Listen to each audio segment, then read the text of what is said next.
are the source of enlightenment. Siddhis are the powers that manifest through intense tapas or penance for enlightenment. They are on the path to enlightenment. Siddhis are not permanent and they may divert you from enlightenment. Parashakti manifest through ordinary human beings in extraordinary ways, and they are permanent. So who is the source of all these? Let us learn about who is the source of all these. Paramashivoham in Hinduism, the ultimate reality and cause, is self-indulgent. Prakasha, all pervading, unchanging beyond time, space, form, and causality. And as the fundamental base of Avyakta, the manifest, and Vyakta, the manifest, he performs the Panchakriya. The five cosmic acts of Srishti, Sthiti, Samhara, Prabhava, and Anugraha. His creation, sovereign rulership and maintenance, rejuvenation, pulling out of delusion, and liberating days for all living beings.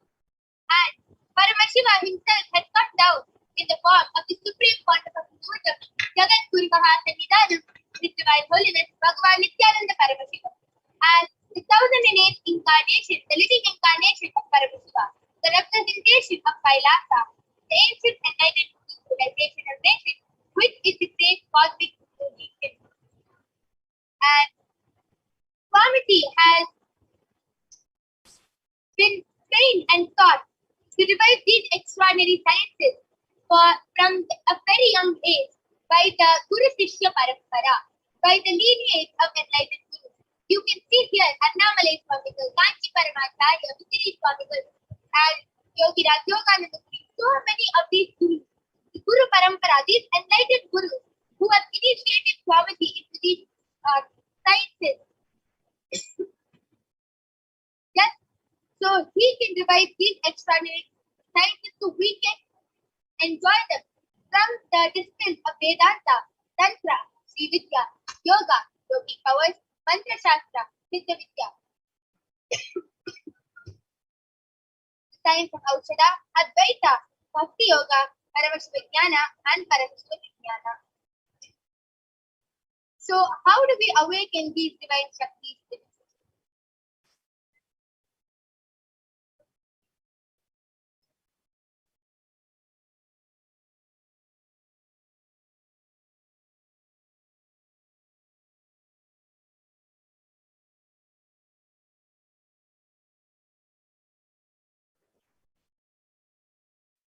Just when every ultimate truth, jnana, gets mapped into our consciousness, prajna, we start manifesting powers and the possibilities.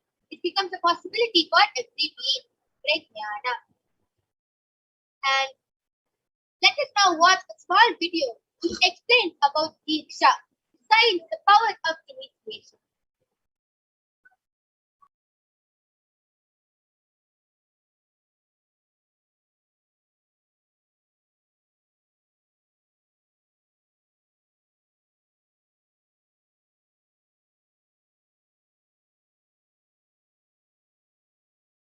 सामपि दीक्षानां मुक्तिः फलमखण्डितम् अविरोधात् भवन्त्येव प्रासङ्गस्तु भुक्तयः. The main benefit of all initiations is moksha, enlightenment. As a side effect, health, wealth, leadership and well-being happen. And in Rudrayamala Tantra, Shiva says, Devi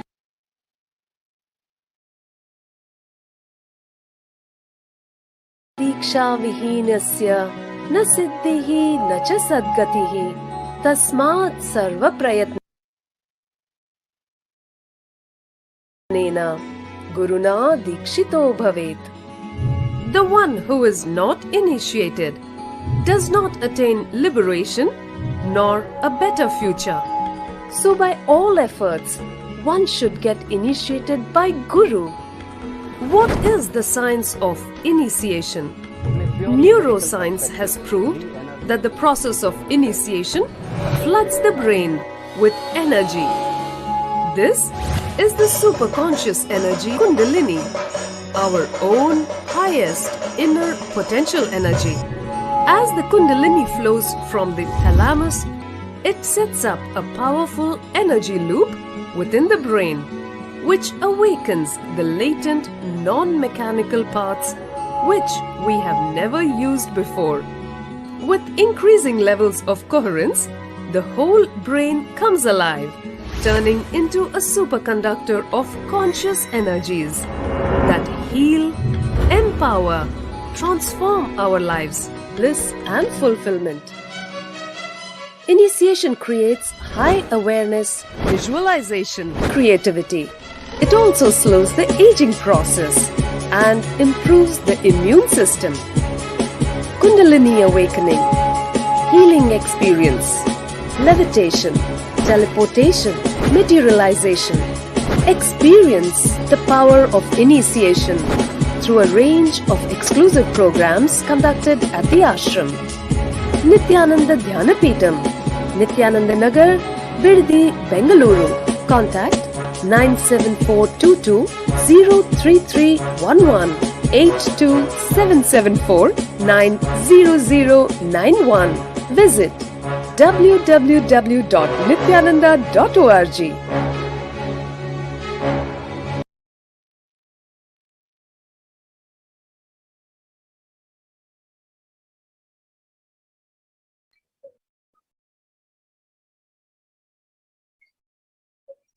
Yes. So let us now see how the science of power manifestation is authenticated through the four aspects of evidences or pramanas.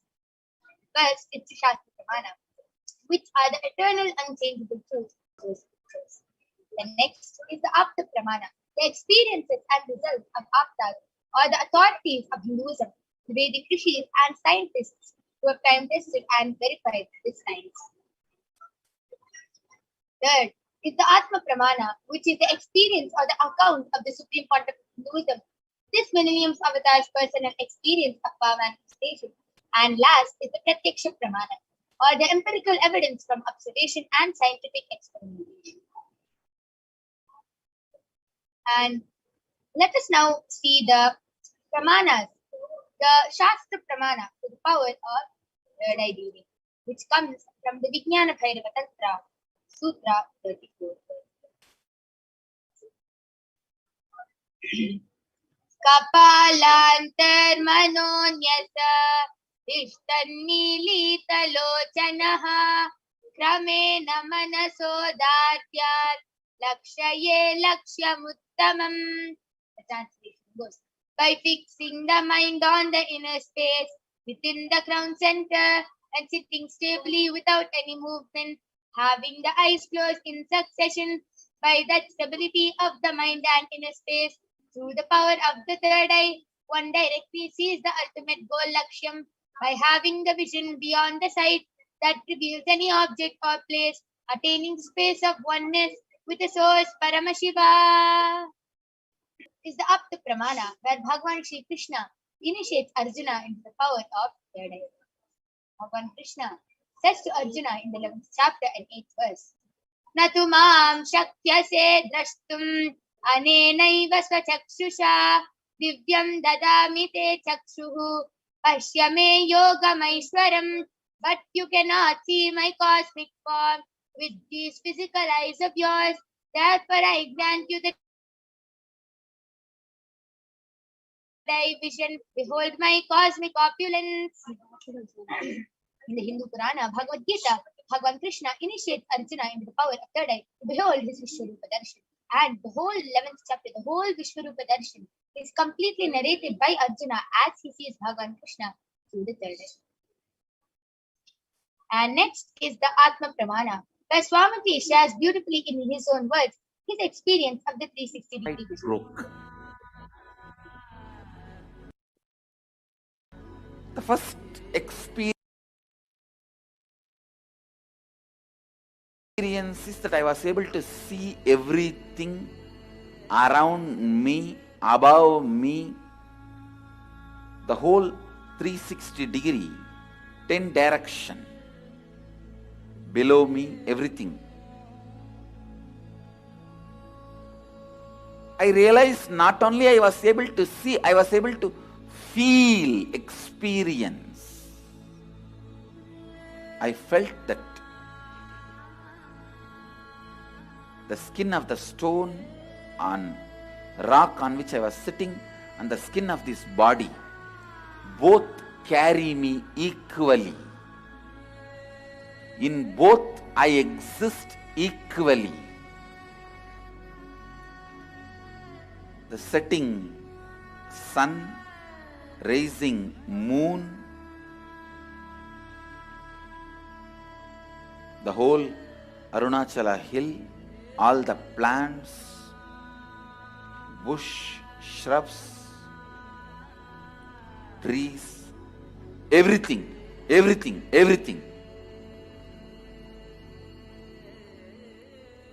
just became so.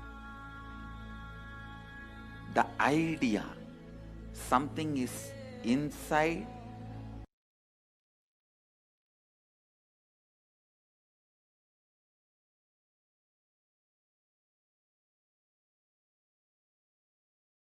And last is the Pratyaksha Pramana, the empirical evidence from observation and scientific experimentation. So the study measures compare the metabolic cell activity of the brain in the conscious and meditative states using the PET, the positron emission tomography.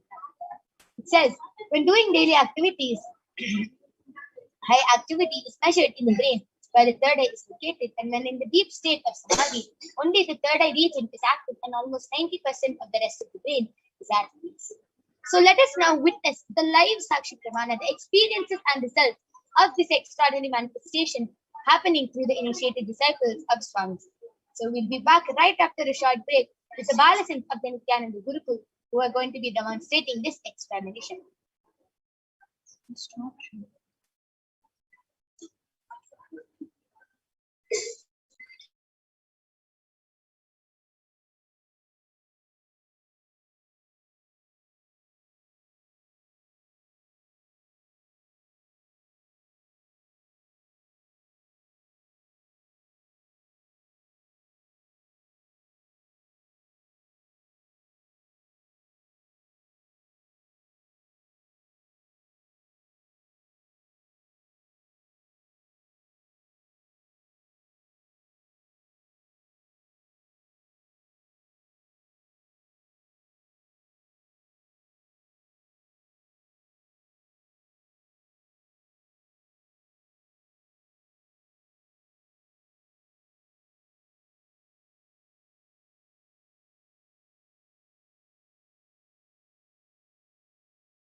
Yes, so I'm back with an extraordinary Balasin of the Nithyananda Gurukul, Maniti Virajananda, who is going to be demonstrating this extraordinary Shakti to all of you today. So, Ma Virija is going to be placing a medically certified eye bag on her eyes, and she will be reading with her eyes blindfolded. So, all of you can see I have a medically certified eye bag. In front is a complete opaque sheet, and behind is a thick sponge. You can see that there is no gap between the sponge and the opaque sheet, and there is no possible way of light entering through this eye bag. Even from any of the sides, there is no possible way of light entering through the eye bag. And this is the eye band I'm going to be placing on Amarija's eye. So you can see I'm opening the strap in front of all of you.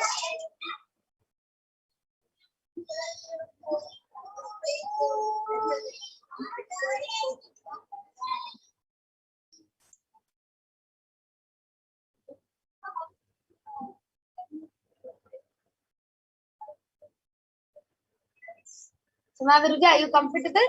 Yes. Yes. So Mavirija is comfortable. And now I request the YouTube comments to be projected.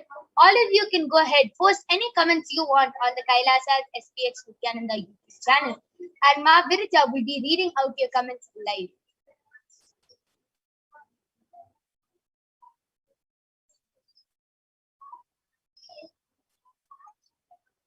I request the YouTube comments to be enlarged.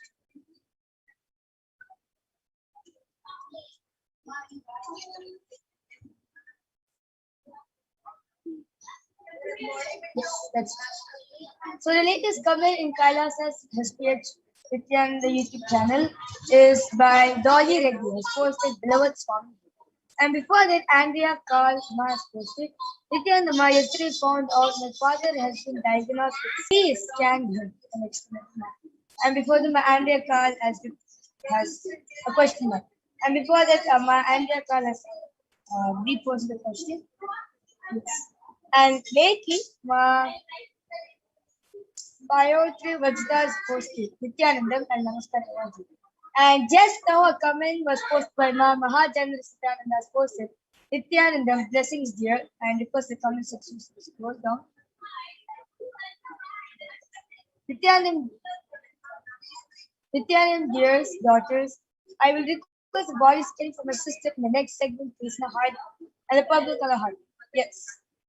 Just for the body scanning to happen very smoothly, we request you to go for her consent whether she's fine, whether she's agreed for the body scanning, and we will proceed for the body scan. Yes, so Andrea's Carl, Dolly Reddy, and Mama Hajalandra Nithyananda, we will definitely be doing a body scanning. Just stay tuned, as in the next segment we will be having more Palasins joining with us, and we'll be manifesting the power of body scanning. So stay tuned and you can get a body scanning. And just so Dolly Reddy is posted given permission. So thank you so much for the confirmation. And in the next segment, we will definitely do a body scanning for you, Margot. Yes, Ma'am Bahajan, the recipient is posted. Yes, yes. Permission granted as always. A heart with a bow, pink color, purple color heart, and a heart with a bow. And Dolly Reddy is posted. Please scan Perumal and heal his eyes and skin problems on legs. Yes, Dolly Reddy will surely be doing a body scanning for Perumal, but please do get his consent and permission, as it is our integrity to get the permission and the consent of the person before doing a body scanning. Anyone else can go ahead and post a comment, and even if it's a body scanning, Lucas, you can go ahead and post it, and surely we'll be doing a body scanning for you in the next segment.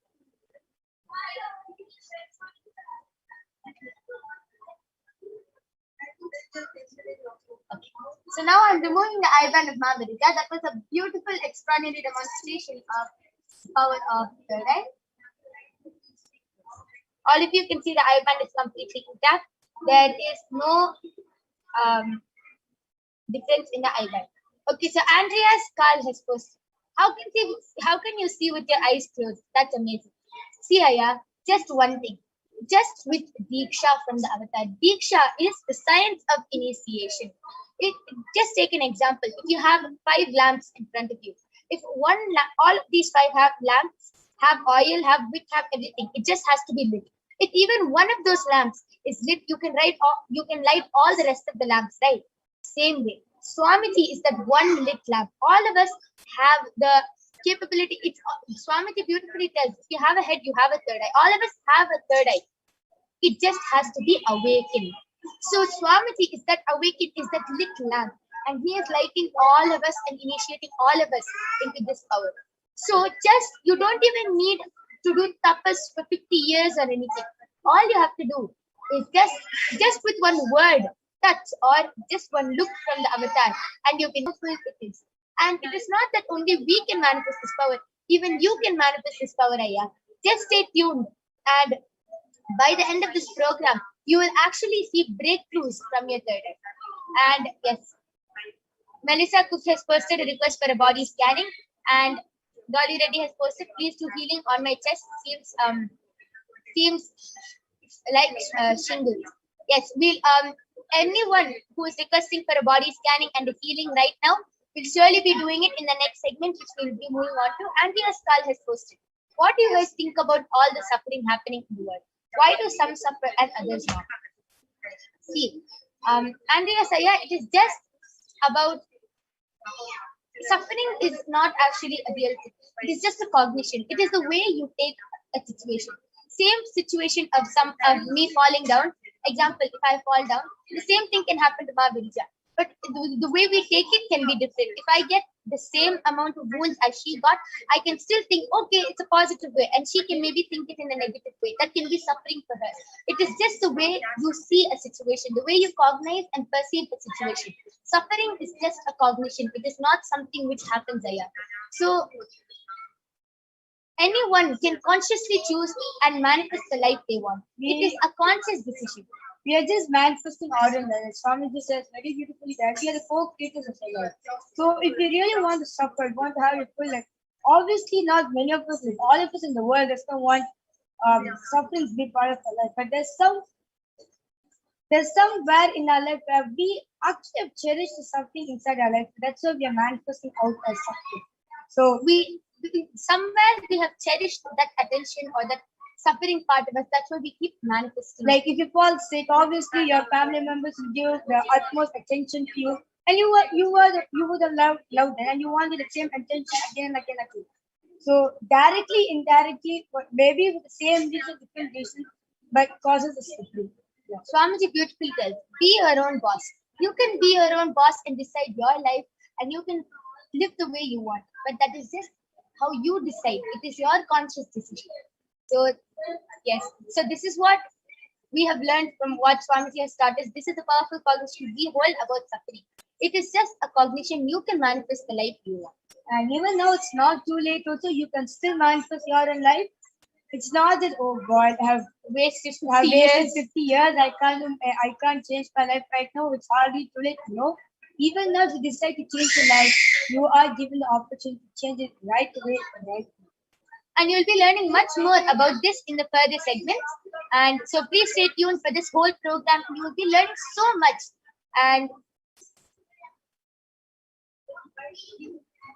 And now we'll be moving on to the next segment. Yes, Aya, just stay tuned, and all your questions will get answered automatically. Just stay tuned to all these segments, and all of your questions will be answered. We now have to move on to the next segment, which is the power of body scanning. Virija is 16 years old, and I am 14 years old. So we are now going to be moving on to the next segment, which is the power of body scanning. Let us see the pramanas now.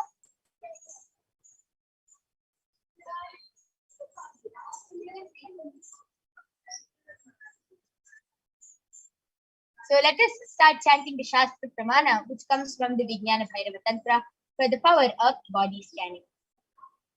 Swadehe jagato vapi sukshma sukshmatarani cha tattvani yani nilayam dhattvante vyajyate para. Bhagavan Paramashiva says, cognize deeply that from the subtle to the subtlest constitutive principles of your whole body, Swadeha, or of the whole universe, simultaneously consists of the essential reality. They are being absorbed in their source cause, Paramashiva, and by the experience of such restful awareness, all the thoughts and the ultimate universal divine power, Paradevi, Adi Shakti, is revealed, and the supreme power manifestation happens. The next is the Apta Pramana. So this Apta Pramana is the, as we said before, Apta Pramana is the reference of Vedic rishis, how they experience the science of power manifestation. So this Apta Pramana is taken from the very own life of a Siddha named Tereya, who was one of the prominent disciples of Augustine. One day, a man is suffering from severe headache and comes to Augustine for healing. And Augustine uses the power of body scanning and reveals to him that there's a small type of flare, a type of frog, which is sitting in the person's brain. And Augustine immediately instructs his disciple Tereya to perform an open surgery and remove the frog. And after the surgery got completed successfully, the person got cured and healed of the headache, and thus the disciple gained a Tereya. Next is the Atma Pramana, the experience of Swamiji's own life, when he experienced and manifested this power of body scanning. So Swamiji has actually manifested two powers, the power of Sushada and the power of body scanning. On the 22nd of December, Swamiji shared, only when I had a multiple compound hand fracture, I was forced to go for surgery and therefore for medical checkups related to that. At that time, they detected heavy metal quantity in my different organs, and it was revealed that I had been poisoned without our knowledge. I immediately used diagnostic methods instead of medical facilities to study the body condition due to the poison. Through the body scanning, I found out what imbalances and problems had happened and where the balance had to be. I used allopathy as a second opinion just to verify my findings. All nations of Hinduism are born as awakened beings. Any incident which happens in their life is not an accident, it is a leela. It is a divine play which all these incarnations do. And last is the Sakshi Pramana. You can see the disciples of Swamiji, the initiated disciples and devotees of Swamiji, who have shared their experience of manifesting these powers. And now you are going to be witnessing the live Sakshi Pramana of this power being manifested in front of all of you guys. So we'll be back right after a short break with the Balasans and the Nithyananda Yogis, who will be demonstrating this extraordinary Shakti to all of you. After a short break.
Yes.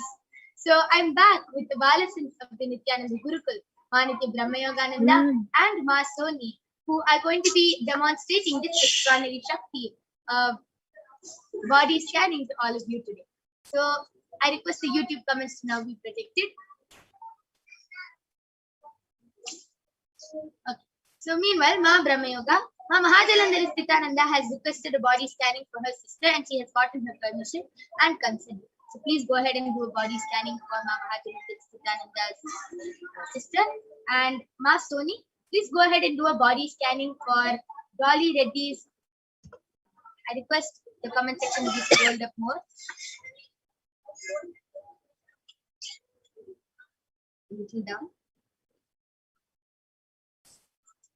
I request the comment section to be scrolled up more.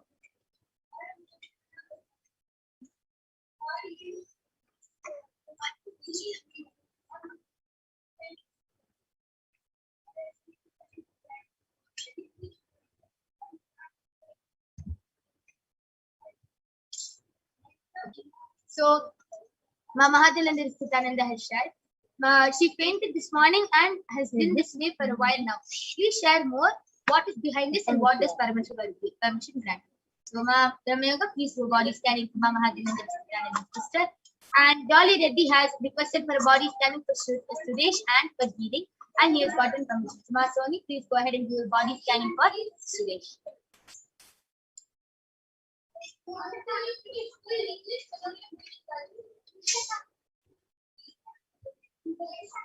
Comment section will be scrolled up a little more up.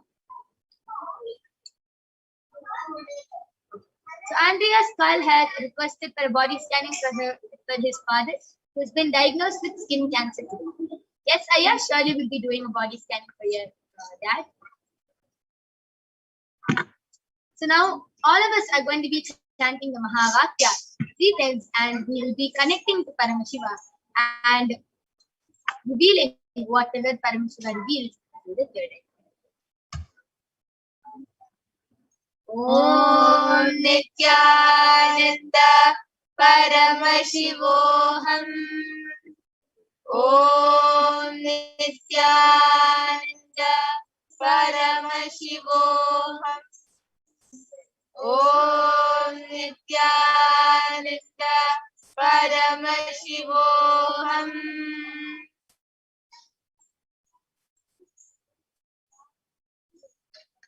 Yes. So, Andrea's skull, one thing Paramashiva reveals is that your dad feels less love. He feels like he hasn't had enough love from especially his mother, and he is holding an incompletion against him. And first thing your father should do is complete with that. He feels that he has not been loved enough and that he is not being cared about more. And that is why he has manifested this problem in his body. And it is also a lot of heat plus toxins. There are too much toxins in Aya's body, and that is even becoming more and more. The parasites are becoming more by more of self-hatred he is creating. He is just putting himself in victimhood, and that is creating more self-doubt and self-hatred, which is creating more and more toxins in his body. Ayah. So he should do lots of detoxing in his body, and immediate completion with himself and with his mother. This will really heal his problem. The problem will just disappear out of nowhere. This is what Paramashiva does. Yes, I did the body scanning for Ma Nithyananda's sister. So Ma Paramashiva revealed to me the reason as to why she fainted today morning was because first thing, she does not have enough of water in her body. She's really dehydrated. And second thing, she does not have enough of iron. So she should start drinking a lot of water, at least 3 liters of water a day. And she has to start eating a lot of dates and mint leaves. If she follows these 3 solutions, she'll be completely fine. Just before that, Pyotr Vajra has posted, can I have a body scanning, please, towards my spine and right knee? There is uncomfortable pain. Please sleep. Brahmayaka, you can do the body scanning for Pyotr Vajra. I did the body scan for Suresh, and I have revealed that whatever problem you are having in your body, it's due to heat. Paramashiva revealed that make your body more and more full by water juices, and also Paramashiva revealed that for the past 2 days you have been feeling that your body is becoming more heavier and heavier day by day. So Paramashiva revealed the solution as to cleanse your body more and more by taking harikati, castor oil, neem juice, and even panchakrias to cleanse your body. Okay, amazing. Beautiful scanning for Suresh Aya. So Dori Reddy, I request you to get back in the chat section. Mama Nithyananda I request you to get back in the chat section. And Andrea Skull, I request you to get back. Yes, I have done the body scan for Pyotr Vajra. Just before you go ahead, sorry. Ma Jnana Pradayini has posted, I will have operation on my ear on Tuesday. Please scan me, need healing, your blessings and protection. And so, Ma Soni, you can go ahead and do the body scanning for Ma Jnana Pradayini. Yes, so Pyotr Vajra, Paramashiva revealed that the reason as to why you're having the knee pain and the lower back pain is because you're not moving your body enough and you're not doing enough of yoga. So what you should do is you should just take warm castor oil and massage those 2 areas every day in the morning, and right after that do the Prathama Vinyasa Krama. Just continue doing this for 1 or 2 weeks and the pain will slowly start healing. But after that also you should not stop, continue following the solution. Just do a massage with warm castor oil, and then immediately after that do Prathama Vinyasa Krama. This will really help you get a fit body. Beautiful. Beautiful scanning done by Ma Brahmayoga for Pyotr Vajra. I request you to get back. Aya. Ma Mahajalendra Nithyananda has posted. Thank you, Ma Brahmayoga. Appreciate it. Yes, thank you, Ma. Just tell your sister to follow the solution. She will be completely free. And Ma Melissa Cook has posted, Nithyanandam, please can I have a body scanning for my mental and spiritual health? Ma Brahmayoga, you can go ahead and do the body scanning for Ma Melissa Cook. Nithyanandam, I did the body scanning for Ma Jnana Pradayini, and now Paramashiva revealed that you should go for the surgery, and Paramashiva revealed that when the operation is going on, you play Mahavakya till the operation gets over. Beautiful solution. And Ma Jnana Pradayini, as Paramashiva has scanned you, don't be scared. Just drop all your fear at the feet of Paramashiva. He will take care of the rest and follow the solution which Ma Sony reveal. Payata Vajra has posted, yes ma, thank you very much. I will follow the solution. Yes, Aya, thank you for getting back. Vigyan Chapagan has posted, please scan my wife. Aya, I request you to get the consent of your wife as it is our integrity to get the permission of the person before doing a body scanning. And Dolly Reddy has posted a request for a body scanning for Dhanas Sagiran. And yes, I'll be doing the body scanning for you, Aya. Yes, so I have done the scanning for Melissa Cook, and Ma Paramashiva reveals to me that in this Chaturmasa time, which is still like till Vijay Dashami, Paramashiva reveals that you should really focus on like spiritually evolving yourself. You should start listening to a lot of satsangs, start reading Upanishads, Bhagavad Gita, Guru Gita, all start doing this, and it will really help you. It will really help you evolve, and you'll see that you'll be really strong. Like after the Chaturmasa gets over, also whatever happens, like whatever you face, you'll be able to deal with it really easily, and all of this which you learn right now will help you at that time. If you learn this, your spiritual health and your mental health both will really improve and really evolve. Okay, beautiful solution from Ma Melissa Cook. I request you to get back, Ma. Vigyan Chapagan has posted she is asleep. Then Aya, you can definitely come back every day at 2 a.m. IST and 4 p.m. IST, and you can get the body scanning. But as it is our integrity, we will be doing the body scanning after you get the consent. So you can definitely come back tomorrow also for the body scanning. We'll be having the Balasans joining with us every day and eagerly doing the body scanning for all. And Dolly Reddy, Paramashiva has revealed the scanning for Dhanas Sagiran. And Paramashiva has revealed that he is actually starting to do a lot of negative things, Aya. He's mixing with the wrong people and getting wrong conclusions in him. He's starting to have a destructive thought current, means a very violent thought current. Anything he sees with anger, with complete anger, if he gets angry at, he wants to destroy. This is the cognition which is getting fed into him slowly. And Paramashiva reveals it has to immediately be stopped, and it is something consciously which is doing. Aware of it, and it is something which is consciously doing is what Paramashiva is revealing. So please immediately tell him and make sure he starts reading the Living Enlightenment book, and make sure he starts reading the Living Enlightenment book, and just say the Mahavakya while he's sleeping, and he will be healed from this. This is the only thing which Paramashiva does. And Ma Mahajalandhar Nithyananda has posted, she has been looking anemic, Ma. And even though she has enough of water, I don't think it's being observed properly. Yes, Ma, surely Ma Brahma Yoga is doing the body scanning for her right away. And Ma Melissa Cook has posted, thank you, Ma, for that. Really needed the guidance. Yes, Ma, sure. As it is our integrity to spread Paramashiva's mission, we will gladly be doing the body scanning for anyone who requests the body scanning. And Paramashiva will definitely do this.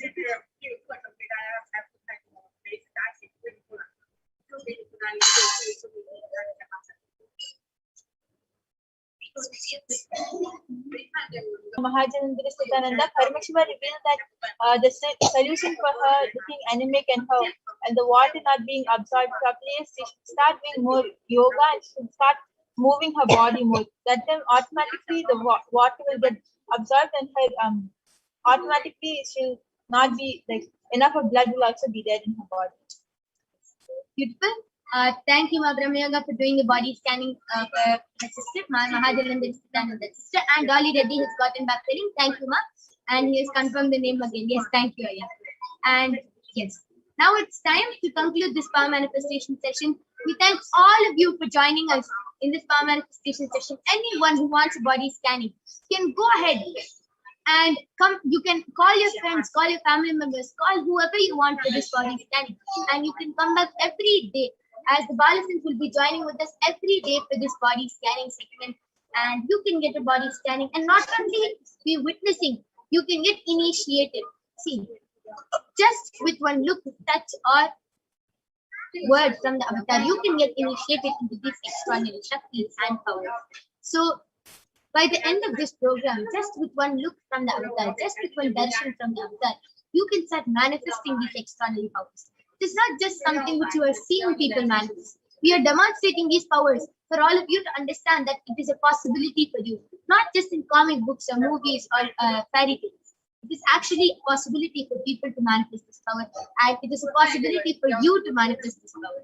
So please stay tuned for the upcoming segments where you will be learning much more about this, and you will be learning so much about how you can manifest the life you want.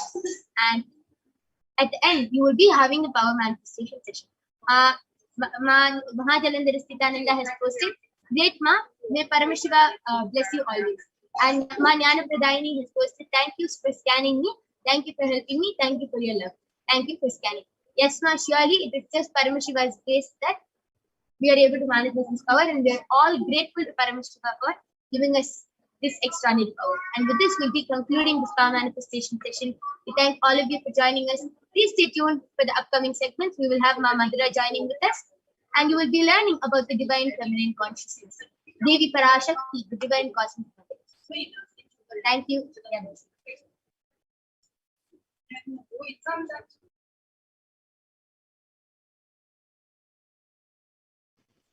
Yes, thank you, Ma Maya. Madhura, you should go ahead. And that was a great power demonstration that all of us just witnessed.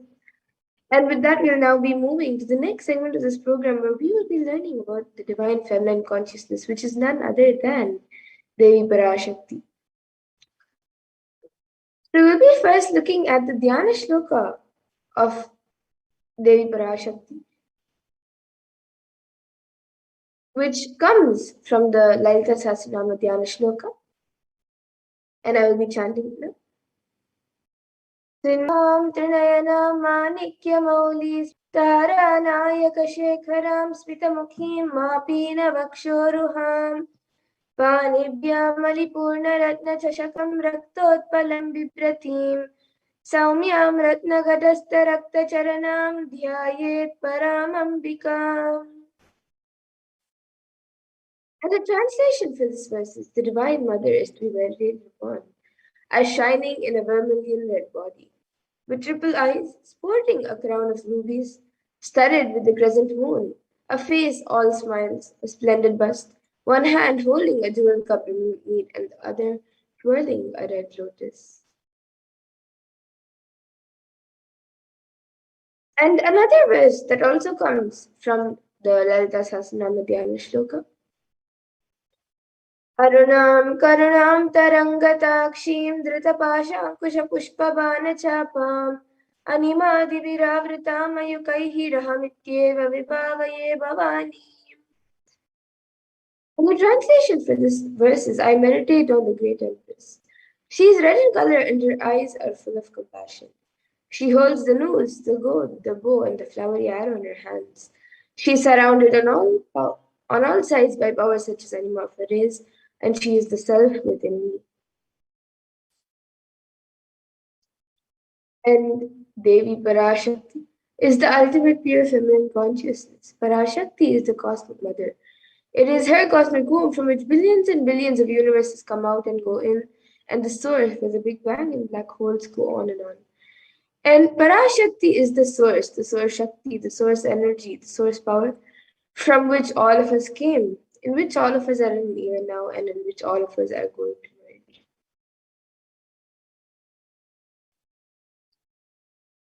And out of her extreme love and compassion, Devi Parashakti herself is manifesting through the embodied form as the Nijavatara of the Supreme Pontiff of Hinduism, Jagadguru Mahasannidhanam, His Divine Holiness Bhagavan Nithyananda Paramashivam, gracing us, answering all of our questions, attending to our prayers, giving boons, healing us, revealing our past, present, and future, delivering profound spiritual truths, and ultimately giving us the experience of Paramashivoham itself. And Devi Parashakti beautifully reveals how she manifests as the Nijavatara of the Supreme Pontiff of Hinduism. And in her own words, she says, raising as Omkara, expressing as Vedas and Agamas, blossomed as Hrimkara, filled as Parashodasi, living in 40 triangles, the Kailasha Swamini who is in Kailasha, Shri Parachintamani, Parashodasi, sitting as part of Paramashiva, who rules the world, Paramashakti, Manonmani, Meenakshi, as Nithyananda, I took Nijavatara here, to give good boons to everyone, to bestow on goodness. Hiranya Garbha Swarupini, Brahmanda Yogi, Shami, Chandramaudi, Rapala, Aparna, Uma, Parvati, Savitri, Navayavana, Samrajya Lakshmi, Parameshwari, Parashodasi, Meenakshi. Taking the form of Nithyananda, I came here as Nijavatara. With great compassion and blessing, listen people, to do good to all of you, I took the form of Nithyananda and came down as Nijavatara.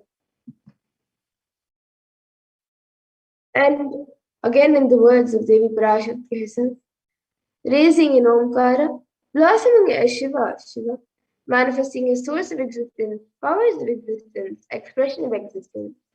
From the oneness of Om, blossoming into two as Prakriti and Purusha, blossoming as three Shaktis, Icha, Kriya, and Jnana, growing as four Vedas, expanding as five Panchabhutas, beyond six chakras, filled as gotras of seven rishis, expanding as eight directions, existing as nine grahas, being blossoming as 10 indriyas, being as 11 rudras, creating all the worlds, bringing life to tell and make truth blossom and to do good. Parashodasi, Meenakshi, in the form of Nithyananda, I came to bless every one of you. And now let's see how we can receive Devi Parashakti. So literally you are seeing Paramashiva and Parashakti at that moment. She is there on your screen. So always receive her very traditionally. You can keep 2 beet leaves, 1 banana, 1 beetle nut, and a coin in front of the screen as you watch Devi Parashakti. And for those of you who might be wondering what exactly a coin is considered as or why is it kept, what is its importance? So a coin in the Hindu tradition is actually considered the traditional dakshina, the traditional offering made to God. It can be the lowest value. In India, it can even be just a paise, and in the US, it can even be just a cent. Swamiji says, I'm not trying to monetize. Keep even 1 cent, it is okay. So for 100 days, if you have darshan, it will add up to $1. In India, even 1 paise is okay. And you can offer that to Devi Parashakti. And once the darshan is over, you can do namaskar and eat the banana, the beet leaf, and the beetle nut, taking Gras Prasadam immediately. And the coins that you collect, you can send it to the Los Angeles temple for the further procedures. And now some of you might be wondering, what does this beet leaf and beetle nut do to you? How will it benefit you, whether it's physically, emotionally, or mentally? How will it benefit you? So this beet leaf and beetle nut may look too small, but in a few days you will see how much it adds to your sentiment that really Devi Parashakti is there. You will not take the Devi darshan for granted. And rituals will break your monotonous unconscious mentality and lifestyle and remind you and raise you to the powerful combinations. It will break your unconscious behavior. And now all of you can see how you can set up your tambulam. You can arrange the beet leaf, the beetle nut, the banana, and the coin on a plate and keep it in front of the screen.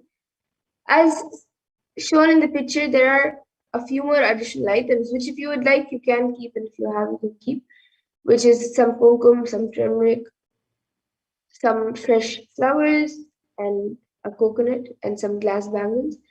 So if you would like, you can also keep these few additional items, but the 4 basic items that are kept as part of the tambulam is the beet leaf, beetle nut, the banana, and the coin. So you can arrange all the items in a plate, keep it in front of the screen as all of you get ready to receive Devi Parashakti. And with that, we come to a conclusion of this segment where we have learned who is Devi Parashakti and how we can receive Devi Parashakti when she comes for darshan. And we'll be moving to the next segment of this program where we will all be learning what Devi Parashakti has revealed for all of us on various problems that the world is facing right now during this pandemic. And we will also be seeing how important it is for us to understand, internalize, and follow what Devi Parashakti has revealed in the Akashic readings. So we'll be moving to the next segment of this program. After a really short break, so all of you can stay tuned and we will be back.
காளியின் ஆட்டத்தை ஆனந்தத்தை ஆனந்தத்தொடு ஆடிய ஆட்டத்தை கண்டோர் உயிருக்குளெல்லாம் இறங்கி குண்டலினி உயிர்ப்பிக்கச் செய்து மாய மனத்தின் இருளை அகற்றி மாயம் அழித்து மங்களம் தந்து குரு பக்தியும் சிவ பக்தியும் பரமசிவ பக்தியும் பரமசிவ சக்தியும் அளிக்கின்றேன். மனமாயை விடுத்து குரு பதத்தை பற்றுங்கள். நித்யானந்தமாய் நிஜாவதாரமாய் வந்துதித்த என்னை பற்றி வாழ்வில் எலா நலமும் பெற்றிடுங்கள். ஓம் ஓம் ஓம். யாதுமாகி நின்றாய் காளி, ஓம் காளி ஓம் சக்தி, ஓம் காளி ஓம் சக்தி, ஓம் சக்தி ஓம் சக்தி ஓம் சக்தி. ஓம் ஓம் ஓம் ஓம்.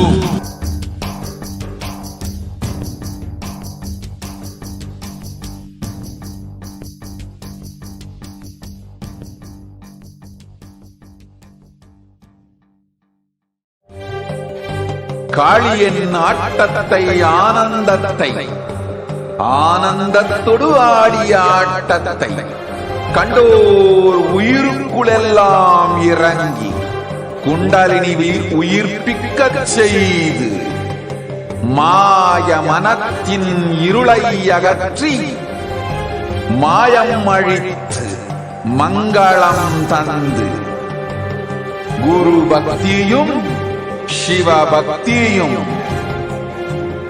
பரமசிவ பக்தியும் பரமசிவ சக்தியும் அளிக்கின்றேன். மனமாயை விடுத்து குரு பதத்தை பற்றுங்கள். நித்யானந்தமாய் நிஜாவதாரமாய் வந்துதித்த என்னை பற்றி வாழ்வில் எலா நலமும் பெற்றிடுங்கள்.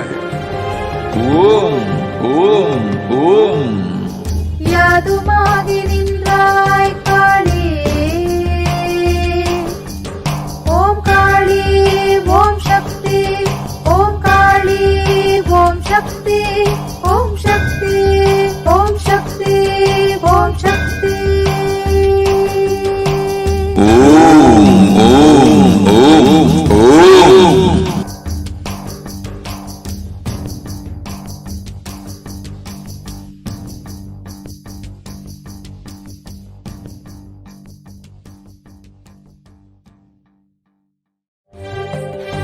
காளிநந்தத்தை ஆனந்தத்தொடு ஆடிய ஆட்டத்தை கண்டோர் உயிருக்குளெல்லாம் இறங்கி குண்டலினியில் உயிர்ப்பிக்கச் செய்து மாய மனத்தின் இருளை அகற்றி மாயம் அழித்து மங்களம் தந்து குரு பக்தியும் சிவ பக்தியும்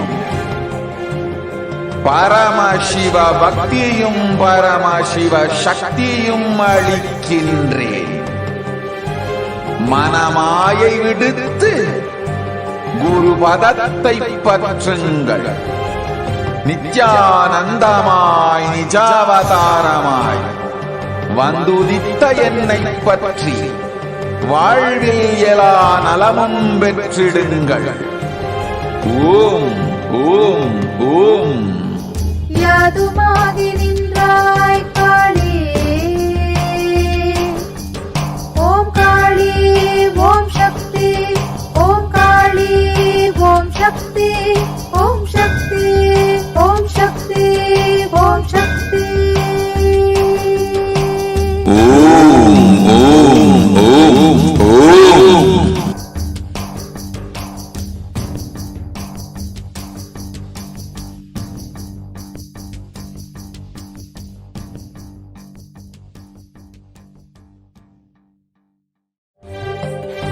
காளியின் ஆட்டத்தை ஆனந்தத்தை ஆனந்தத்தொடு ஆடிய ஆட்டத்தை கண்டோர் உயிருக்குளெல்லாம் இறங்கி குண்டலினியில் உயிர்ப்பிக்கச் செய்து மாய மனத்தின் இருளை அகற்றி மாயம் அழித்து மங்களம் தந்து குரு பக்தியும் சிவ பக்தியும் பரமசிவ பக்தியும் பரமசிவ சக்தியும் அளிக்கின்றேன். மனமாயை விடுத்து குரு பதத்தை பற்றுங்கள். நித்யானந்தமாய் நிஜாவதாரமாய் வந்துதித்த என்னை பற்றி வாழ்வில் எல்லா நலமும் பெற்றிடுங்கள். ஓம் ஓம் ஓம். யாதுமாகி நின்றாய் காளி, ஓம் காளி ஓம் சக்தி, ஓம் காளி ஓம் சக்தி, ஓம் சக்தி ஓம் சக்தி ஓம் சக்தி. ஓம் ஓம் ஓம் ஓம்.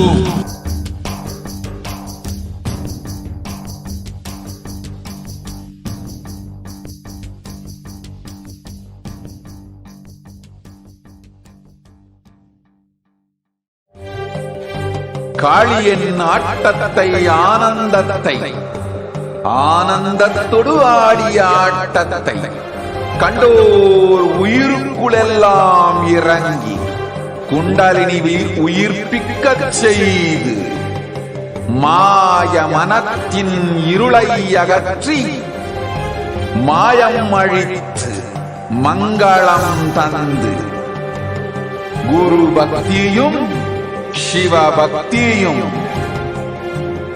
பரமசிவ பக்தியும் பரமசிவ சக்தியும் அளிக்கின்ற. மனமாயை விடுத்து குருத்தை பற்றுங்கள். நித்யானந்தமாய் நிஜாவதாரமாய் வந்துதித்த என்னை பற்றி வாழ்வில் எல்லா நலமும் பெற்றிடுங்கள். ஓம் ஓம் ஓம். யாதுமாகி நின்றாய் காளி, ஓம் காளி ஓம் சக்தி, ஓம் காளி ஓம் சக்தி, ஓம் சக்தி ஓம் சக்தி ஓம் சக்தி. ஓம் ஓம் ஓம் ஓம்.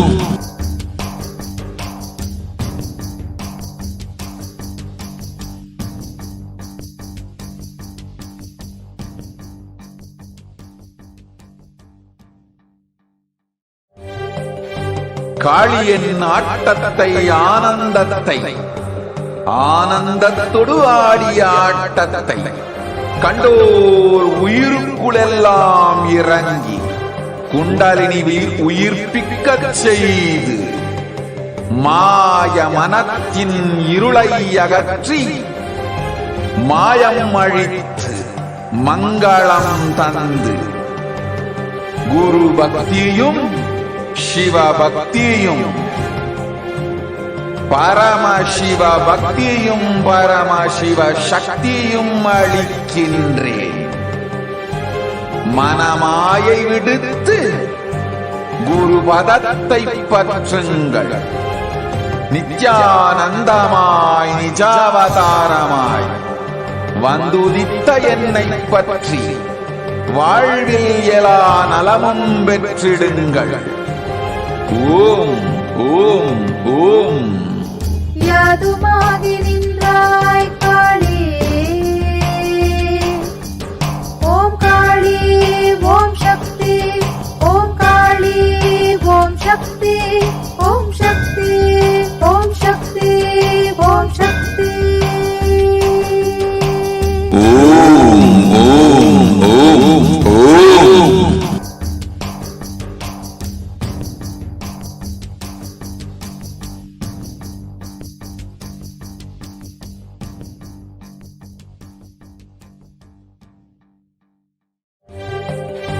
காளியின் ஆட்டத்தை ஆனந்தத்தை ஆனந்தத்தொடு ஆடிய ஆட்டத்தை கண்டோர் உயிருக்குளெல்லாம் இறங்கி குண்டலினி உயிர்ப்பிக்கச் செய்து மாய மனத்தின் இருளை அகற்றி மாயம் அழித்து மங்களம் தந்து குரு பக்தியும் சிவ பக்தியும் பரமசிவ பக்தியும் பரமசிவ சக்தியும் அளிக்கின்றேன். மனமாயை விடுத்து குரு பதத்தை பற்றுங்கள். நித்யானந்தமாய் நிஜாவதாரமாய் வந்துதித்த என்னை பற்றி வாழ்வில் எல்லா நலமும் பெற்றிடுங்கள். ஓம் ஓம் ஓம். யாதுமாகி நின்றாய் காளி, ஓம் காளி ஓம் சக்தி, ஓம் காளி ஓம் சக்தி, ஓம் சக்தி ஓம் சக்தி ஓம் சக்தி. ஓம் ஓம் ஓம் ஓம்.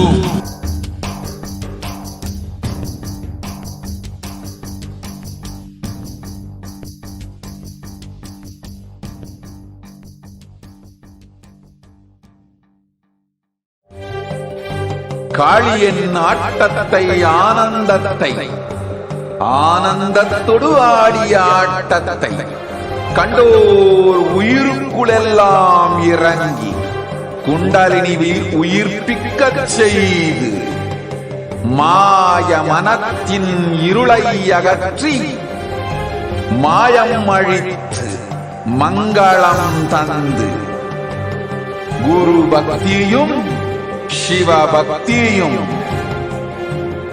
பரமசிவ பக்தியும் பரமசிவ சக்தியும் அளிக்கின்றேன்.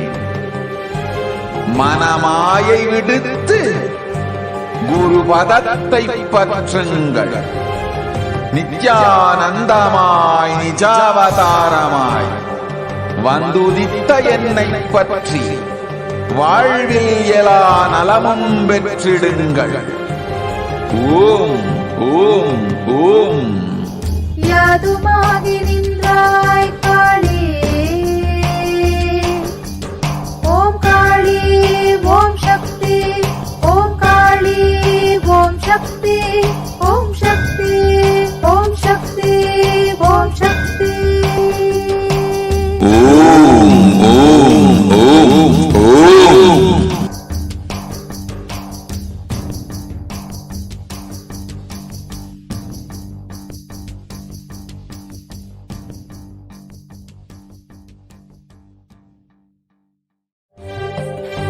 காளியின் ஆட்டத்தை ஆனந்தத்தை ஆனந்தத்தொடு ஆடிய ஆட்டத்தை கண்டோர் உயிருக்குளெல்லாம் இறங்கி குண்டலினி உயிர்ப்பிக்கச் செய்து மாய மனத்தின் இருளை அகற்றி மாயம் அழித்து. Nithyanandam, welcome back, dear viewers. Let us now enter into the next segment and understand some of the various revelations Devi Parashakti has made for humanity to guide us through this pralaya, to ensure that we are staying safe and protected, and to, of course, give us the superconscious breakthrough ultimately. Let us understand what Devi has revealed about the sacred secret of Hindu birth on the 31st of May, 2021.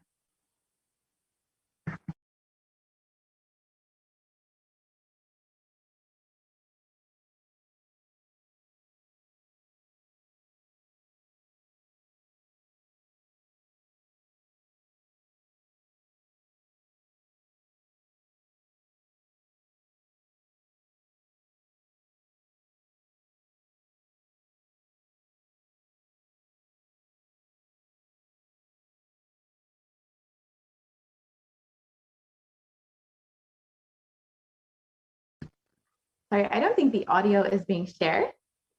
We could request the volunteer to share the audio.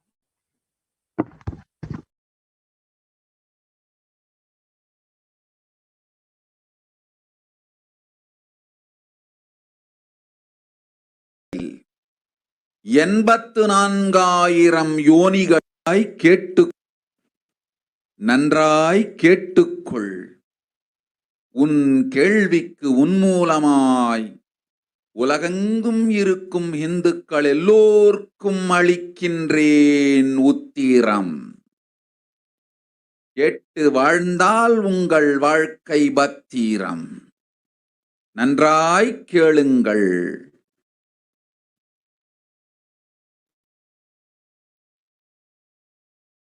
பிறப்பின் ரகசியத்தை பிறப்பிலாயுடைய பரமேஸ்வரி சொல்லுகின்றேன் கேளுங்கள்.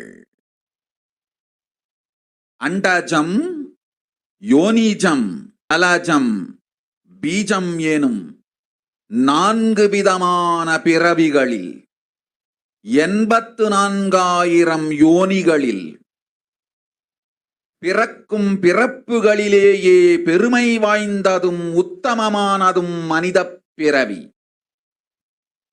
அந்த மனித பிறவியிலும் பலமுறை பிறந்து உழன்று அரசியல், பொருளாதாரம், சுகபோகம், தர்மம், அர்த்தம், காமம் எனும் ஆசங்கள் அச்சங்கள் அனைத்திலும் அழன்று உழன்று இனி வேண்டாம் இப்பிறவி, வேண்டுவது மோட்சமே என்று முடிவெடுத்தோர்க்கு மட்டுமே ஹிந்து மத யோனிஜம், ஹிந்து பெற்றோர்க்கு பிறந்திடும் சனாதன ஹிந்து தர்ம யோனிஜம். மனித பிறவி உத்தமம், சனாதன ஹிந்து தர்ம மனித பிறவி உத்தமோத்தமம். இந்த உத்தமோத்தம பிறவி எடுத்த எல்லோருக்கும் ஜீவன் முக்த விஞ்ஞானத்தையும் சனாதன தர்மத்தையும் காக்கின்ற கடமையும் உண்டு. அதனால் வருகின்ற நன்மையெல்லாம் அனுபவிக்கும் உரிமையும் உண்டு. இந்த கடமையை செய்வோம் என்று சத்தியம் செய்ததனால்தான் அந்த உரிமை அளிக்கப்பட்டது. பூமிக்கு வந்தபின் மனம் மயங்கி மதிமயங்கி சனாதன தர்மம் காக்க மறந்ததனால் மாயை அவர்கள் உயிரை பறிக்கின்றாள். நன்றாய் புரிந்து கொள்ளுங்கள். உயிரை கொடுத்தாலும் தர்மத்தை காப்போம் என்று உறுதி எடுத்தவர்க்கே சனாதன ஹிந்து தர்ம யோனிஜம் அளிக்கின்றேன் யான். உடல் பெற்ற பிறகு ஊழிப் பெருவலியால் ஆசை அச்சங்களை உதறவிடாது, உதறியும் விடாது சனாதன ஹிந்து தர்மம் காக்க மறந்தோரை உயிர் வாழத் தகுதியில்லாதவர் பட்டியலில் உடனடியாய் மாயை சேர்க்கின்றாள். அதனால் ராட்சசர்களும் அசுரர்களும் தானாகவே இவர்கள் உயிரை எடுக்கின்றார். நன்றாய் புரிந்து கொள்ளுங்கள். உயிரை கொடுத்தாலும் தர்மம் காப்போம் என்று நிற்பவர்க்கு நிலைத்திடும் வீரஸ்வர்க்கமும் கைலாச பதவியும், எக்காரணம் கொண்டும் தர்மம் காக்க மறந்த உத்தமோத்தம ஜனனமான சனாதன ஹிந்து ஜனனம் பெற்ற மக்களுக்கு இல்லை வேறு கதி. சனாதன ஹிந்து தர்ம மனித ஜனனம் உத்தமோத்தம மனித ஜனனம். உங்கள் உரிமை உலகில் அதிகம், உங்களுக்கு கடமையும் உலகில் பெரிது. தர்மம் காத்தலே கடமை, தர்மம் காக்காதார்க்கு உயிர் வாழும் உரிமை இல்லை.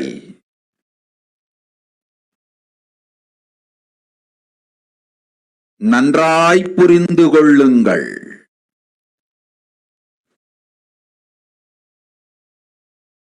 உத்தமோத்தம பிறவியான சனாதன ஹிந்து தர்ம பிறவி எடுத்த எல்லோரும் புரிந்து கொள்ளுங்கள். உங்கள் வாழ்வின் முதற்கடமை தர்மம் காத்தல். தர்மம் காக்க தர்மம் உங்களை காக்கும். சனாதன ஹிந்து தர்மம் காக்க மறந்திட்டால் வாழும் உரிமையை நீங்கள் இழந்து விடுகின்றீர்கள். அதற்கு மேல் வாழ்ந்தென்ன அழிந்தென்ன? பூமிக்கு பாரம் குறையட்டும் என்று அசுரர்களும் ராட்சதர்களும் உங்களை உண்டு தீர்க்கின்றார்கள். அதையும் மாயை கண்டு சும்மாவிருப்பாள். பிரபஞ்ச ரகசியத்தை உலகிற்கெல்லாம் உத்தரமாய்ச் சொல்லிவிட்டேன். புரிந்து வாழ்வில் நடந்து உயிரை பத்திரமாய் பார்த்துக் கொள்ளுங்கள். அன்னை சொல்லும் அருள் சத்தியம் இது. ஓம் ஓம் ஓம் ஓம் ஓம் ஓம். Yes, let us understand what Devi Parashakti has. Let us understand. Listen, Andajam, Yonijam, Jalajam, Bijam, like this, in 4 types of births, in 84 lakh yonis. In all these births, the most greatest birth of them all is the human birth.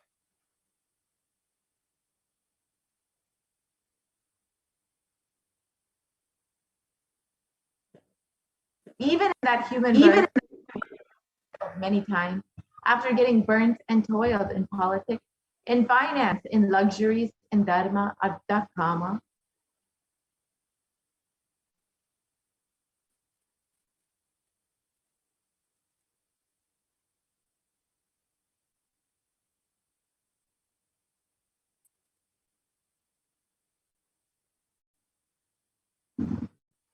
Yes, we can move to the next slide, please.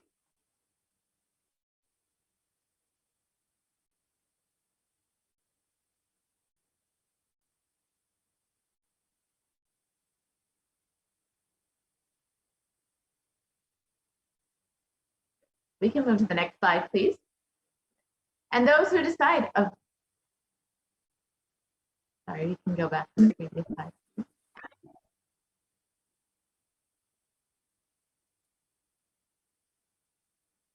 We can go back to the previous slide, please.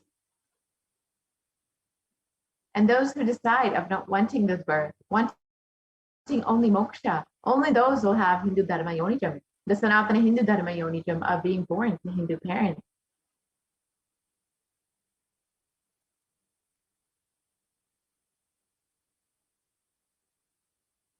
Human birth is Uttamam, the best.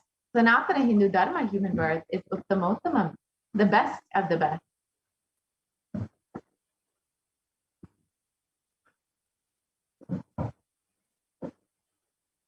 Everyone who took this Uttamottama birth has the responsibility of protecting the sign of living enlightenment and Sanatana Dharma.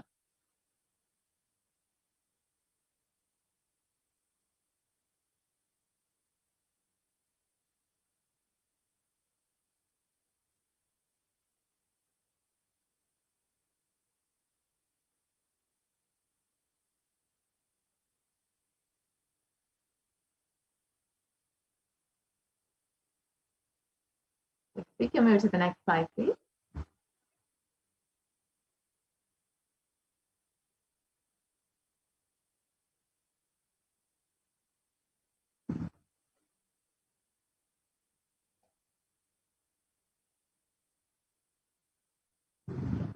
So, as we wait for the slide, let us understand how we can ask our questions to Devi Parashakti during the live Akashic reading. So you can ask any of your questions in the YouTube comments below, and you can get your questions directly answered by Devi Parashakti. You can receive blessings and boons directly from Devi Parashakti during the live Akashic reading. You can put your comments in the YouTube comment section, and you can also ask your questions in Facebook, WhatsApp, Twitter, Instagram, and through the online form. So all of those are projected in the scroll below. So you can ensure that all of your questions, all of your prayers are being answered by the Cosmic Mother herself, manifesting through the Supreme Concept of Hinduism. So we've heard from many devotees and disciples all over the world sharing about how they have experienced miraculous healing, miraculous wealth manifestation just from one blessing from Devi Parashakti. So you too can experience this with the blessing and grace of Devi Parashakti. It's a very simple process, and Devi will directly attend to you. She sees all of the questions and will directly attend to you. Whether your questions are answered or not directly, you will know that Devi Parashakti will be attending to you and your life. So with this,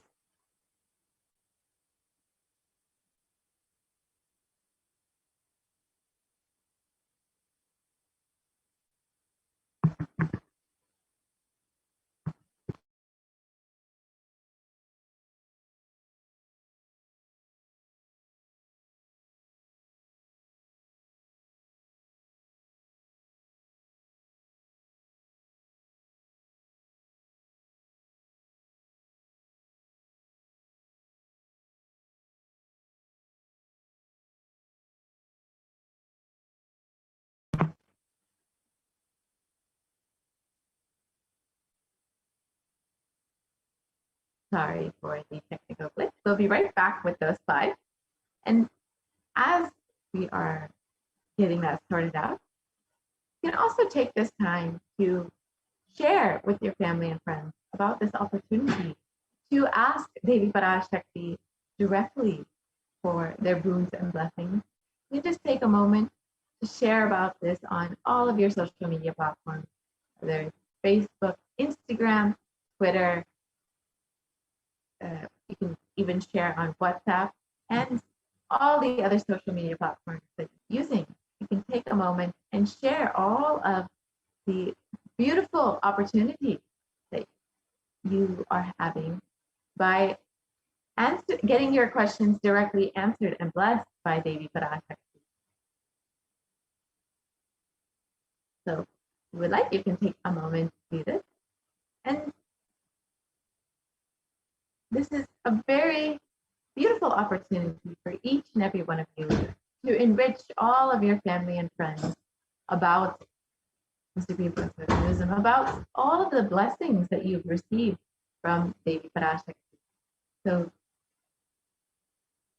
as we wait, you can take a moment to go ahead and share with all of your loved ones about this opportunity to experience Devi Parashakti itself.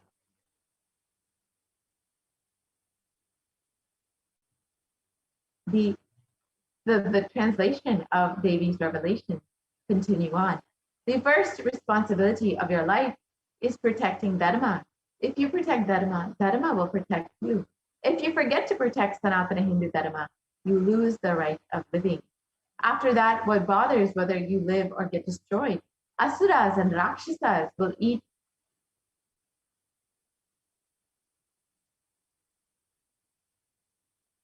We can go to the next slide, please.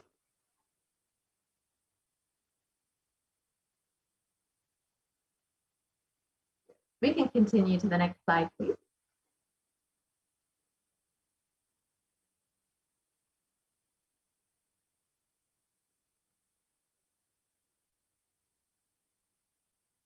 Yes, we can.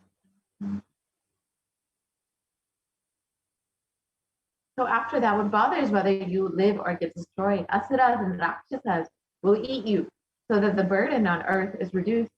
Seeing that Maya, she will keep quiet.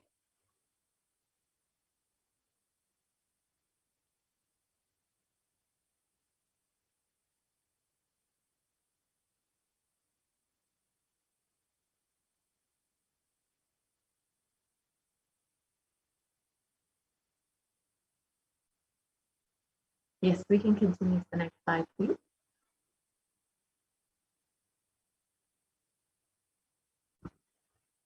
Let us understand what is the responsibility for Hindus and what Devi has revealed about the Hindu Yonijam, how Hindus should be responsible.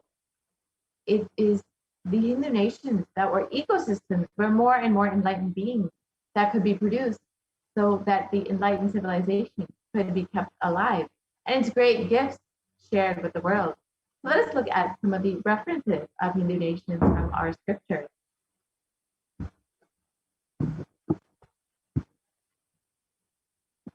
Sorry for the technical glitch.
Sorry for the technical glitch. We'll be right back with those slides.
sorry for the technical glitch.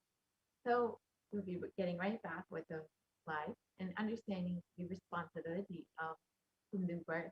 Devi has revealed that if you have the Hindu yonigam, the blessing of being born to Hindu parents, it was a conscious decision that you have taken in your previous life to be born.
So sorry for the technical glitch. We will be right back with the slides. And as we wait, let us understand what they about the Sanatana Hindu Dharma Yonijam, the birth of being born to Hindu parents. And this is considered the Uttama birth, the most best of all the birth, the best of all the birth that you can take. And this is what you have taken when you have decided to have moksha as the only goal of your life. However, if you end up taking this birth and forgetting this goal, you end up getting deluded and forget the purpose of this birth itself. If you get toiled into the other aspects of life, like dharma, artha, you will lose the purpose of your life. When you have chosen the Hindu Dharma Yonijam as the birth take for ensuring that you reach moksha, and when you lose this purpose of your life, you fall into delusion, and Maya will simply keep you there. She will ensure that you are getting lost in all of the day-to-day happenings and forgetting for what you took this birth. And it is the responsibility of Hindus to ensure that they protect Sanatana Hindu Dharma, that they ensure that they give the science of Sanatana Hindu Dharma to the world. The science of Hindu Dharma is to bring enlightenment to the world, all of the gifts of enlightenment to the world. And this is how we can ensure that we are keeping this, keeping Hinduism alive and keeping our responsibility as Hindus. So let us understand, what is the responsibility of Hindus? Devi has revealed that it is our responsibility to protect Hinduism and all the great gifts that Hinduism has to offer to the world. And we all know, as Hindus, Hinduism has offered so much to the world in every field, whether it's science, art, music, culture, every field, Hinduism has contributed something. The fundamental aspect of Hinduism is about contribution. The fundamental cognition of Hinduism is all about contribution. And Hinduism has continuously been contributing to the world. And the Supreme Concept of Hinduism has been reviving all of the wonderful contributions that Hinduism has given to the world through Kailasa and through the various initiatives of Kailasa. And we have the opportunity to be a part of this by signing up to be an e-Kailashi at kailasa.org. So if you would like to avail all of the benefits of being a Hindu and of practicing Hinduism, all of the benefits that Hinduism has given to the world, you can sign up to become an e-Kailashi at kailasa.org and understand that Hinduism has faced tremendous persecution and attack, and this destruction of Hinduism has gone through various phases, which we will be understanding very soon. But after facing so much of destruction and so much of attack, only the Supreme Pontiff of Hinduism is able to revive what all Hinduism and our sacred scriptures have contributed to the world through the various initiatives and programs the Supreme Pontiff of Hinduism is providing. He has made accessible to everyone and for Hindus themselves to understand and experience. Hinduism has given so much to the world in various ways through the various fields in engineering, in astrology, astronomy, in understanding how the cosmos works, understanding how the macrocosm and the microcosm work, understanding the science of completion. All of this has come from Hinduism, and it has contributed so much to the world. And we as Hindus have a responsibility to protect what all Hinduism has contributed to the world. And we also have the blessing of receiving all of the benefits of Hinduism. So if you would like to learn more about that, you can visit kailasa.org and understand what all Hinduism has contributed and what the Supreme Pontiff of Hinduism is providing in order to share all of the gifts of Hinduism with the world.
So Hinduism represents the most ancient yet progressive indigenous spiritual tradition. It is an open framework model of civilization that stands for global peace, vegetarianism, nonviolence, yoga, worship of nature, temple-based living, manifesting spiritual powers, and the inherent divinity of every being.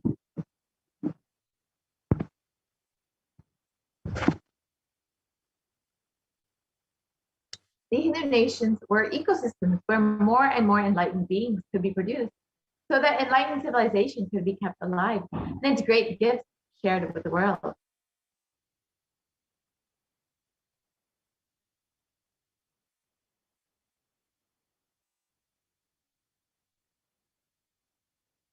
let us look at some of the references of Hindu nations from our scripture.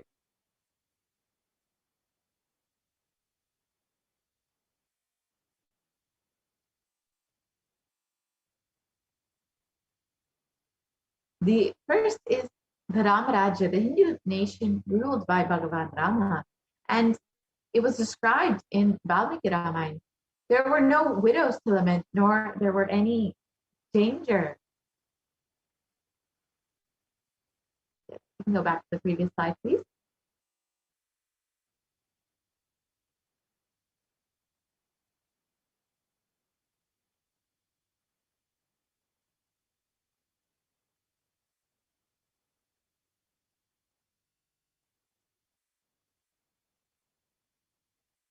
So the description of the Rama Rajya, there were no widows to lament, nor there was any danger from wild animals, nor any fear born of diseases.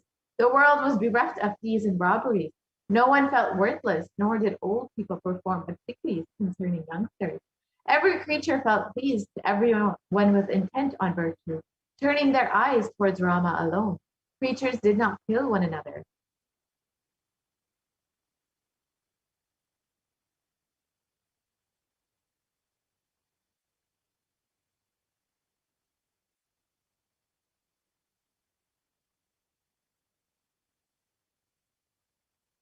People survived for thousands of years with thousands of their progeny, all free of illness and grief.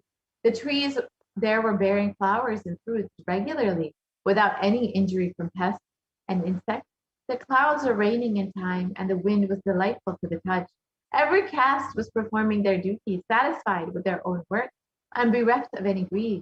People were intent on virtue and lived without telling lies. All the people were endowed with excellent characteristics. All were engaged in virtue.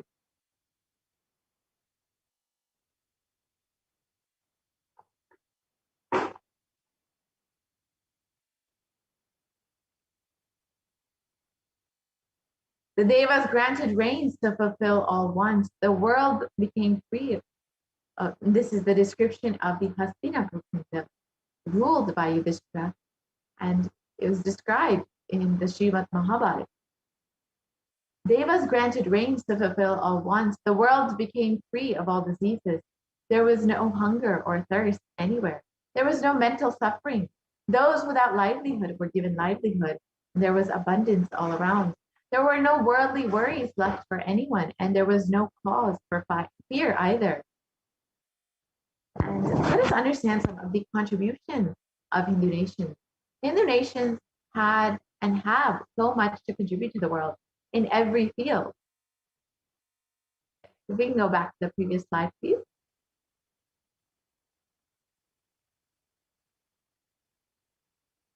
In every field, including enlightenment, health, medicine, art, science, technology, aviation, dance and music, clothes and jewelry, social systems, judicial systems, political systems, legal systems.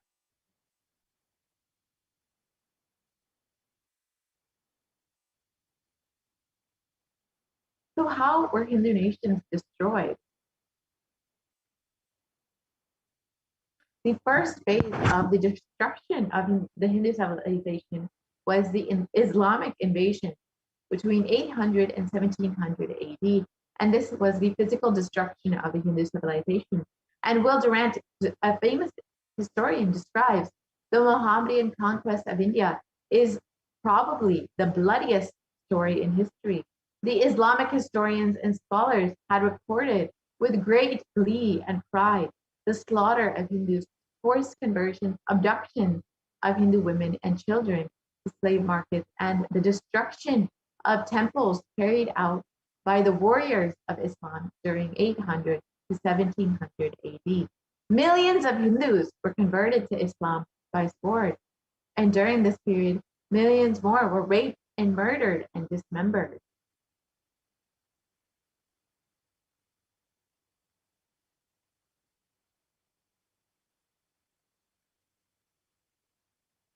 And Hindus, it was the Islamic law prescribed for Hindus conveyed by Khilji to his legal advisor has stated that Hindus are like mud. If silver is demanded from them, they must, with greatest humility, offer gold.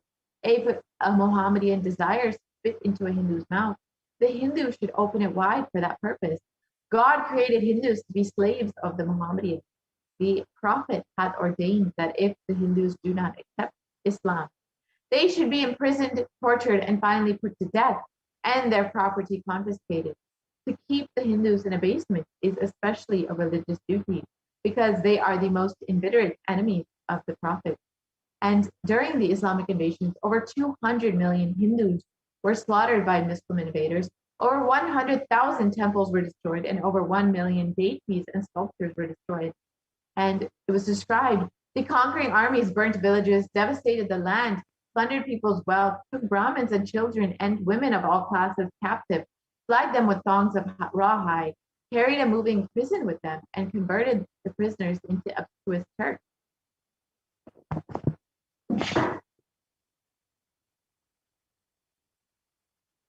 And the next phase of the destruction of the Hindu civilization was the British occupation between 1700 and 1947 AD.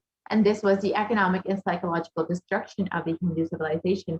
And again, Will Durant describes, I have seen a great people starving to death before my eyes, and I am convinced that this exhaustion and starvation are due not, as their beneficiaries claim, to overpopulation and superstition, but to the most sordid and criminal exploitation of one nation by another in all recorded history.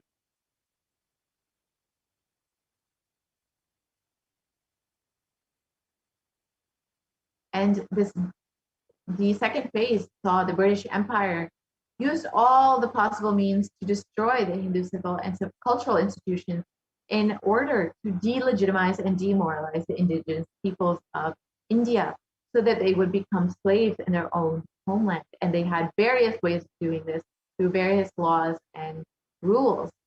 If we can move to the next slide, please.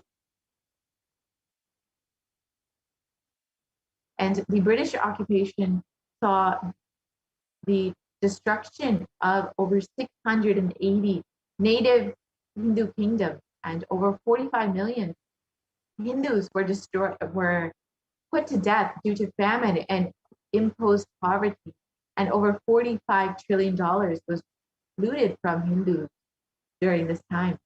And Sajid Arora of the Indian Parliament has described the British came to one of the richest countries of the world, and over 200 years of exploitation, looting, destruction reduced it to a poster child of third world poverty.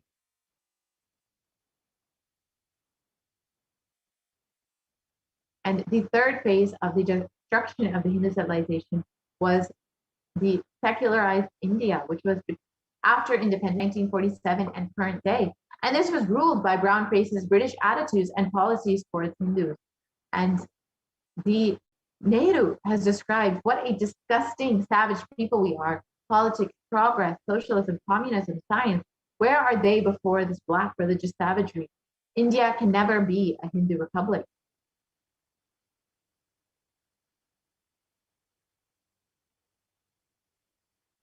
And if the first law minister and principal architect of the Indian Constitution has described, if Hindu Raj does become a fact, it will no doubt be the greatest calamity for this country.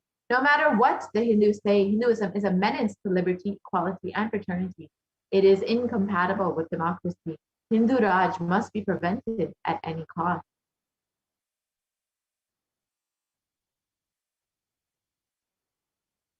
And the secular India was unfortunately ruled by an Indian legal system that was extremely anti-Hindu. The modern Indian legal system, academia, and media all systematically undermine, suppress, and delegitimize the Hindu institutions and culture. And they've done this through various methods, including laws and constitutional laws that were against Hindus and Hindu institutions. We can move to the next slide, please.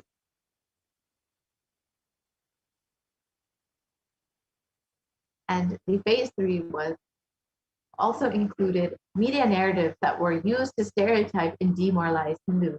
And this was seen all across Bollywood and other mainstream media, where they made Hindus as seen as complete jokers and corrupt, dishonest, and sex fiends.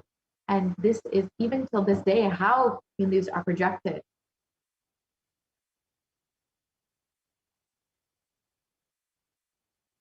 Yes, we can move to the slide, please.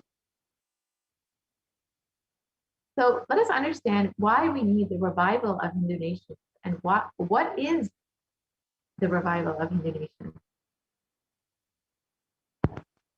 So let us understand the vision for the Hindu civilization revealed by the Supreme Concept of Hinduism. The Supreme Concept of Hinduism revealed during the time of the Mahabharata, we Hindus had 56 deshas, 200 states, 1,700 samsthanas, and 10,000 sampradayas. In all 56, we Hindus are persecuted. Now we have lost all of the 56. The last of all was Nepal. I am the collective voice of all the persecuted Hindus. I will revive and rebuild a Hindu nation, built on the Vedagamic principles on a refuge, as a refuge for all practicing and aspiring Hindus, as a safe haven for all the persecuted Hindus.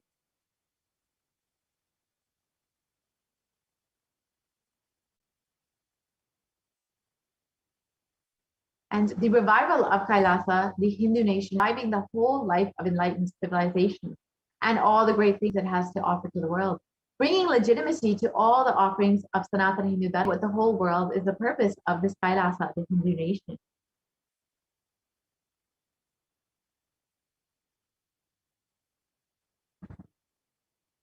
And Kailasa is the revival of the cosmic constitution. Kailasa is the model nation of how enlightened civilization should be living. And Hindus being one of the most persecuted civilizations, Hinduism is on the brink of extinction, such that the next generation may know about Hinduism only from textbooks. And today, Hinduism is a political orphan. The preservation and restoration of Hinduism's spiritual and cultural heritage is impossible without a national identity. So what can we do to save Hinduism? Let us reclaim our Hindu identity.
Sorry for the technical glitch.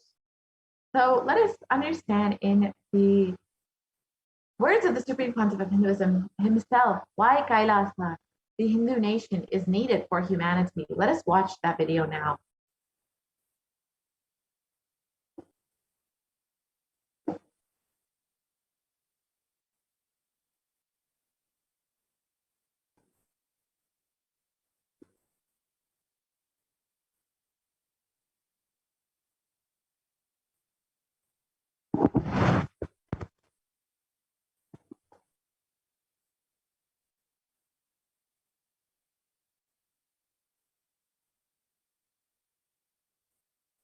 Contribution.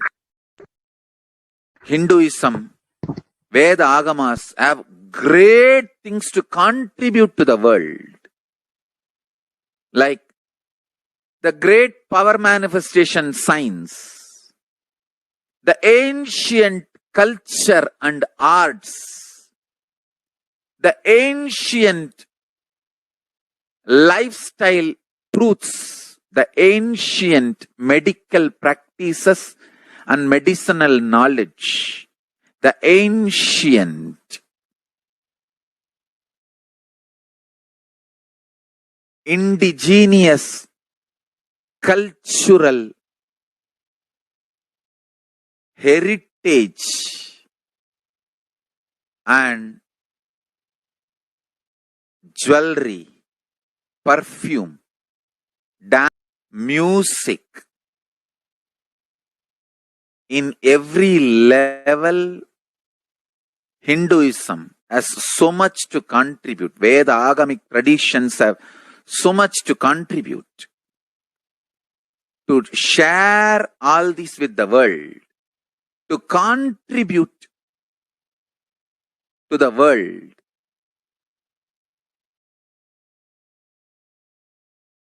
Hindus need to tell the world what they are contributing in every level. The brand of Hinduism itself is enriching and empowering and enlightening. Hinduism is all about enlightening the world. Empowering, enlightening, enriching the world. Contributing.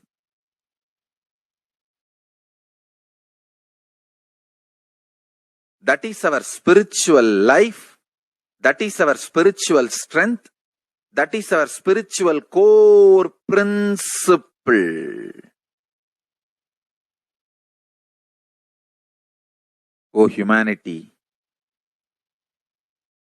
I request you with folded hands, some one corner of the world, if you just give me few hundred acres, I will keep this whole science alive.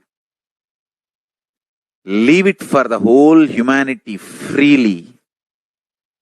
Fortunately, Paramashiva has given me the power to decode all this Hindu medicinal system, Hindu judiciary system, Hindu social law and order system, Hindu power manifestation system, Hindu mental sciences system, Hindu yogic sciences, the sciences of Hindu biology, Hindu physics, Hindu psychology, Hindu physiology, Hindu chemistry, all this Paramashiva has given me the power to decode.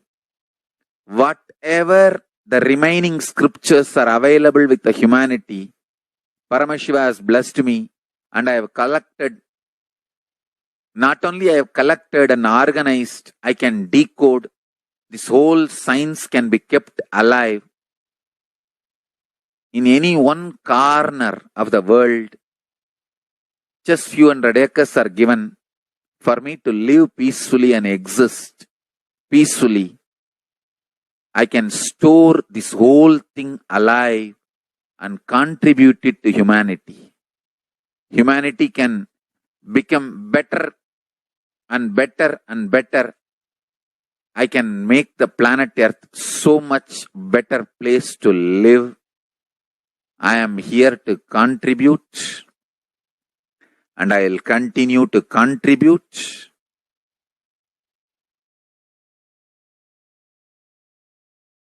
As long as I live, I will contribute.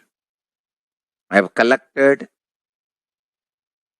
all the remaining available scriptures, maybe 2 crore books, crore means 20 million, I think, books on Hindu physics, Hindu chemistry, Hindu biology, Hindu physiology, Hindu psychology, Hindu law and order, Hindu social system, the power manifestation sciences of Hinduism, yogic sciences of Hinduism. I have collected, and Paramashiva has given me the blessings and power to decode. I have decoded and continuing to decode them. If the humanity, somebody is kind enough to give me few hundred acres in one corner of the world and let me live peacefully, I can keep all the scriptures there and go on sharing with the world, revealing these whole sciences to the world, and go on contributing. I don't need anything other than 1 cup of curd rice every day, that's all. A cup of curd rice per day, over. I can go on be giving this to the world. I can add to the world. I can make the world a better place to live. That's all I have to say.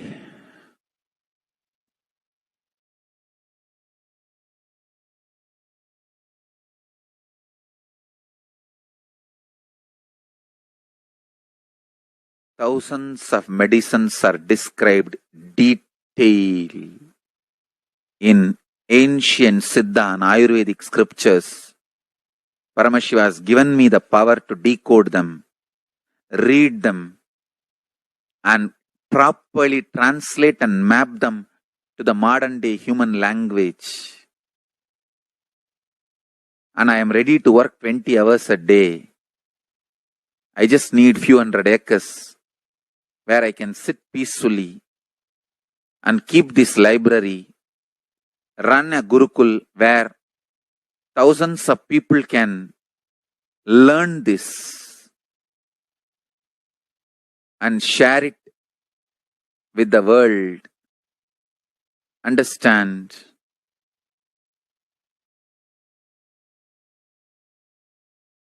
I am only interested in contributing.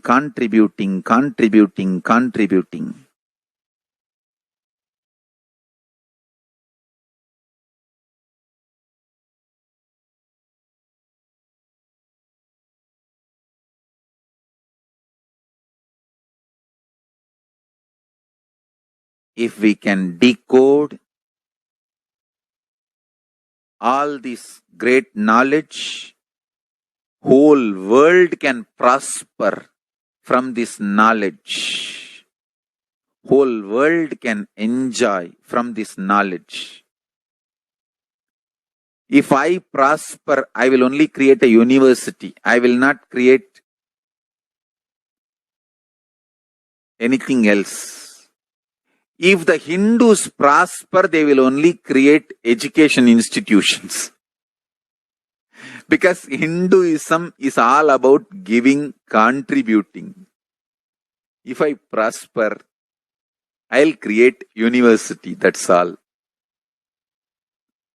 Kailasa is all about university, to decode the ancient sciences and share with the world. Understand?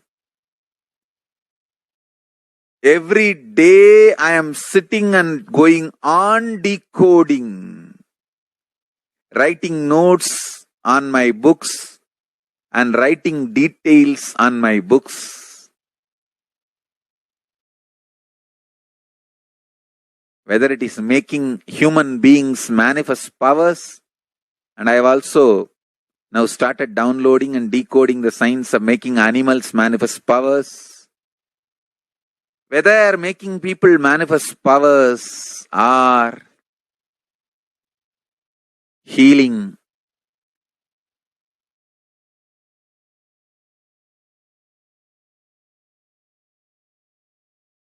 in every level, life is all about contribution, contribution, contribution.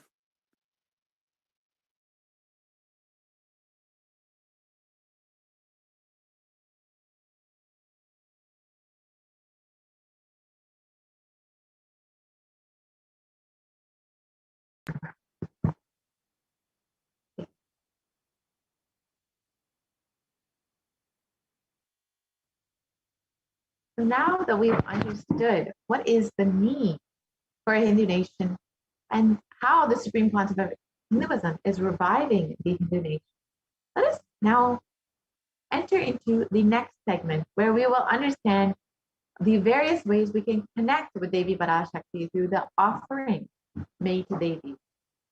So the offerings are an opportunity for us to open up our being, to receive all of the love and energy and blessings of Devi Parashakti. So please stay tuned for this next segment where we'll understand how we can connect with Devi much more deeply and how we can receive her blessings much more deeply. Let us enter into this segment now.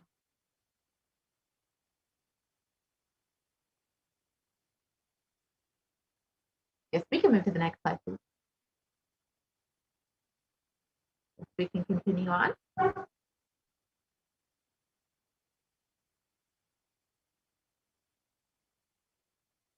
Yes, we can continue on to the next slide, please.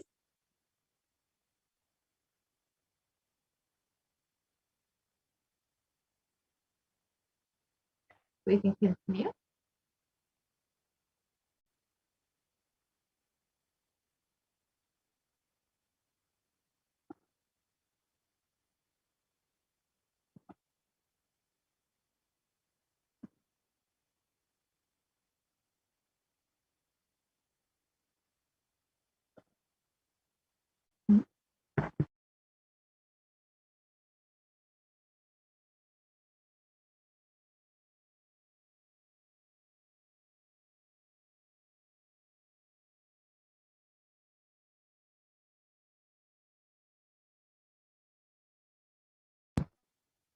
So Devi Parashakti is both the complete manifestation of both the masculine and feminine. And the masculine and feminine, both consciousness, have to be expressed equally by every human being to be enlightened.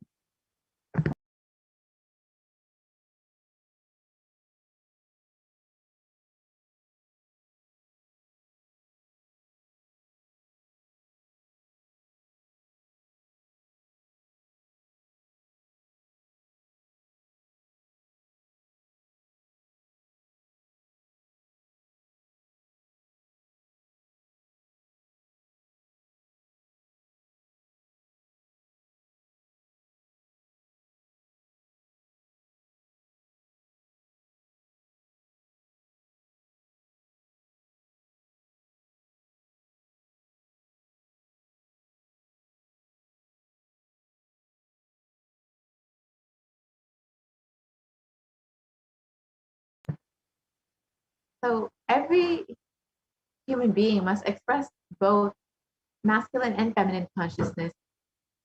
And until enlightenment, only the masculine dimension expresses more than the feminine dimension, irrespective of male or female physical bodies. And during the Bhav's meditation, every human being has to complete with these 5 dimensions to achieve enlightenment. With the Pitrus, the ancestors, the Guladevatas, the family deities, then the parents, the nature, and the Guru.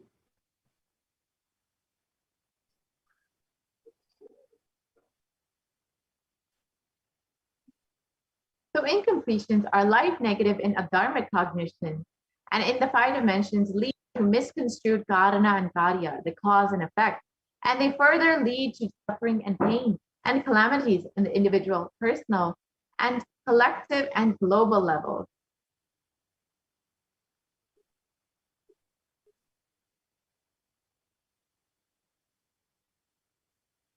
And being sensitive is being aware and gratitude to life. Everything from the air we breathe, the place you sit, the energy to feel that you exist, and the energy to celebrate existence.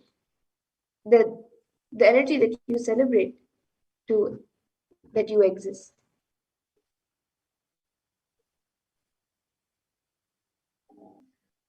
And there are 43 energies which constitute our human body.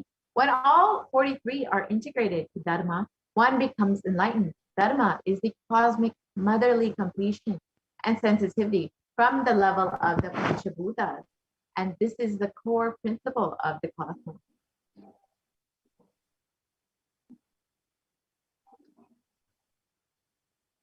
And awakening the sacred feminine is the key to enlightenment. When awakened, man expresses the sacred feminine consciousness and he becomes a great revered leader.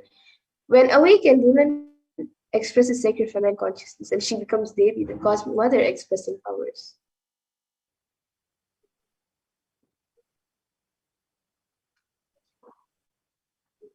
So the key to awaken the sacred feminine consciousness is conscious sovereignty.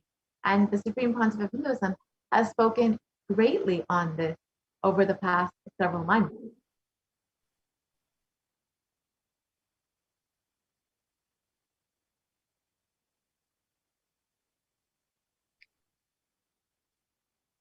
And out of millions of paths, the easiest, sweetest, and the most beautiful path to enlightenment is connecting with the cosmic mother, Devi Parashakti, the cosmic feminine consciousness.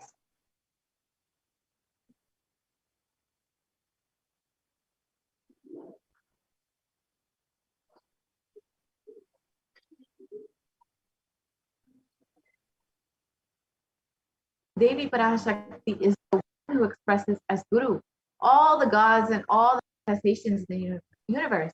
She can straight away deliver enlightenment by connecting through the cosmic umbilical cord.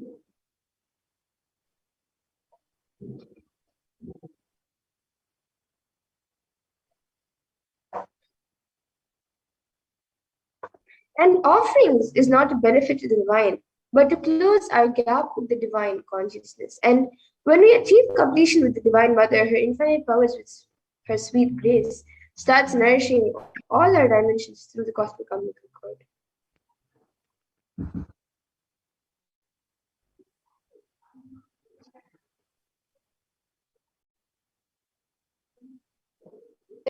Too small or too big one can offer to connect with the Divine Mother.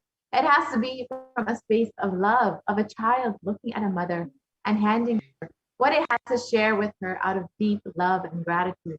It can be a cup of milk, a flower, or it can be a precious jewel to adorn her smiling face or her beautiful hair.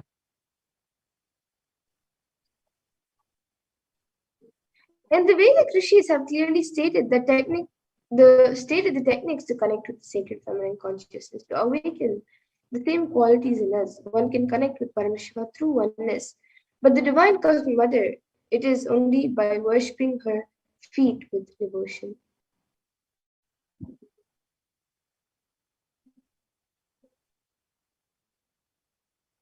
Mother worship is the most non-violent, most peace-centered, most healing, soothing, and sweetest path to enlightenment among all the traditions on planet Earth. Worshipping Mother includes contemplating, meditating through sacred offerings of mantras, oblations at her feet. And Mother worship is the most non-violent, most peace-centered, most healing, soothing, and sweetest path to enlightenment among all traditions on planet Earth. And worshipping includes contemplating meditation through sacred offerings of mantras and oblations at her feet.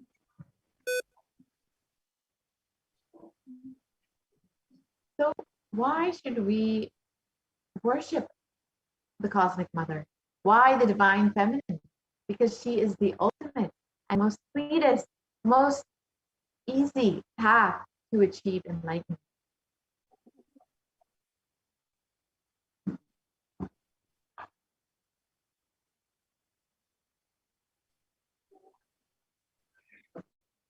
In the Shastra Purana for this says, Om Aham Rudrebir Vasubir Charami Aham Aditye Ruta Vishvadeva Aham Nitra Varuno Bhav Vibrami Aham Indragni Aham Ashwino Bihi. This translates as, I walk as the 11 Rudras, I walk as the Vasas, I walk as Vishnu and other Adityas, and all the divine forms, the Vishvadevas, assuming the form and the inner self of all the gods, hold aloft Mitra and Varuna, even as Indra and Agni I do, and the Ashwini twins too. And this verse actually comes from the Rig Veda. So the Ekadashi Rudras, Maharudra, Ashta Vasas, Dwadasha Adityas, Vishvadevata, all of them are my retinue. I move around with my various forms with them as my retinue. I protect all of them, including Mitra, Varuna, Indra, Agni, and Ashwini Devatas. And Devi declares herself in this verse as the inner self of all the gods, the divine energies, and she is all pervading and all permeating.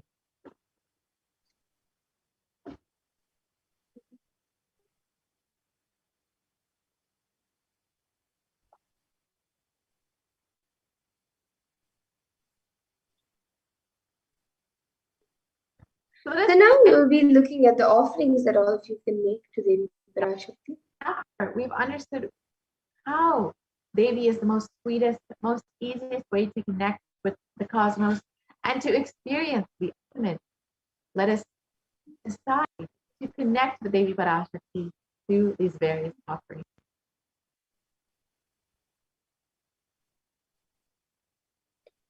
So the first offering that all of you can make to Devi Parashakti is the e-hundi, which you can offer any amount that you would like. And the Shastra Pramana for this offering says, Bhakti Priya, Bhakti Gamya, Bhakti Vashya Vayapaha, Shambhave Sharada Aruda. Yes, we can go to the previous slide. Yes. So if there is any fear in the minds of the devotee, Devi is sure to remove that fear. It is stated that Devi likes to be worshipped in autumn. And this means the autumn of our lives when our thoughts turn more and more inward. So if you would like to remove any fear from your life, you can make the e-hundi offering, which is just a general donation. The next offering is the Sankalpa offering, which is just $1. And this offering is a very simple offering that you can make, a conscious resolution that you can take to receive any blessings or guidance from Devi Parashakti. And the next offering is the Devi Sahasranama Svarnakasu, which is the blessing to manifest and awaken the multiple divine qualities, the Ananta Kalyana Gunas, the conscious attributes and powers of Devi Parashakti.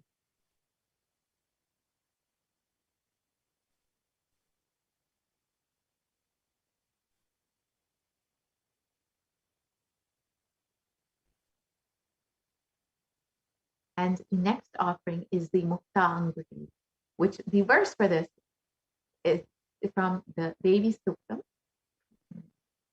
Go ahead and read it, Ma. Yes, the Shastra comes from the Devi Suktam. Yes. The next offering. So the next offering is the Swarna Padma Pushpa, which is 600 USD, 1200 USD, and 1800 USD. And the Shastra Pramana says, Siddhi Buddhi Prade Devi Bhukti Mukti Pradayini Mantra Murte Sada Devi Mahalakshmi Namostute. And the next is the Swarnamati, the offering of the golden touring, And this is 750 USD. So you can, if you would like, you can make this offering as well. And the Shastra Pramana for this comes from the Saundarya Lahari Vastu. So Lord Brahma, the creator of your, selects a dust from your feet and creates this world. And the great Adishesha with his 1,000 heads. Go back to the previous slide, please.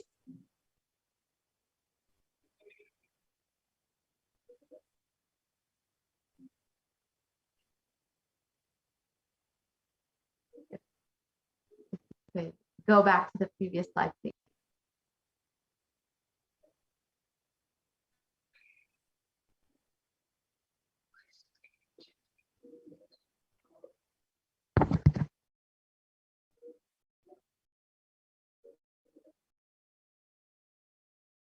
So another offering that you can make to Devi Parashakti is the Mang Tika, which is 750 USD, the hairline jewel. And then the Pratyaksha Pada Puja, which is 1,008 USD, which you can offer at the feet of Supreme Point of Hinduism.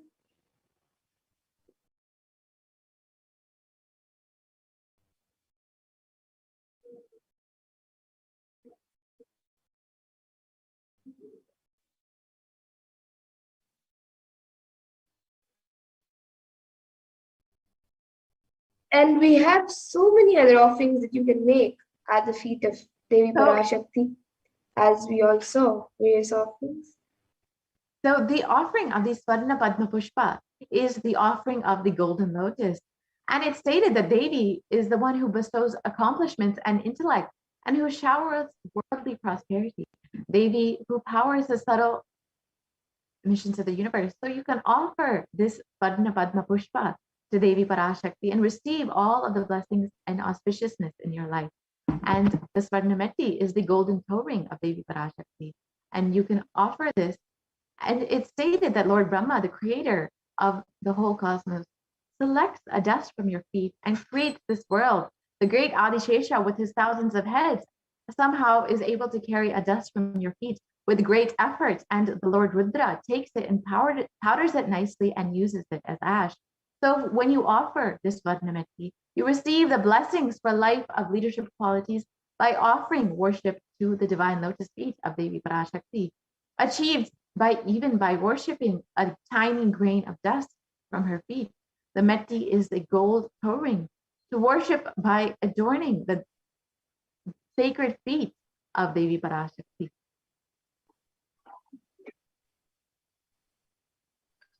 And then the Mang Tika, which is the hairline jewel, it comes from the Lalita Darshan Stotram, verse 106, Shuddha Sarabi Varshini.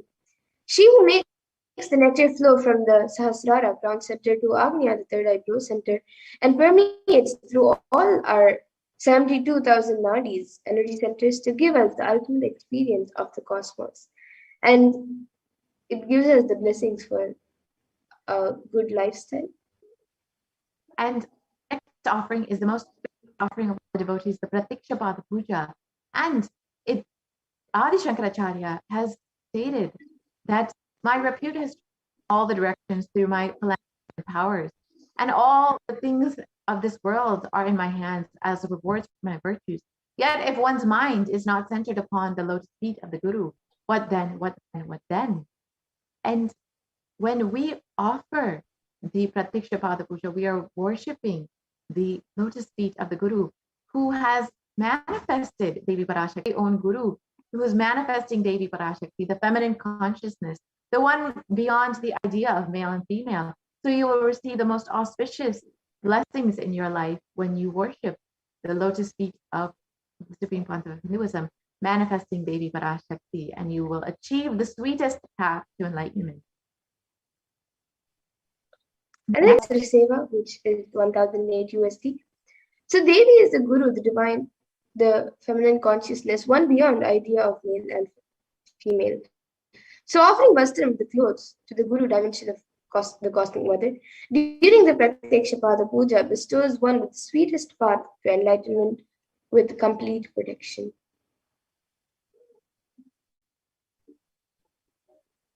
So here are the list of all the offerings that the e-hundi offering, which is the general donation you can make on the YouTube Super Chat.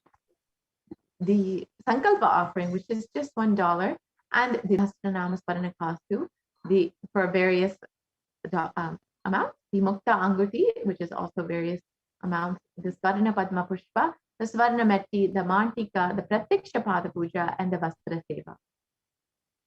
So you can visit this link and at gateway.nithyanandeshwarahindutemple.org, and you can choose whichever offering that you would like to make to Devi Parashakti. So you can offer your love, your gratitude, your devotion to the Cosmic Mother, manifesting through your very own Guru, the Supreme Power of Hinduism, Jagat Guru Maharaj, His Divine Holiness, Bhagavan Nithyananda Paramashivam. And you can visit the website, and this is what you will see, where you can select whichever option that you would like, whether it's the Pratiksha Pada Puja or the Swarna Padma Pushpa.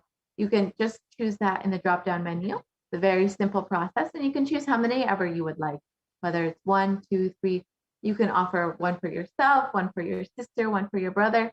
You can choose as many as you would like and select that option.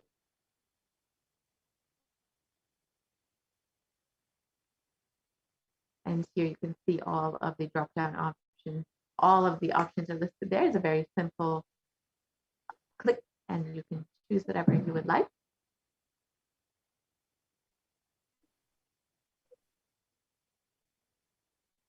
And once you've chosen this, you can move on to you can proceed to your cart, where you can make your payment. And this is a very simple process for making your payment. You can go ahead and proceed to checkout, and it's a very simple process of paying online. You can do this as you would for any other online payment. You can fill out all of your billing details and your credit card details. You can also pay through your debit card as well. And once you are done, it's a very simple process. You can just go ahead and hit the pay button. And once you've done that, you can include any other additional information that you need to include. And you can go ahead and place your order.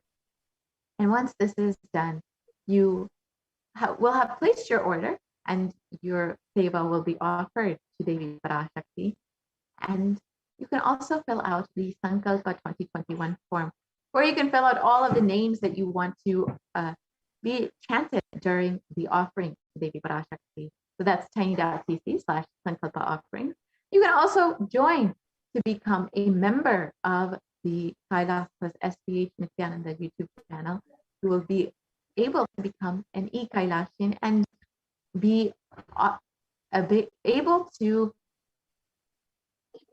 avail all of the benefits of becoming a member. And you can become a bronze level member, a silver, gold, platinum, or premium member. And these all have various benefits, various exclusive content that you will be able to access through this membership. So you can choose whichever one fits you best, and you can become a member and continue to be in the constant space of Devi Parashakti. You also have the opportunity to ask your comments during the live Devi Parashakti Akashic readings. You can place all your prayer requests, boon requests, any questions that you have directly to Devi Parashakti in the comments during the live Devi Parashakti Akashic reading. You have this opportunity once you become a member.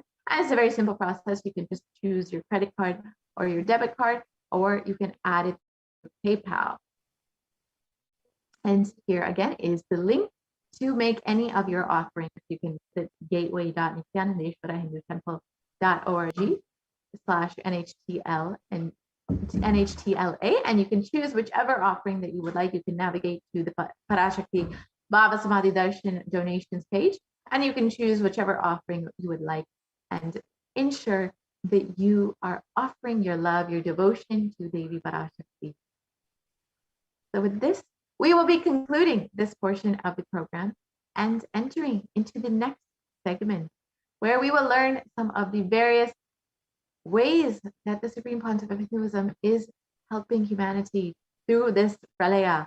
As we all know, the Supreme Pontiff of Hinduism and Devi Parashakti have been continuously warning and guiding us that the only priority for this year is to keep ourselves alive. And the Supreme Pontiff of Hinduism, out of his deepest compassion, has opened up all of the Kailasas in India for the sake of the multi-layer quarantine. The Kailasa COVID care centers have been opened just for your protection. Anyone who is interested in protecting their life, saving themselves, has the opportunity to sign up and avail all of the benefits of quarantining in one of the Kailasas in India. And today we have Ma Daimai Swami here with us to share about all of the things that the Supreme Pontiff of Hinduism has made available at all of the Kailasas in India for the multi-layer quarantine and Kailasas COVID care. So stay tuned for this next segment. We'll be right back after a very short break.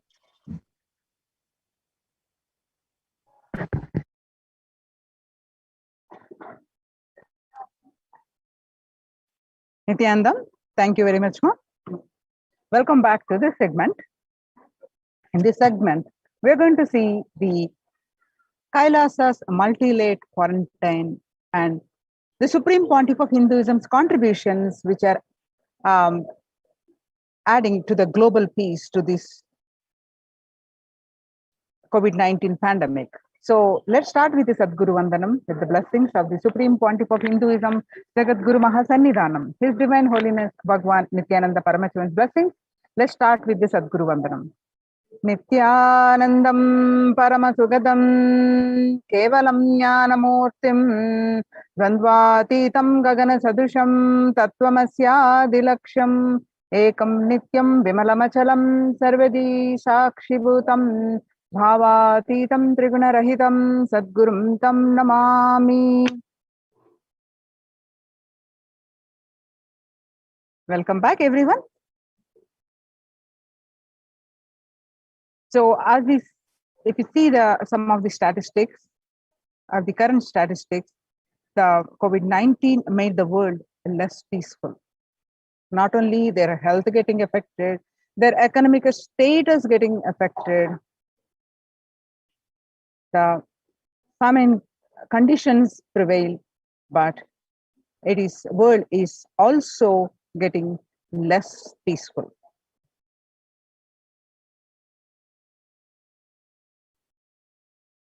The prevalence of depression and anxiety remain high among the younger adults. The younger adults are more likely to report symptoms of anxiety and or depressive disorder during this COVID-19 pandemic.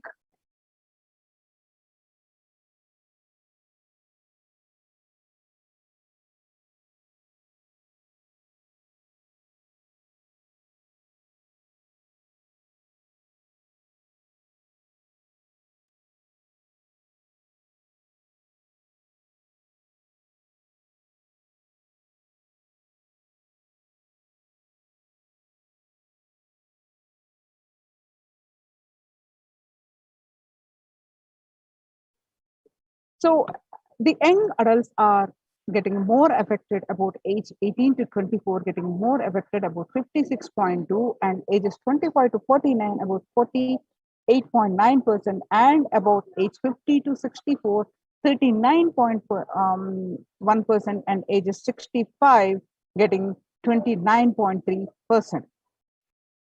So the average share of adults reporting symptoms of anxiety disorder and or depressive disorder from what it used to be in January 2029, over the period of 6 months was 11%. But in just 1 month, in this beginning of this year, it rose up to 41%.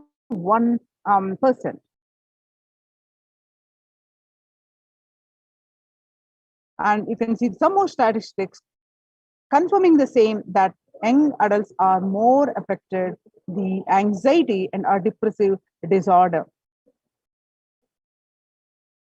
And the COVID-19 is a significant stressor for most Americans.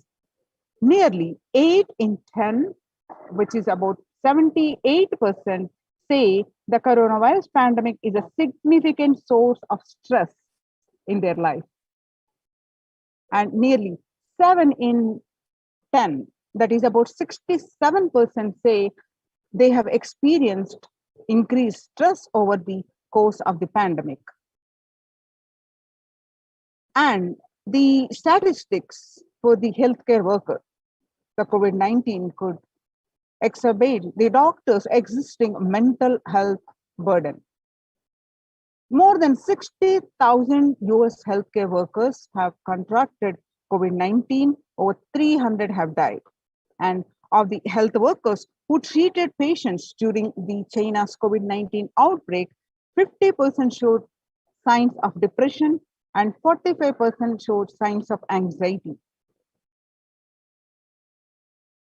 And the self-reported mental health among the pregnant women, new mothers, before the COVID-19 pandemic, the depression level, what it was the 15%, now during this pandemic rose to 40%, 40.7%, according to the Helio report. And the anxiety level, what it was 29%, now rose to 72%.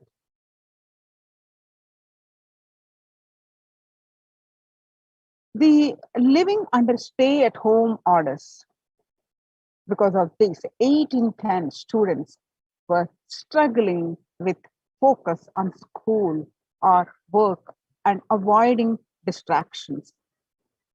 Students are interacting most with parents during the COVID-19 pandemic.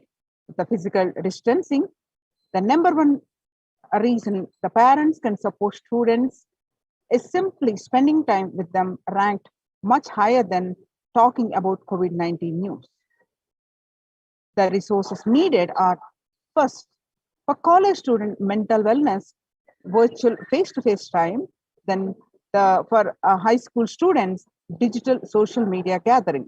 The 55% of all students who do not know where to go for help to go for their mental health. The understanding the pandemic's impact on working women, nearly 82% of women surveyed said their lives have been negatively disrupted by the pandemic. Nearly 70% of women who have experienced these disruptions are concerned their career growth may be limited as a result.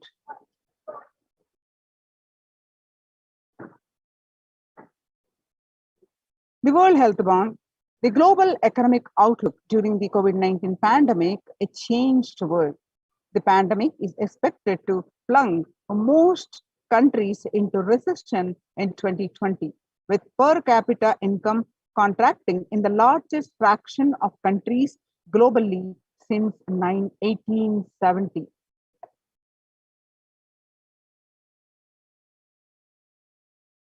The UN News, the COVID-19 threatening global peace and security. UN Chief, the General Tedros warns. While the COVID-19 pandemic is the first and foremost health crisis, its implications are more far-reaching and could threaten global peace and security. The UN Secretary General told members of the Security Council is closed video conference held on Thursday. But the pandemic also poses a significant threat to the maintenance of international peace and security, potentially leading to an increase in social unrest and violence that would greatly undermine our. He warned, later stating that the Council's engagement will be critical to mitigate these implications. COVID-19 profoundly affecting peace across the globe, says the Secretary General in address to the Security Council. The COVID-19 pandemic is profoundly affecting peace and security across the globe. Secretary General Antonio Guterres told the Security Council in its second July 2021 video conference debates, pressing the chamber to use its collective influence to protect the millions of people affected by conflict and already facing acute vulnerabilities.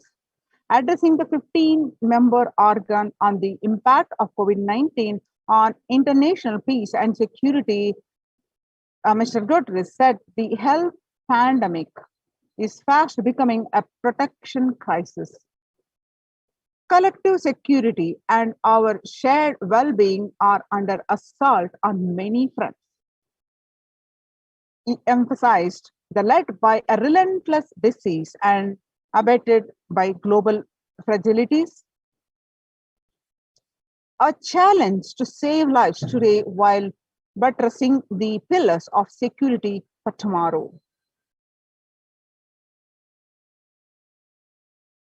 From the COVID-19 update from the UNEP, time to get serious about the climate change. On a warming planet, no one is safe. You have been telling us for over 3 decades of the dangers of allowing the planet to warm. The world listened, but it did not hear. The world listened, but it did not act strongly enough. As a result, climate change is a problem that is here. Now nobody is safe and is getting worse faster. COVID-19 is a threat to peace building in a conflict-affected and the conflict-affected nations. COVID-19 crisis has worsened already fragile situations. The International Labour Organization, ILO, is more aware than ever of its responsibility to promote peace and resilience in the time of this global pandemic. The breakthrough infections found in 25% health staff, a study, a little over 25% of healthcare workers were infected with coronavirus despite getting fully vaccinated. A recent study has revealed, giving an insight on the breakthrough infections due to the Delta variant. The study, jointly conducted by the Institute of Genomics and Integrative Biology, IGIB, and Max Hospitals in the Delhi NCR, found that the vaccination breakthroughs were far more common during the Delta outbreak in Delhi than previously reported. A new COVID-19 signs of vaccine resilience. All you need to know, a new coronavirus strain known as No, which was first identified in Colombia in January, has been designated a variant of interest by the World Health Organization. After being detected in Colombia, known scientifically as B.1.621, has been since reported in other South American countries and in Europe. The Mu variant has a constellation of mutations that indicate potential properties of immune escape, the Global Health Body said Tuesday in its weekly pandemic bulletin. New strain of COVID-19 detected in 6 countries, the breakfast, CNBC TV 18. The ongoing coronavirus pandemic is not over yet, and the new highly mutated COVID C.1.2 strain discovered in South Africa is testimony to how dangerously the virus can adapt to bypass vaccines when the world decides to reopen. 1.2 variant has been termed the world's most mutated variant since the beginning of the pandemic.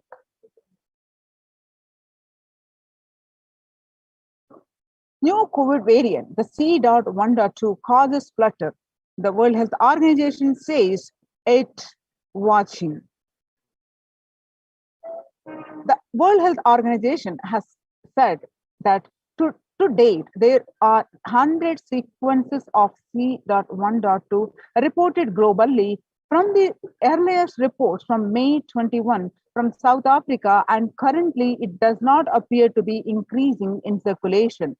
The new variant was first found in South Africa in May Researchers from South Africa have described the C.1.2 variant, which has 40 to 59 mutations more than the original Wuhan virus. Its protein, there are 14 mutations, which include the usual suspects, including the various N51I and E484K. It shares T48K mutation with Delta. The spread of evolution for this variant is 1.8 times faster than average. So join the COVID care protection centers. Register now through the link below. The link is https://kailasa.org/kailasa-care.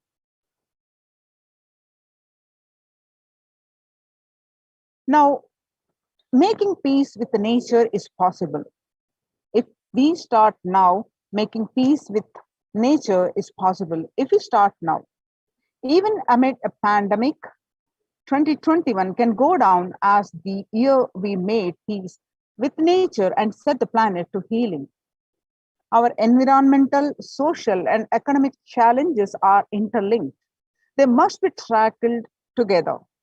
For example, we cannot achieve the Sustainable Development Goals by 2030 if climate change and the ecosystem collapse are undermining food and water supplies in the world's poorest countries. We have no choice but to transform our economies and societies by valuing nature and putting its health at the heart of all our decisions.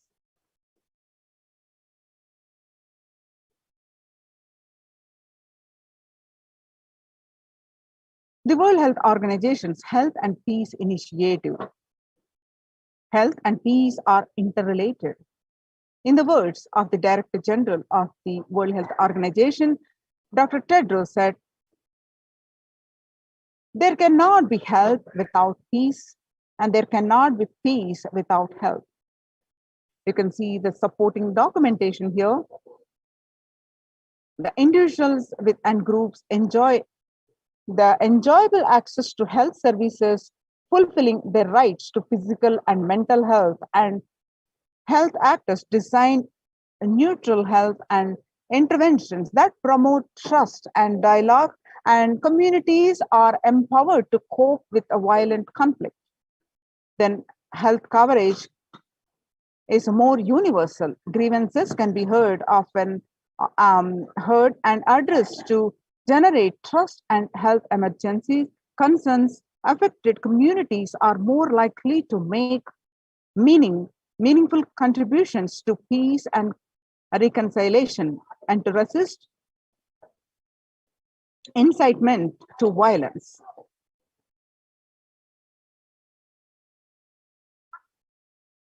According to the United Nations, in 2021 theme, Yoga for Well-Being, the day will be marked at a time when COVID-19 pandemic continues to upend lives and livelihoods of people globally.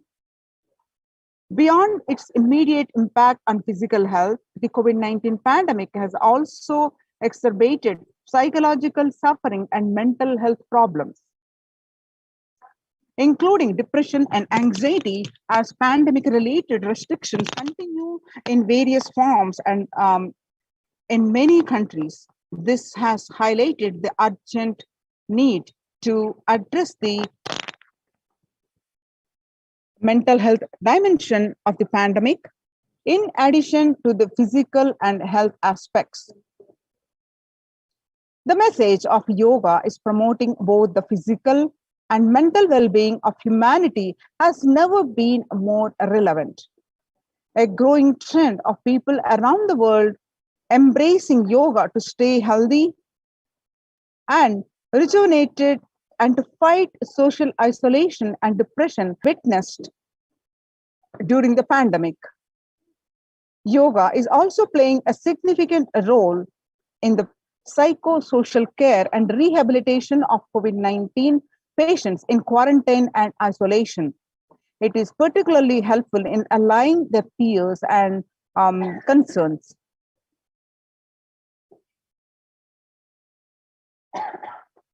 The United States Institute of Peace. Amid COVID-19, we need enhanced international coordination to build peace. Tackling the pandemic and building resilience in fragile states requires concerted international action at local, national, and global levels. As the humanitarian and economic toll of COVID-19 pandemic continues to grow, so does the risk that this crisis will fuel the new conflicts around the world. Whilst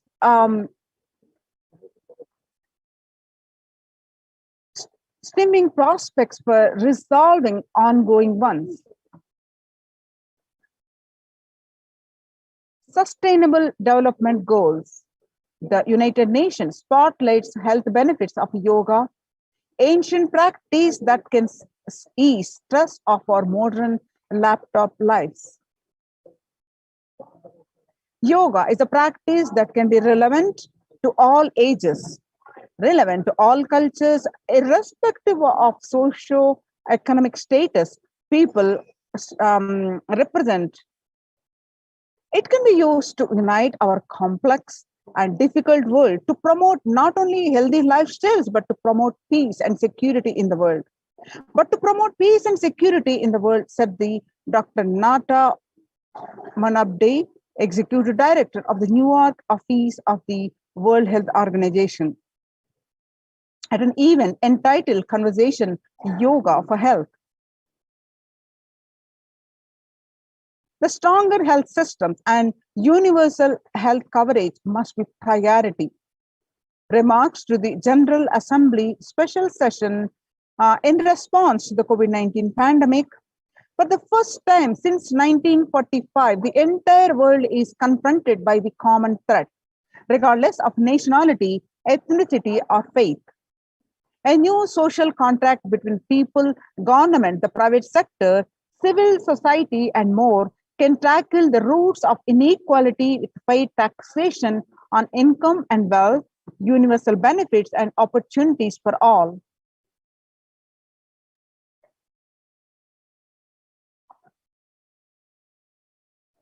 The United Nations Environmental Program. Food systems hold key to ending world hunger. Effects of the COVID-19 pandemic, the United Nations had noted a dramatic increase in world hunger. According to the state of the food security and nutrition in the world, 1/10 of the global population, as many as 811 million people, were undernourished in 2020, an increase of 180 million from 2019. According to the Eat Lancet Commission, more towards diets with a diversity of plant-based foods, low amounts of animal source foods, unsaturated rather than the saturated fats, and limited amounts of refined grains, highly processed foods, and added sugars could prevent between 19 and 24% of all adult deaths each year.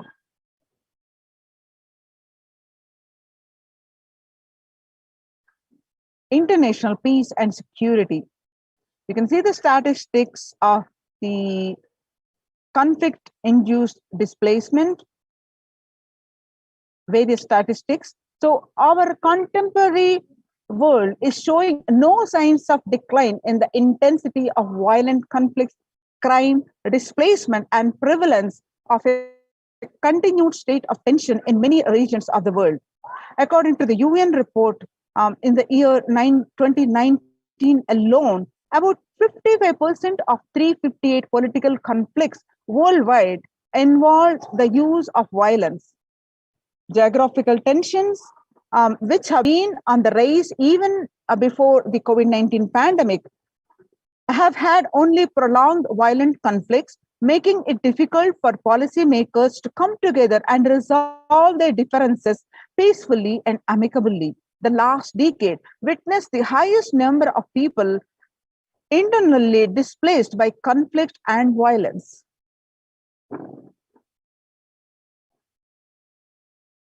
International peace and security.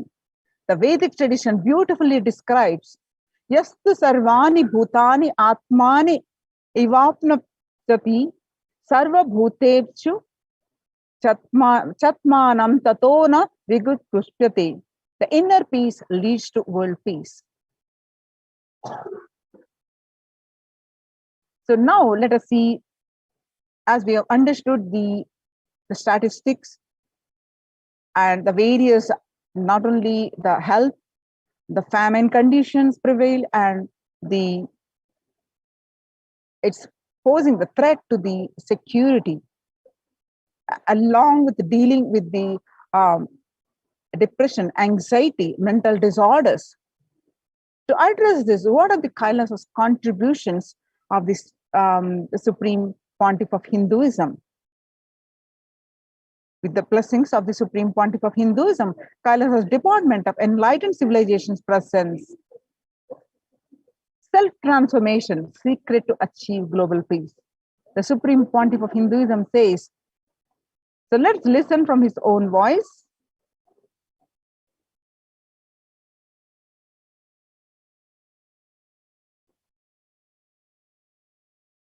Social answer means I'll tell, oh, you should all work for global peace. You should all work for turning the world. You should work for revolution. You should work for all these, that things. You should vote only the party which says that it will stop the war and all these things. This is the social answer. If you want the honest answer, I tell you, simply transform yourself. You can't do anything. If at all you can do, you would have done it.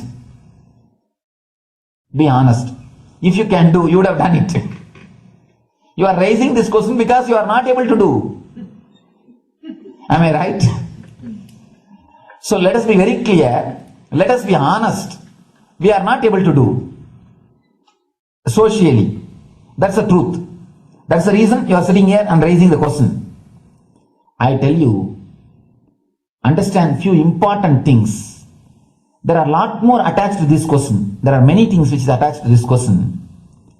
We always feel the present is the world is totally spoiled. It is not going according to the rules or how it is supposed to be. It was wonderful once upon a time. In ancient time, things were going properly. Everything was well and great. And I tell you, 10,000 years ago, they found some writings on stone in Harappa Mohenjo-daro culture. Some stone writings have been discovered. The other day I read a beautiful book about that stone writings. That writings, it says, oh, nowadays the society is not as it should be. So much of war. There is no peace. In the early times, there was so much of peace. Society was really great. Things were as it should be. And it almost looks like a today newspaper editorial. 10,000 years ago, the same thing carved on a stone. Then understand, there was no such time as only good prevailed. It is just a fantasy. Hinduism, they call it Satya Yuga, the age of truth. There was a time only truth prevailed. And every religion, Christianity, they say the Garden of Adam and Eve. There was a time everything was wonderful. Every religion has got the fantasy. The past was great. There was golden past.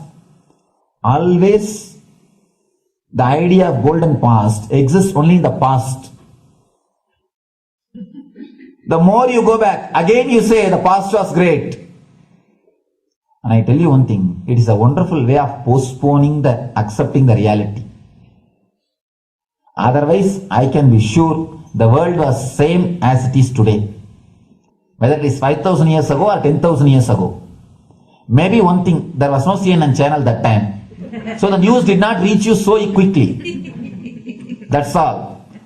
The news did not reach you so quickly. That may be the only difference. But otherwise I can be sure the good and the bad was equal. Good and the bad was equal. The same amount of wars were there. All the other things were there. You read the Puranas, the mythological stories of India, you see enough of things. Enough of dirty things. I think sometimes I find little more. And if you read completely the Puranas or the Hindu scriptures, there are a lot of things much worse than modern day. The criminal activities or bad things or negative things, whatever you say, all this stuff. And never think only present day is corrupted or violent. In the ancient days also, all these things were there. Only one thing was not there, CNN news or the internet. So the news did not reach you. But otherwise I can tell you, enough the good and bad was there. It always will exist. It will exist. All you can do is, if you awaken yourself, if you reach the enlightenment state, you can go beyond it. And I tell you, enlightenment is the only service you can do to the society. Just become enlightened so that you will reduce the negativity. Now, as of now, you are also the part of negative group. Naturally, we will be a negative group. As long as we are unenlightened, we will be the part of collective negative consciousness. So if you become enlightened, at least you will reduce your weight. That's the only thing we can do. Nothing. So all I request you to do is just become enlightened. Realize that you are a lion. That's the only way to help yourself and the society. Otherwise, all revolutions, you see, all revolution again end up as one more tradition. In last 2000 years, 3000 wars have happened in the humanity.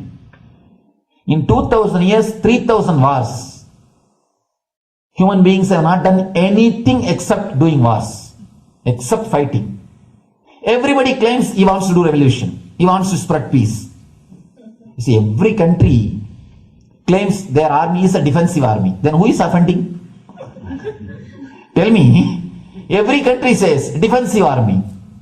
Then who is offending? These are all just, games. The idea of peace is a pure game.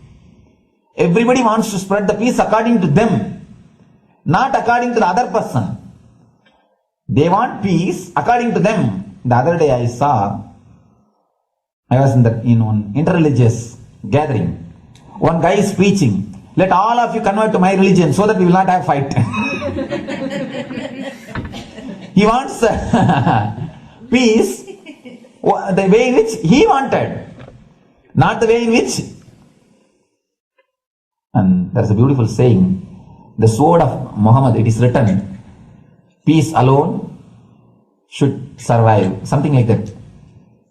He has written some statement about the peace on the sword. We all take sword to spread the peace. So no revolution is going to help, because in the last 2000 years 3000 revolutions have happened, but still world is same, I think much worse. So no revolution is going to help, only individual evolution is going to help. So be very clear. Instead of working in the outer world, start working in the inner world. That will help you and society some way. Now, we'll listen. Sri Kailasha is all about peace-based powerfulness.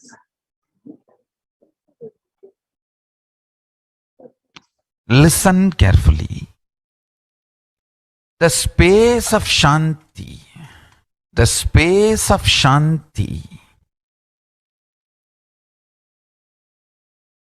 is where Kailasa grows. Listen carefully. It is in the deep powerfulness of peace, or peace-centered powerfulness is the ground, breeding ground for Paramashivatva to manifest. Please understand. like how pure mirror reflects everything, pure Shanti based Shakti, peace based powerfulness reflects Paramashiva. Paramashiva manifests in peace based powerfulness. Please understand, neither violence nor powerlessness. Powerlessness is weakness. Violence is abusive. Peace-centered powerfulness. Powerfulness-centered peace. All the Upanishads starts with peace, completes with peace. Shanti mantra. Starts with Shanti mantra, gets completed with Shanti mantra.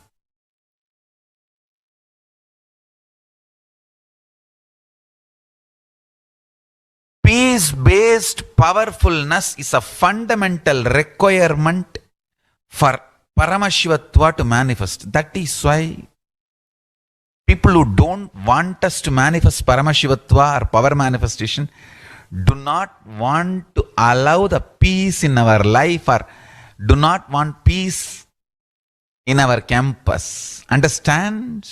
But only if you are peaceful, which cannot be shaken even by the demons and devils and rakshasas, we can be in eternal peace. So, remember this very clearly.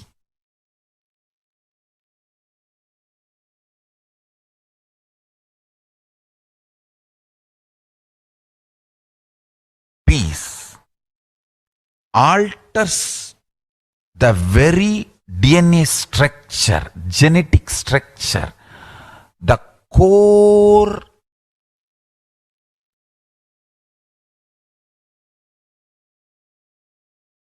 Anu Mahat structure. Understand? Anoraniyan Mahato Mahiyan. The consciousness in you is atom inside the atom, Mahat, more than Mahat. That Anoraniyan Mahato Mahiyan. That consciousness starts growing in you with more and more peace-based powerfulness developing in you. Nothing can be compared to unclutching. Spend more and more time, energy in unclutching. It will never be wasted. Time spent on unclutching is the most productive time for you in your life, because unclutching completely makes you altogether a different material. Understand? It makes your very biomemory, muscle memory, core structure, molecular structure, genetic structure, DNA structure, everything. All the 8 energy flow circuits, 7 energy flows, 1 the pure conscious explosion. So totally 8 energy flow circuits exist in you. All the 8 explodes when you unclutch. Understand? Unclutching is the space of Sri Kailasa.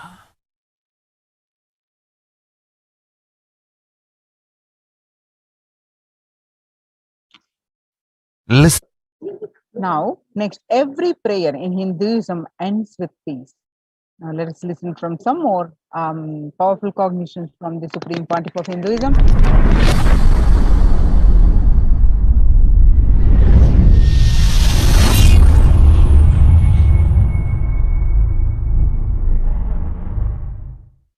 Every chanting, every prayer in Hinduism ends with Shanti, Shanti, Shanti 3 times.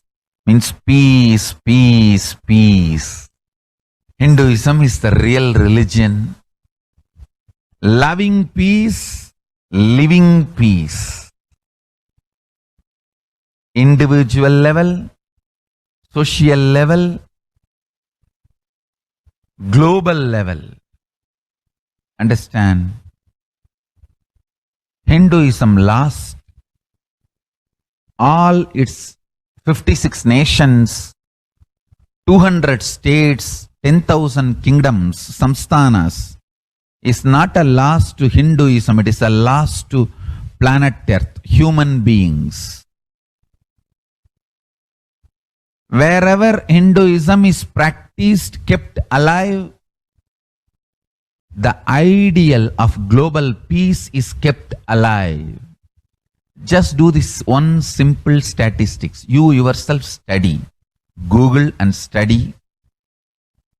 Take the top 10 religions. How many people they converted in last 200 years? How many people they killed? List for each religion. I can be 200% sure. Realize Hinduism is the most peace-loving and peace-living religion. Neither conversion nor terrorism. Neither conversion nor terrorism. Being the supreme pontiff of the most peace-loving, peace-living religion, I give you all my blessings on this International Peace Day. Understand? It is we Hindus need to keep the global peace as a living possibility, and we need to make this global peace as reality.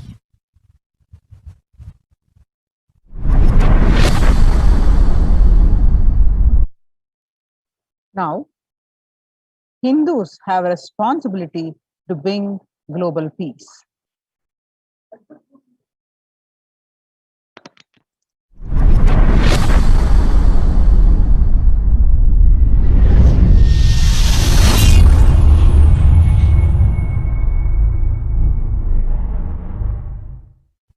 Hindus have the responsibility to bring global peace. So you can also throw a challenge. See, if you are making a Hindu micronation, you can throw this challenge to each one, your friends, family, 10 people. Let them participate in the challenge and then let them send the challenge to others. So I welcome all the living and practicing Hindus to become founding fathers of Kailasa micronation in your countries. You can also make a challenge, like how they made ice bucket challenge and all that. We can make a challenge. You form Hindu micronation and claim, I am the founding father of the Hindu micronation Kailasa. And then you can invite your family, friends for a challenge. 11 people. You form and you challenge 11 people and they also form and they spread. So let us start spreading. This project is my message on this International Day of Peace. Let us start working for global peace instead of just talking. The work we do will talk for us. The talk we do will not work for us. This is the message. The work we do will talk for us. The talk we do will not work for us. Global peace is responsibility of Hindus. We living, practicing Hindus, not only we should achieve the individual peace through unclutching yoga meditation, we should also create an ecosystem where the global peace starts manifesting. This Kailasa Hindu micronation is the enlightenment ecosystem. I request every living, practicing Hindu to manifest, do it, so the global peace can manifest from these Kailasa Hindu micronations all over the world.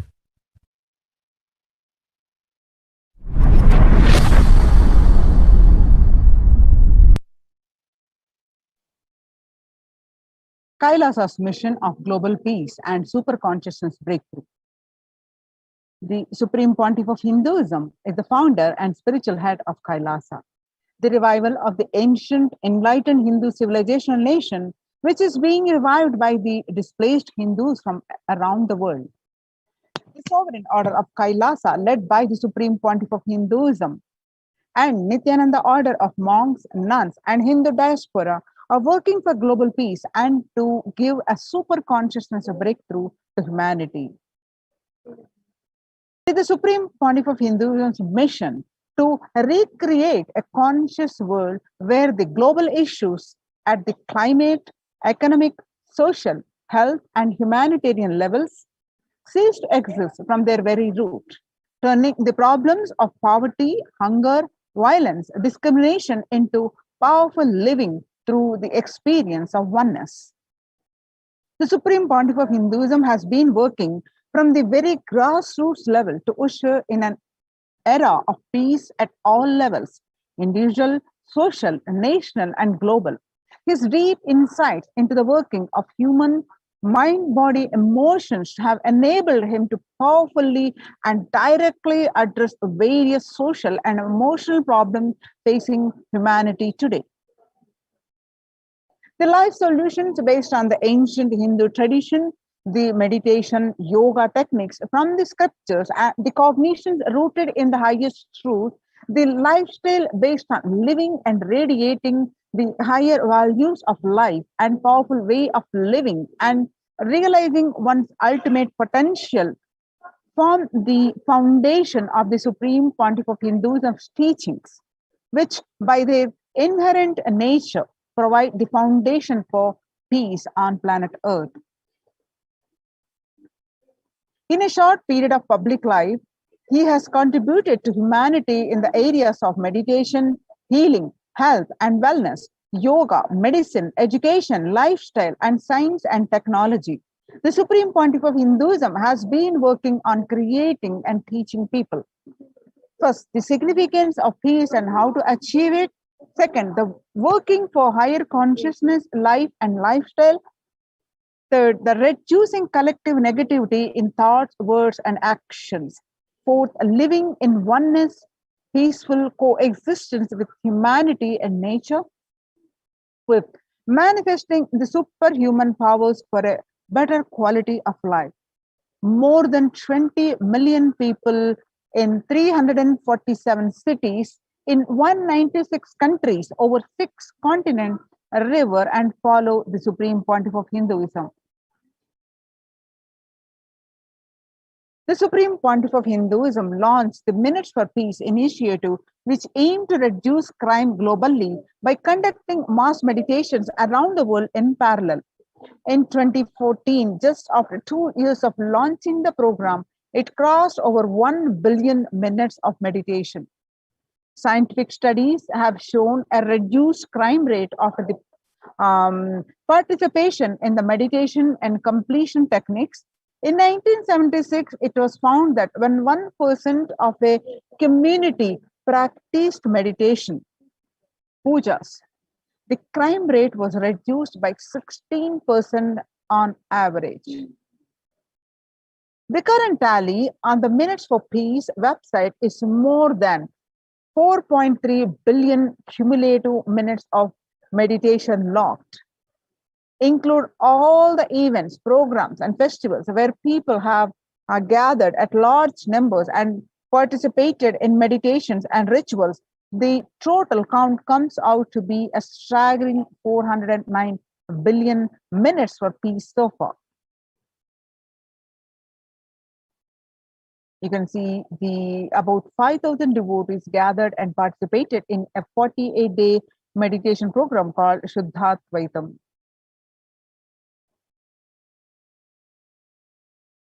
The Supreme Pontiff of Hinduism has hosted the Kumbh Mela, the USA in Los Angeles since 2007. Nithyananda Sangha is entrusted as the only organization to host Kumbh Mela outside India by the Akhila Bharatiya Akhada Parishad. In September 2006, the Supreme Pontiff of Hinduism organized the first confluence for world peace to honor the memory of those who lost their lives saving others on September 11, 2001 at Irvine, California, USA. The second Conference for Peace was held in Los Angeles in 2007 in collaboration with Vedanta Society, BAPS, ISKCON, Siddha Yoga, and other organizations. The Kumbh Mela festival spread fast to other countries, including Australia, Canada, etc. Kailasa's mission of global peace and superconsciousness breakthrough. In 2009, the Supreme Pontiff of Hinduism organized a month-long peace walk crossing 1,000 kilometers and 1,000 villages to bring together in harmony from all walks of life to promote healing, connection, and oneness among people. During the walk, the health camps were conducted in villages along its path. His Holiness has conducted the large-scale collective meditation on September 21st, International Peace Day, to raise the collective consciousness and awareness of peace. Kailasa's mission of global peace and superconsciousness breakthrough. Sannyas is our social responsibility. Let us have Hinduism and humanity. The Supreme Pontiff of Hinduism has revitalized the monastic tradition of sannyas by initiating hundreds of people into the Nithyananda monastic order. The all-renouncing monks contribute the best things to human civilization, living their life with cognition life is for others. These monks and nuns act as a harbingers of peace and empowerment for the human society distraught with violence, depression, and other forms of life negativity. Kailasa's mission of global peace and superconsciousness breakthrough revived the ancient practice of embarking on pilgrimage. The Supreme Pontiff of Hinduism has also revived the ancient practice of embarking on pilgrimages, spiritual journeys, taking spiritual aspirants to high energy sacred spots such as the Himalayas, Kailash, Varanasi, Angkor Wat, and various powerful temples of India. Even though prevalent in India, this practice is rapidly losing its original context, turning into a recreational family vacation. Reviving the original spiritual context, the Supreme Pontiff of Hinduism has made it possible for modern-day human beings to benefit from the spiritual energy present at these centers and accelerate their journey of spiritual evolution, hence ensuring individuals and collective peace as a natural consequence.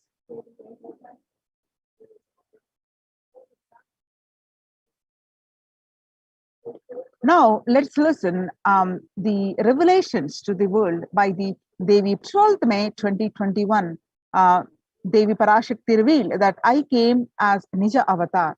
I am blessing you. Listen. People, listen. To do good to all of you, I have taken the form of Nithyananda and came down as Nija Avatar. People of India, listen. Carefully listen. Time after time, Bharatam is Jnana Bhumi, and we cannot make the Jnana Bhumi as infertile. And like they have to live and it has to flower. For few hypocrites, because they are stuck in delusion, we cannot sacrifice the world. Cosmos cannot be destroyed, the ship I did to save the cosmos from being destroyed, that is called Adi Kailasa. The ship I did to protect beings from Pralaya is Adi Kailasa. Because of conspiracy of Drohis and enemies' rule, the captain has to leave the ship.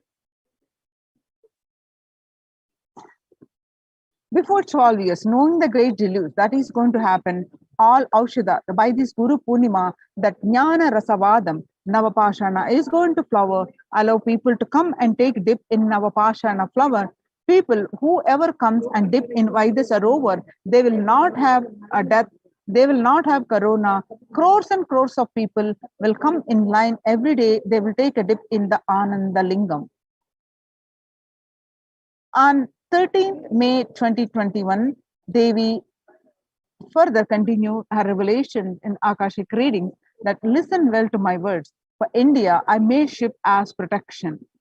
The Nithyananda Navapashana Lingam in Vaidya Sarovar, go to Adi Kailasa. O Indians, listen. All those regretting losing Nithyananda Nija Avatara, without confusion and without talking just as a lip service, go to Adi Kailasa. Crores of people will come there looking for health, Navapashana, water, peace, and medicine, to get health and protection and enlightenment. To protect India from great destruction, I, Parashakti, made this huge ship. Even though the captain is not there, ship is there.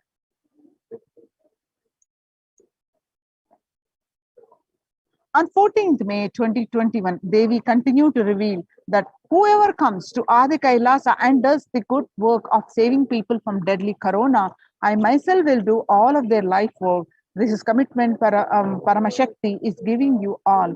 Parameshwari, I will do what I say.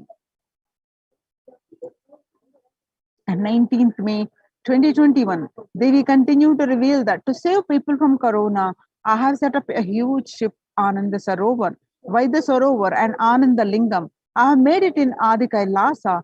Go there, take water every day, worship Ananda Lingam, water, turmeric, milk, and neem, rasam, showered are Navapashanam are medicines for us. The doors of Adi Kailasa will be open for all those who come and with trust. It will protect body and will give you conscious health. It will also give highest powers, dharma, artha, moksha, jnana powers, kama, and the God beyond kama. Adi Kailasa life will give all the goodness. On 31st May 2021, Devi revealed the hell of Krimi Bhojanam mentioned by Vyasa in Garuda Puranam has opened and is directly falling on India as thunder. Running to Adi Kailasa, preventing it is the only way. I have opened Adi Kailasa for those who want to save their life. All of you run to Adi Kailasa. On 11th June 2021, Devi revealed that drop the foolish mind with business motive of bargaining and attain surrender and go to Adi Kailasa. Be in Adi Kailasa, I will do good to you. And 18th, Devi revealed that for saving your life, go to Adi Kailasa. Best life is there. Before corona takes your life away, go to Adi Kailasa and save your life. On 5th July 2021, Devi revealed that the soil of Adi Kailasa is the Sarvaroga Nivarani, that means cure for all diseases.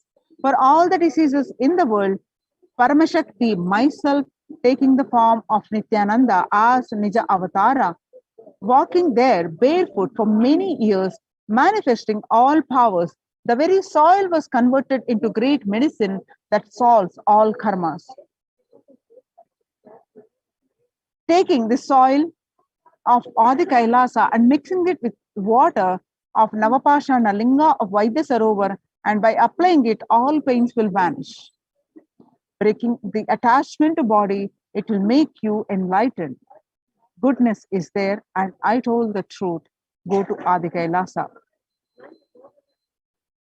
So when the first world countries closed their borders during a massive global emergency, Kailasa has opened its doors to all without exception.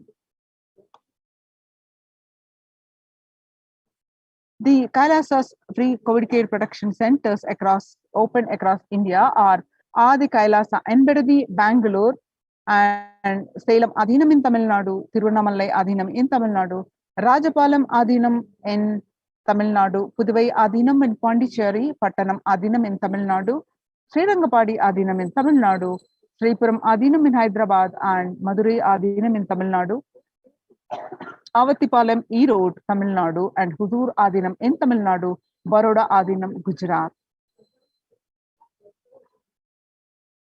Kailasa rushes to aid India as India finds itself on the verge of COVID-19 third wave. There are multiple free COVID care centers open across India and various social services offered during pandemic in Kailasa's de facto spiritual embassies across India. The spiritual services offered during the pandemic in Kailasa's de facto spiritual embassies across India and cosmic revelations on global pandemic. The free social services offered during the pandemic and de facto spiritual embassies across India, medical care, which includes allopathy, Ayurvedic, and Siddha medicine, infrastructure to accommodate thousands, and accommodation for multi-layered quarantine, emergency ambulances, that ICU on wheels, personal protective medical equipment, and food security management through food banks and organic farming. Join the COVID care protection centers. Register now through the link below https://kailasa.org/Kailasa care.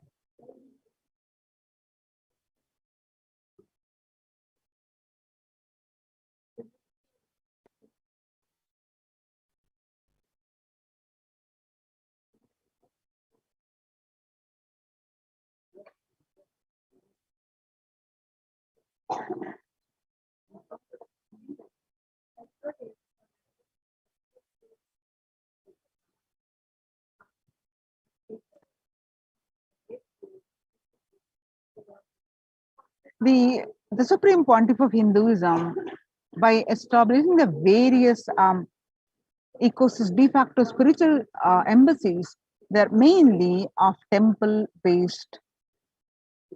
The revival of the temple sciences and ecosystems. By reviving these, the Supreme Pontiff of Hinduism establishing the global peace.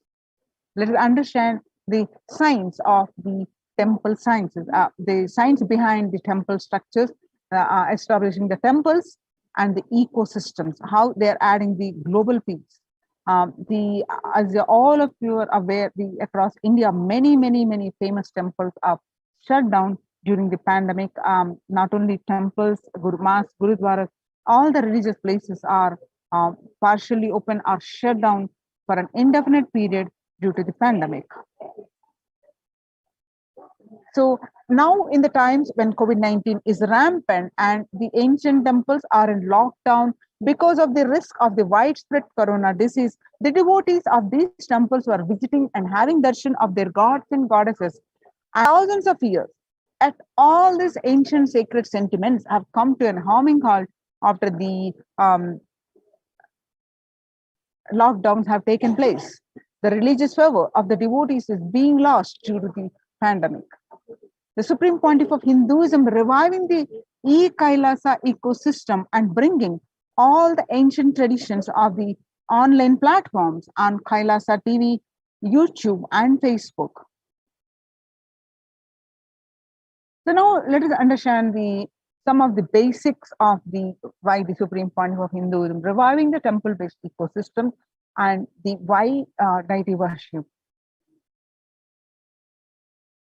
In his own words, that deities are not mere idols and they are embodiment of ideals. And we do not worship the idols, and we worship the ideals represented through the idols. When the divine is present before him in a form that he can see, touch, or relate to, the transmutation becomes an easy and joyful process. And the second, the deities in a real kshetra are always carved in the form of ancient masters and enlightened beings. Even though no longer in the body, they can be invoked through the name or form they used while in the physical plane. When we pray to the deity or chant its name, the corresponding divine vibration is automatically awakened and it becomes available on the energy plane to guide and bless us. The Supreme Pontiff of Hinduism says, we mastered the science of bringing the divine to the deities and expressing the divine through the deities. The whole science has been mastered in the Vedic tradition. The revival of temples will be the revival of the world peace and world bliss. Revival of temple culture, the deity worship where people are made to look in. That is where the revival of Sanatana Dharma, Advaita Satya is going to happen. The deities, the divine has various infinite auspicious qualities. They manifest through at different times as per the call of a specific devotee or the world is at a destruction. The divine manifests through the various auspicious qualities. For example, Shiva saved Markandeya from death and that became an independent deity, Kala Kala. The same way he danced in ecstasy and that action becomes Nataraja. Vishnu's very action of showering blessings on the world becomes Lakshmi. And Brahma's very action of constantly sharing the wisdom becomes Saraswati. So each of the actions of the ultimate becomes independent intelligences and energy. When you connect with those independent intelligences, those deities, whatever you want immediately happens.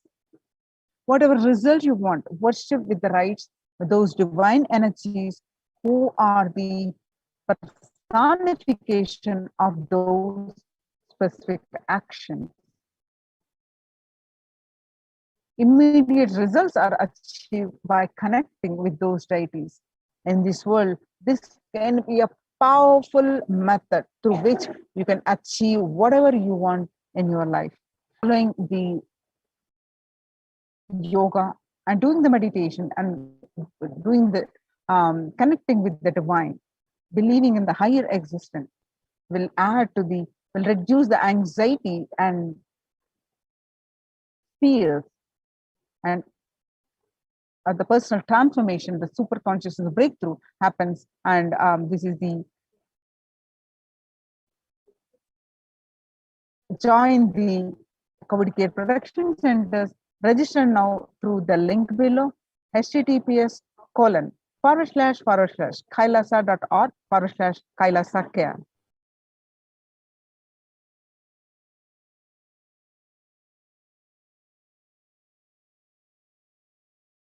The Kailasa's temple-based ecosystems are spread across the world, across the continents. Now, Kailasa is the place where everything related to super consciousness is revived. All the multiple sects, which is called Sampradayas in Hinduism, the spiritual ecosystems created for enlightenment will be revived and they are there forever serving the humanity.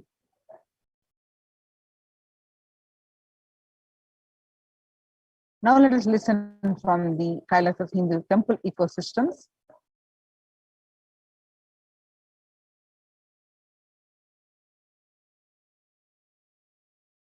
I am going to revive Hinduism by setting up a model community, enlightenment ecosystem. I'm going to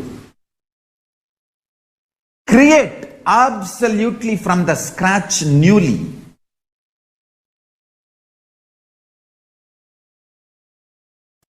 self-sustaining, temple-based, ancient enlightenment ecosystem and civilization based on that. Understand? Kailasa is reviving the ancient Hindu enlightened civilization.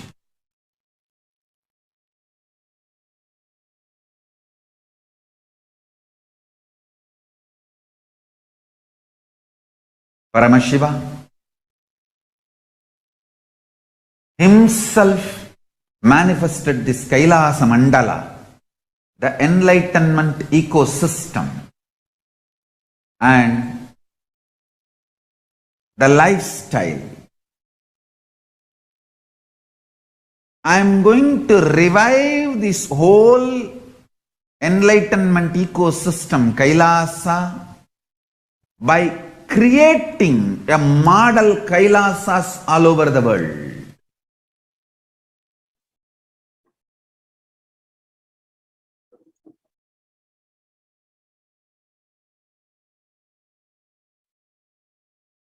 So, from 1994 to this date, the Supreme Pontiff of Hinduism has worked tirelessly in the revival of the temple ecosystems globally through Kailasa Department of Religion and Worship and Department of Human Services led by the Supreme Pontiff of Hinduism. This lifelong commitment to the mission and vision of bringing global harmony, sustainable living, and reproducible ecosystems have been proven in building active, contributing temple ecosystems around the world.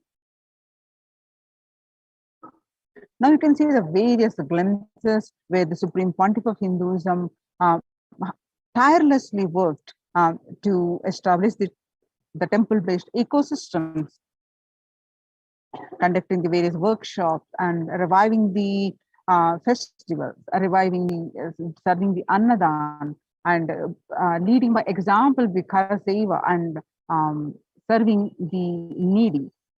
The various ways that the Supreme Pontiff of Hinduism worked tirelessly and established the Kailasas ecosystems around the world. And you can see some more glimpses now.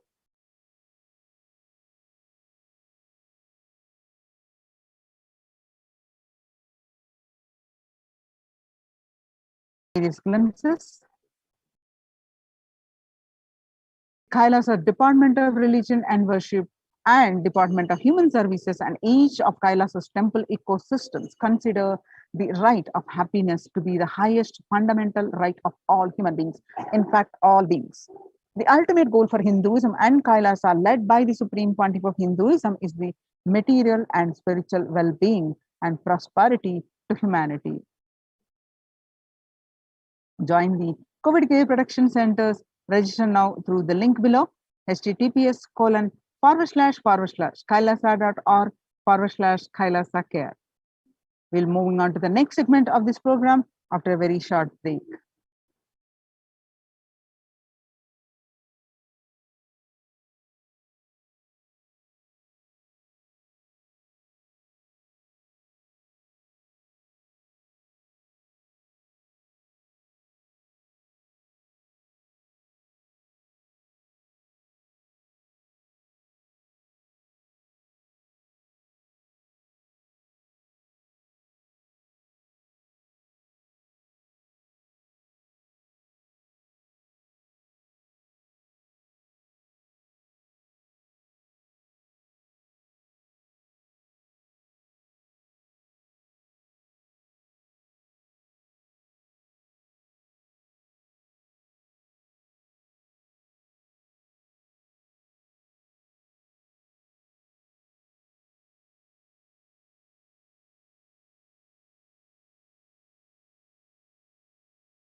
காளியின் ஆட்டத்தை ஆனந்தத்தை ஆனந்தத்தொடு ஆடிய ஆட்டத்தை கண்டோர் உயிருக்குளெல்லாம் இறங்கி குண்டலினிவில் உயிர்ப்பிக்கச் செய்து மாய மனத்தின் இருளை அகற்றி மாயம் அழித்து மங்களம் தந்து குரு பக்தியும் சிவ பக்தியும்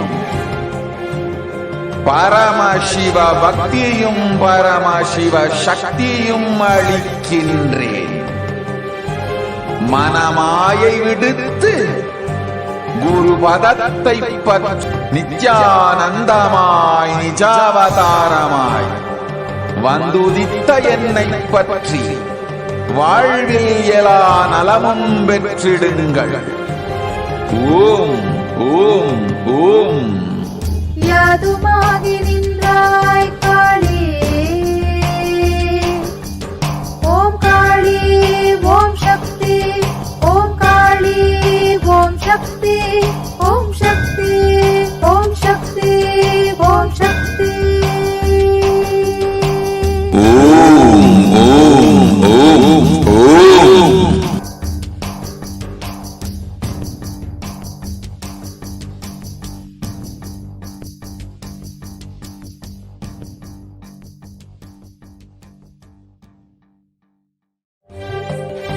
காளியின் ஆட்டத்தை ஆனந்தத்தை ஆனந்தத்தொடு ஆடிய ஆட்டத்தை கண்டோர் உயிருக்குளெல்லாம் இறங்கி குண்டலினிவில் உயிர்ப்பிக்கச் செய்து மாய மனத்தின் இருளை அகற்றி மாயம் அழித்து மங்களம் தந்து குரு பக்தியும் சிவ பக்தியும் பரமசிவ பக்தியும் பரமசிவ சக்தியும் அளிக்கின்றேன். மனமாயை விடுத்து குரு பதத்தை பற்றுங்கள். நித்யானந்தமாய் நிஜாவதாரமாய் வந்துதித்த என்னை பற்றி வாழ்வில் எல்லா நலமும் பெற்றிடுங்கள். ஓம் ஓம் ஓம். யாதுமாகி நின்றாய் காளியே, ஓம் காளி ஓம் சக்தி, ஓம் காளி ஓம் சக்தி, ஓம் சக்தி ஓம் சக்தி ஓம் சக்தி. ஓம் ஓம் ஓம் ஓம்.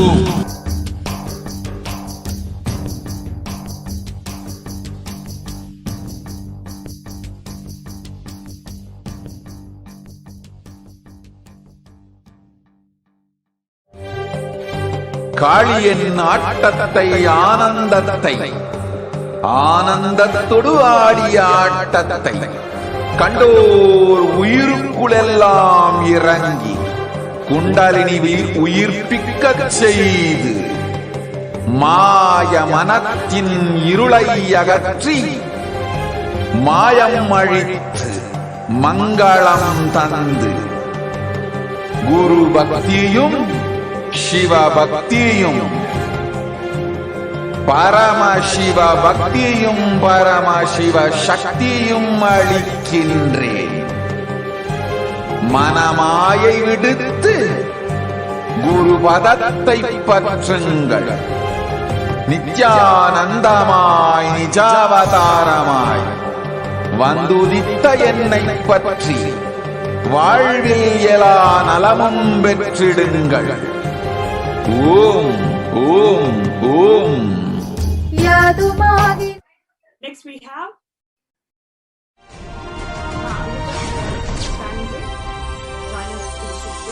welcome, my Nithyananda Ma. So we're really excited to have you on the show today. Would you like to share the reading? What was the blessings that you received from Devi Parashakti. Let us start Yes, Ma, today's Nithyanandam. satsang. So, Devi In Bhagavad Parashakti Gita, called out my 4th name chapter, today, and Jnanakarma I had Sannyasa asked Ma 32nd Devi verse. 4 boons. Like, I wanted to be like my Guru, you know, powerful and unshaken and centered, like how he is amidst of anything that is happening. So that is something that blows Evam my mind, like how Bahuvitaha Swamiji Yajnaha operates amidst of Vitata everything that Brahmano is going on. Mukhe So I asked him that, I Dharmajan asked Ma Vichidan Devi that Sarvan I want to Evam be like him. I want that Nyatva attributes of him in me. So that was one of the boon, and Translation. another was like I Thus, wanted to worship of the be divine energies is performed I in want to various ways. contribute to Sri Kailasa In the as a beginning of karta, expansion, and I asked Ma Devi to understand that all of them show me the originate in path to action. manifest the Knowing abundance, this, and you will be bless me to liberated. make it happen. So Ma Devi was like, I'm giving you all these Sri Krishna boons, is and revealing along some with of the it mystical I will give secrets. you the jnana and wealth and the powers. How? I really Energies felt come into existence. blessed. Like I How? remember By in one of the connecting with them, satsangs, Swamiji your said that my expansion is disciples possible. will cut the cake, distribute Please it, and understand. have it too. One So example I it's the wanted to give. life of abundance. So I really Brahma, wanted to have Hindu and stories, enjoy Hindu that Puranas, space. So Brahma everything just becomes aligned, and I have been egoistic. longing to hear it from Amma. Shiva's So it just extension came, comes and out as Kala today Bhairava I made my and first cuts Brahma's payment head, towards removes the ego of Brahma, and makes becoming an Brahma enlightened. SJP Yajman. So I'm This feeling like I'm action, excited towards the Shiva's path now, energy coming out and and just removing the looking ego of forward for the Brahma journey. and making him Oh, wow. enlightened. Thank you so much This for sharing. action Would you like to share why did becomes you Kala want to become Bhairava. an SJP Karta? So when you And connect what with made you Kala to Bhairava and start pose worshipping this as a question? See, the you could divine have asked energy so called many other Kala things in your Bhairava, life, but he what removes made you, your what ego propelled you also to and gives you ask this enlightenment. boon of becoming an SJP Karta? Same way, I think Veerabhadra, from Shiva's Swamiji's energy satsang only, he keeps sharing expanded that if you and exhaust whatever destroyed you the have, collective only negativity of then Daksha, more will be given to you. which causes And suffering for every himself and for time others. I have like Many times, contributed to him in your any pain body way, becomes it so has strong, come back to knowingly me you in cause multiple suffering to folds. you and to So, others. but there was always like a binary logic, like Even though you which know stops you are any causing person suffering who to has you been conditioned and to societally. others, So I was but the like pain pattern is that so was stopping strong, me. But I was like, you can't escape. Swamiji, I can you see take care very of this clearly. as well. So I many really people, want to make that they jump, know if they are out of and me, you make if it they are away happen from because me, you they say are going to that create suffering for themselves. I will shower. I But want to experience their that. ego, I want to arrogance is contribute so towards strong, your mission. I want to they can't be leave. that hand or be that instrument of They yours can't in liberate contributing me. towards your divine mission. So I think I have that seen was so many the times, reason why even I devotees, they asked for know that. if they listen to Beautiful, beautiful. Now, how my do you feel? teachings What and is the live, cognition that you are they will be out holding? of their What do you sufferings and expect in the journey torture they are doing to after themselves the and to radiance? others. I think But they don't know. even like even before Daksha it's like represents I felt like the I just had negativity this which thought that I causes want to suffering to contribute yourself to and to Swamiji's others. mission as SJP or Katha. Like he will align. So wealth manifestation sessions Shiva's happened. He energy which came aligned. out, Now Daksha's I was like negativity very skeptical, is like, and I was Veerabhadra. like a little Understand? scared and anxious, and Veerabhadra did not kill someone Daksha. held my hand, and I was He gave able to life make back to the Daksha. payment regardless of whatever inside churning was happening. And now the cognition is like So this I've been energy always which holding this cognition, like no matter what destroys Swamiji your does take care, negativity but I was not of aligning my giving actions. So suffering to I feel like yourself and now to I'm others becoming more and is more called Veerabhadra. integrated. If you connect with I this think divine I'm energy feeling and like okay, pray, I'm moving towards my feel higher self, connected, and he's there. He's holding my hand to do that. you So will I'm see actually really in happy you that that also is the pain happening, body, and the I'm patterns which excited. create suffering for Beautiful, yourself ma, and beautiful. others will be Would you like to destroyed. share with our viewers why they should be part of this Beautiful journey of verse. becoming an SJP Yajaman or a Karta? Evam Why should they bhuvitaha become part of this yajnaha journey, and vitata what would you brahmano like to share with mukhe them? Yes, ma. I was born in a Hindu Brahmin family, and I have grown up seeing all the rituals and traditions in my family. But when I got introduced to Swamiji, that's the time I actually got connected to deities. That's the time when I actually felt that they are very much alive and they're really grand. I think that was the first connection, like born in a Hindu Brahmin family, but not being able to understand the significance of the homas or rituals being carried, and whatever festivals being celebrated in Kailasa, and how Swamiji celebrates in a very grand way. I think that was one of the things, and Swamiji's teachings, like how it has transformed me, and that he has never let me down. Every time he says things have come true, and he has been showering more and more and more, and he has like making me aware of myself, like, hey, you are a lion, you're not a sheep. I think that's the second thing. And I think every youth is looking for abundance, whether it's in terms of money or blissful relationships or being an entrepreneur. So Swamiji's teachings and the Hindu way of living is the way. He has never let me down, or and I think that is the way to go. I have never felt like, I was being wrong or I was cheated. It was everything aligned with Shastras and Agamas and Vedas, which just felt that it was in sync. And there was no second thoughts, like whatever he says has been coming true. And I think just the Hindu way of living, like living in abundance, the way he's teaching in many different ways and how he is making himself available, I think no one should be missing out this opportunity. No youth should be missing out this opportunity of bringing abundance in their life when he is available and he's making himself available. Wow. Thank you so much, Ma. That was really inspiring, especially the authenticity with which Swamiji is reviving Kailasa and how it is benefiting the youth today, whether it is through rituals or through life solutions or through all the other branches of Hinduism, sharing it with the whole world. No human being should be missing any of this. So thank you so much for sharing. Thank you so much for coming to the show today. And we are to your journey of becoming the SJP Karta. Thank you so much. Thank you, Ma. Thank you.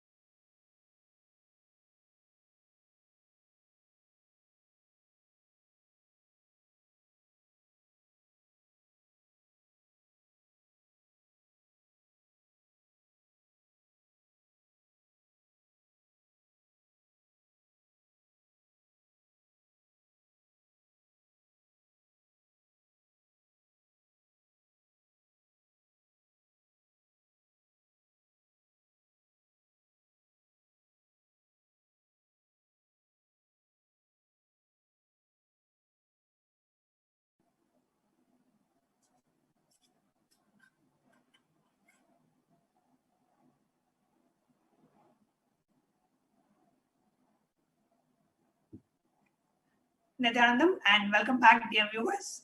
Joining us live today, we have Ma Soumya Solai from Canada joining us live, who had an amazing blessing from Devi Parashakti today.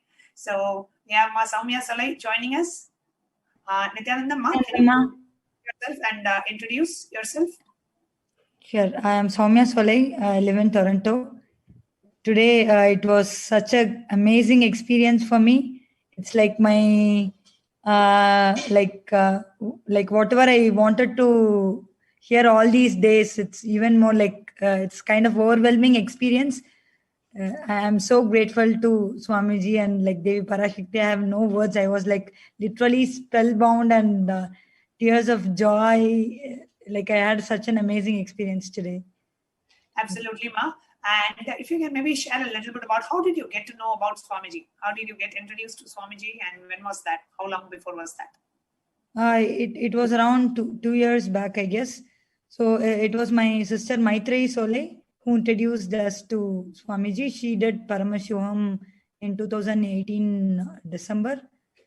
So her life totally transformed after that. Like looking at her blossom and transform the whole family. We all got connected to Swamiji. So I used to watch satsangs with my mother when she was in Toronto. So she was following Nirahara, and we were like, that's how it all started. And when you first come to 2018, you first came to know about Swamiji. Yes. Okay, and have you met Swamiji so far? No, I have actually not even spoken with him. I have not seen him. So yeah, so that's what, like, just watching satsangs, I got so connected, and looking at my sister and like how the way she used to be and what happened to her life after Swamiji. She like she totally transformed, like the confidence that she had in her. And whenever she talks about Swamiji, like we used to talk every day. And when after she attended Paramashivoham, like all her talks were about Swamiji. And initially, like I didn't understand that. But later on, when I gradually listened to her, I came to know it's true. It's like, it's not something that she is mocking, or I understood that it's real transformation that she is going through. It's not some like, it's not like something which is not true. So, and then I also watching satsangs, like especially Tamil satsangs, I used to love them. And I got connected to Swamiji. And then actually the major transformation happened when I went to Bidadi. It was last Shivaratri. So I had been there, like I was actually going to collect something for my sister Maitreyi. And actually we went as a whole family, like me, my sister, my mother, my father, the kids, everyone, we went there. And actually it's such an amazing place.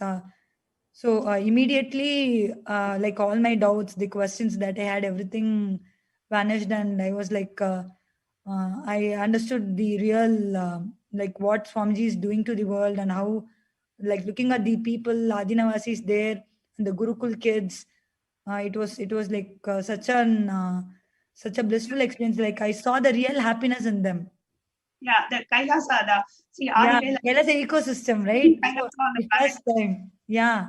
So everybody was so like, they were all so, Swamiji was not there, but I could see everyone connected to Swamiji. Like all they talk about was Swamiji, Swamiji, Swamiji. Like it was such an amazing space. Like they were all together in that binding. I really like, it was very different from the normal life, and I was totally like, very amazed at how it the ecosystem, right, how it was set up. Like definitely it can't be set up with someone who is following a normal life. I understood that it's only an something avatar. very special, only an avatar can do it, right? So yeah, that's what I understood. And looking at like everything there, I offered pada puja, and that one pada puja changed everything. Before that, my sister used to tell me, why don't you do pada puja, it will transform your life. I forgot to tell something. So I was like, I was going to have a baby. She went to, like, she came to Bidadi, and she prayed under the banyan tree to have a, like, for me to have an enlightened baby. Who prayed, Ma? My Maitreyi sister, prayed. yeah, Ma Maitreyi Sole prayed under banyan tree for me to have an enlightened baby. And so like during delivery, I was supposed to have a cesarean, and at that time she again like sent my picture, and like in just like within few seconds the doctor was able to do something, and I got normal delivery. At that time, so she was telling me to offer like Pada Puja or some puja as gratitude, because like it was a blessing. And she was telling me that the baby's blessed, she's enlightened baby. At the time, I couldn't like, I didn't know that it's for true. But after that, like looking at my like daughter, like at each step, it was as though she was, I kind of felt that she's from a different space. Even now, like I don't know how she understands everything, but it's like she knows everything. That's what I kind of feel. and slowly it came to like for me it was revealed that like a divine child. Beautiful, Ma. And just a moment. And before we continue, just wanted to share.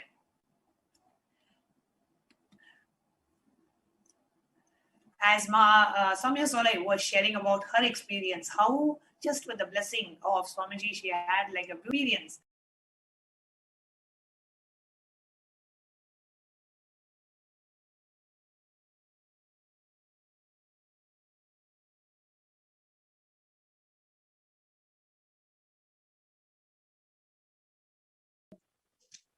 So joining with us today, we have Ma Sarita Pasupaleti, who is joining with us to share her journey as a mother, as a woman, how she experienced Swamiji in her life, and how Devi has showered her. Nithyanandam, Ma Sarita Pasupaleti.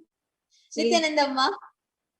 I think we can just wait for a moment till she's shown. Yes, so we're just going to have her projected.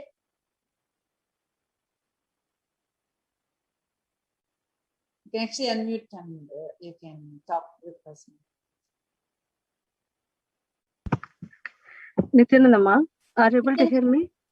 Yes. Ma, I want to tell the first thing, I'm so happy to have you here to share, because just to keep you informed, every viewer that are watching, everybody who are seeing this now, all of them are so excited. All of them are definitely they're also curious to listen to you, to share how as a mother or as a woman and as, in your life, how you have seen Swamiji's just the blessing that Swamiji showered upon you, and most importantly, Devi's blessing very recently, how that has empowered you in your life.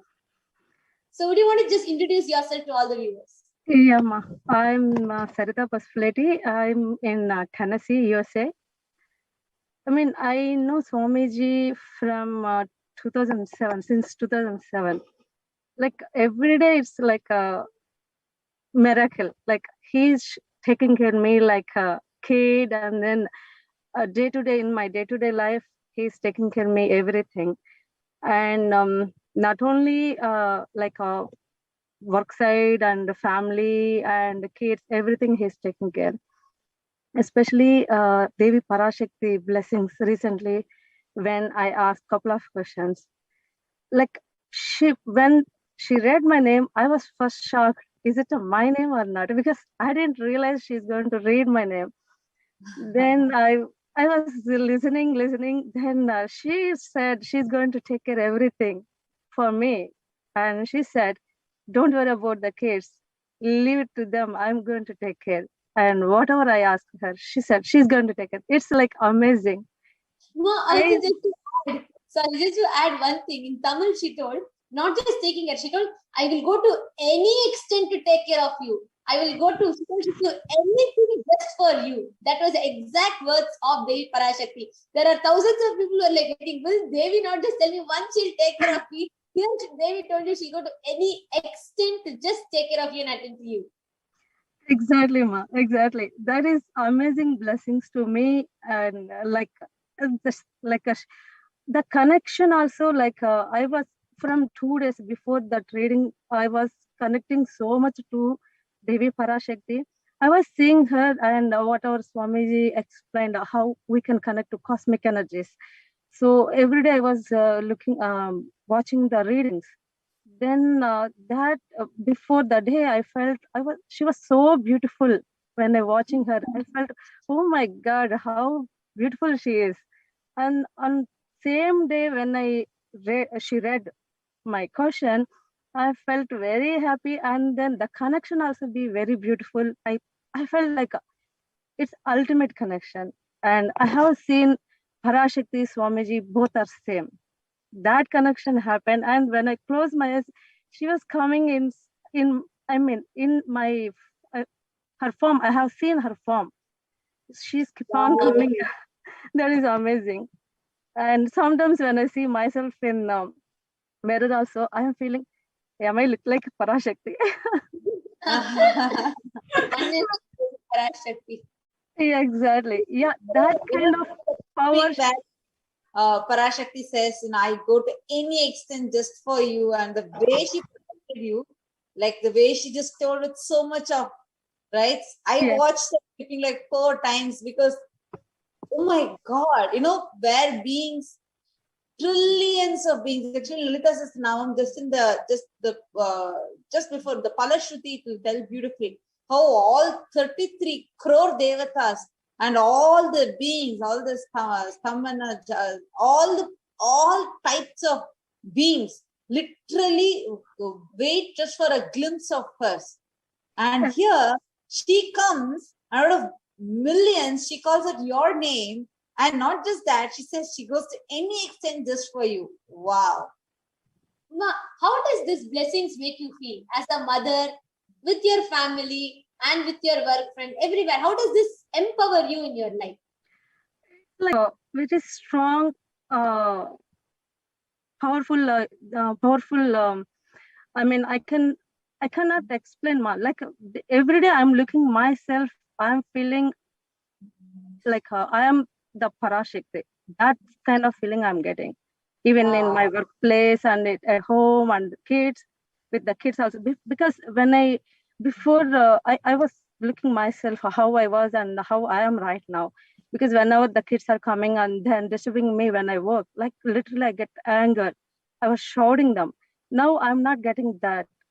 Literally I'm looking, oh, because they are kids. Even when someone shouted me, I felt like a very bad. Now I'm feeling, yeah, I'm like I am Parashakti. Why do I need to shout them? Like I feel they are my kids. I need to be take care of them. See, this is real Hindu feminism. Like this is the real Hindu women empowerment. Because here you're not looking for any cerebral opportunities to be equal or something like that. Instead, you are feeling one with the divine. The divine feminine consciousness is manifesting through you, and that's empowering you from within. This is the real Hindu feminism. This is what Swamiji is reviving as women empowerment. So, Saritam, I just have one more small question for you. See, life before Swamiji, like right now, you have a life with Swamiji from 2007. So many years you have been connected to Swamiji. You have experienced all the powerful principles, the tattvas, the truths, everything in your life. And that has caused so many miracles. And just seeing the smile on your face, I can say how much of joy it has caused in your life. Now, how do you think these blessings from Devi Parashakti, these powerful truths, powerful revelations that Swamiji is bringing to the humanity, why do you think it is needed for other women, other people outside? There might be many mothers out there. There might be many single mothers and who are, and many people who are also working, business, everything. So what is it that you will want to tell them? How do you think this principle will enrich them in their life? Because usually has I mean, in the society has a mother, we feel, oh, everything we are taking care. We are taking care. Here we are forgetting the cosmic mother is there to taking care everybody. When we connect to her, she is there to taking care everything. Even that's a work, kids, business, family, everything. So that one I want to say, like, connect to her. So beautiful. And it's the most important point. We all forget. We are all so immersed in trying to say, we'll take care, we will do. That's the most important point that you made. Because everybody runs thinking, oh, I have to do, I'm struggling. You just forget we have a cosmic mother who is waiting to do, who's waiting to shower us with her love. Actually, many times, because we are holding on to it, she will not be able to interfere and take. But if we just unclutch, if we let, oh, Divine Mother, you take care. When we surrender, then she starts taking care of us. So beautifully shared. Thank you so much, Ma Sarita, for joining. Thank you.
Nithyanandam, dear viewers.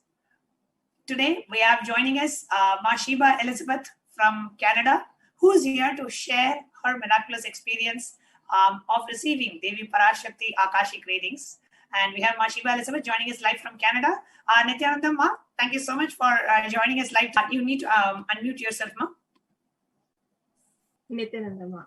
Nithyananda Ma, thank you so much for joining us live today. If you can kindly introduce yourself, please. Your name, where you're from, how did you get to know about Swamiji? My name is Shiva. I'm from Canada.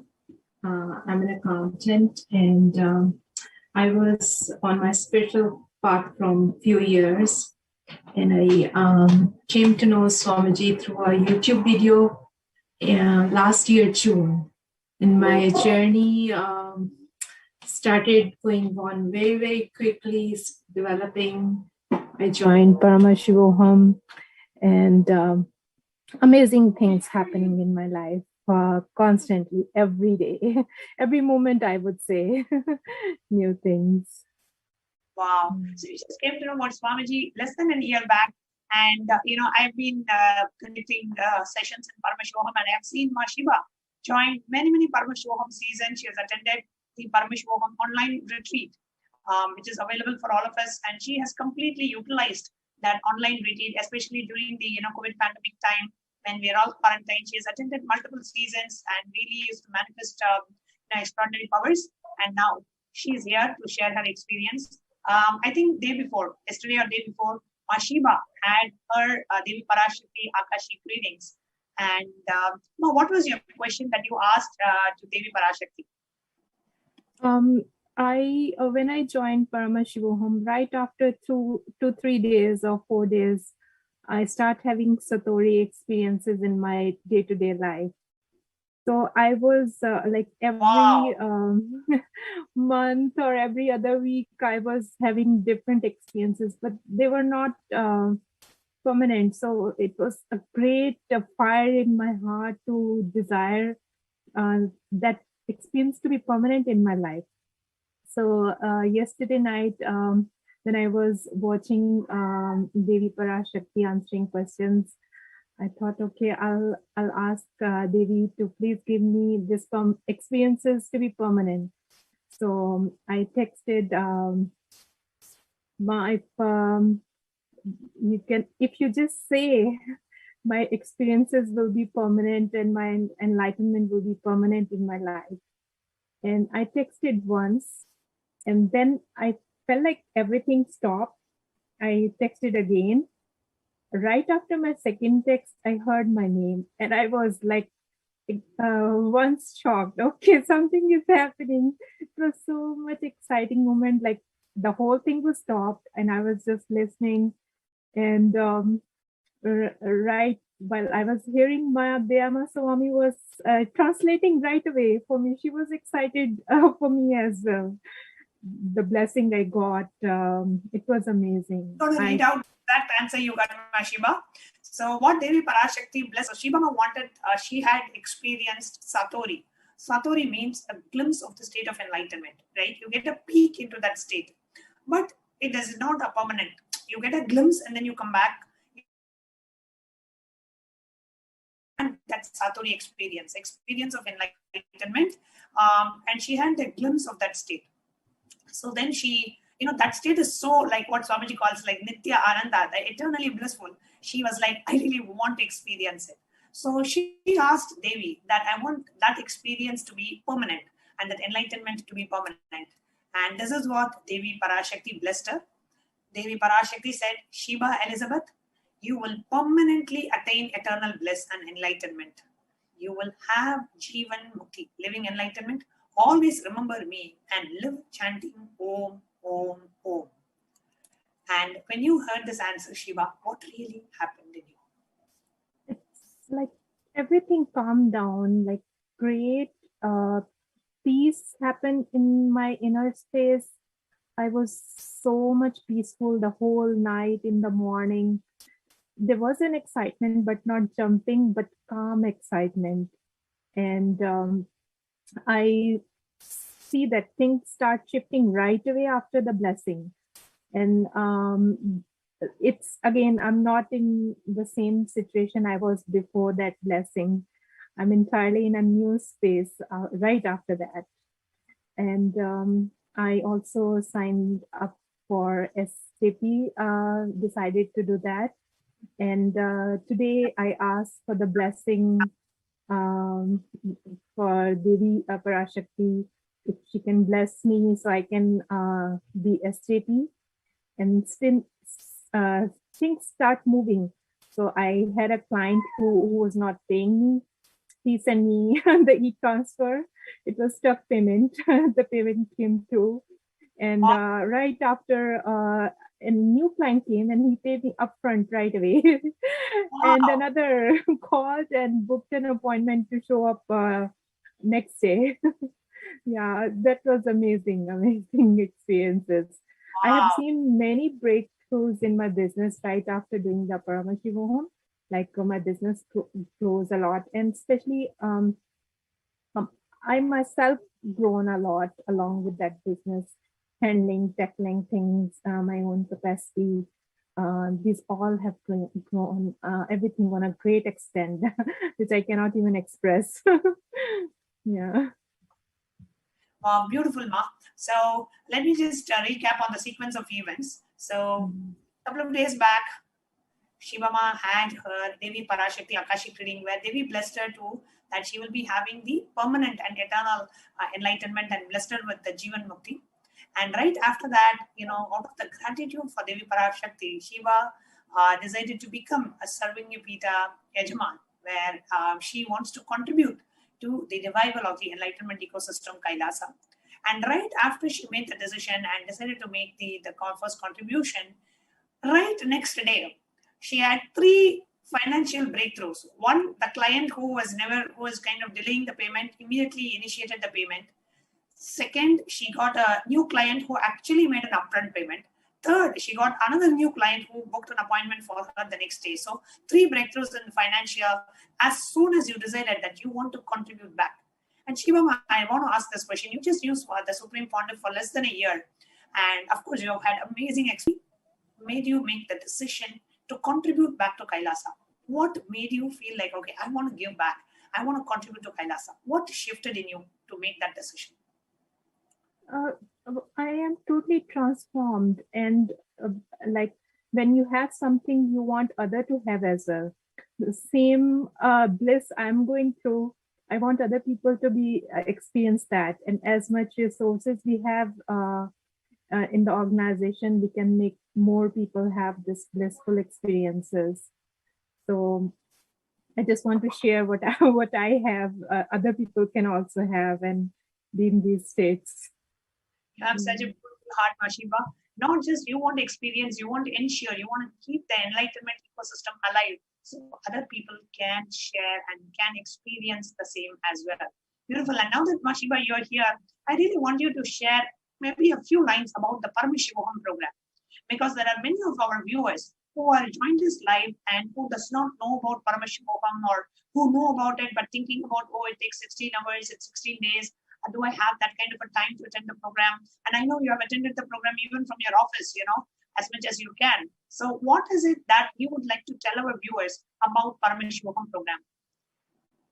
It's a great blessing if someone can join that. Even 1 day or 2 day or any part of that program is transforming.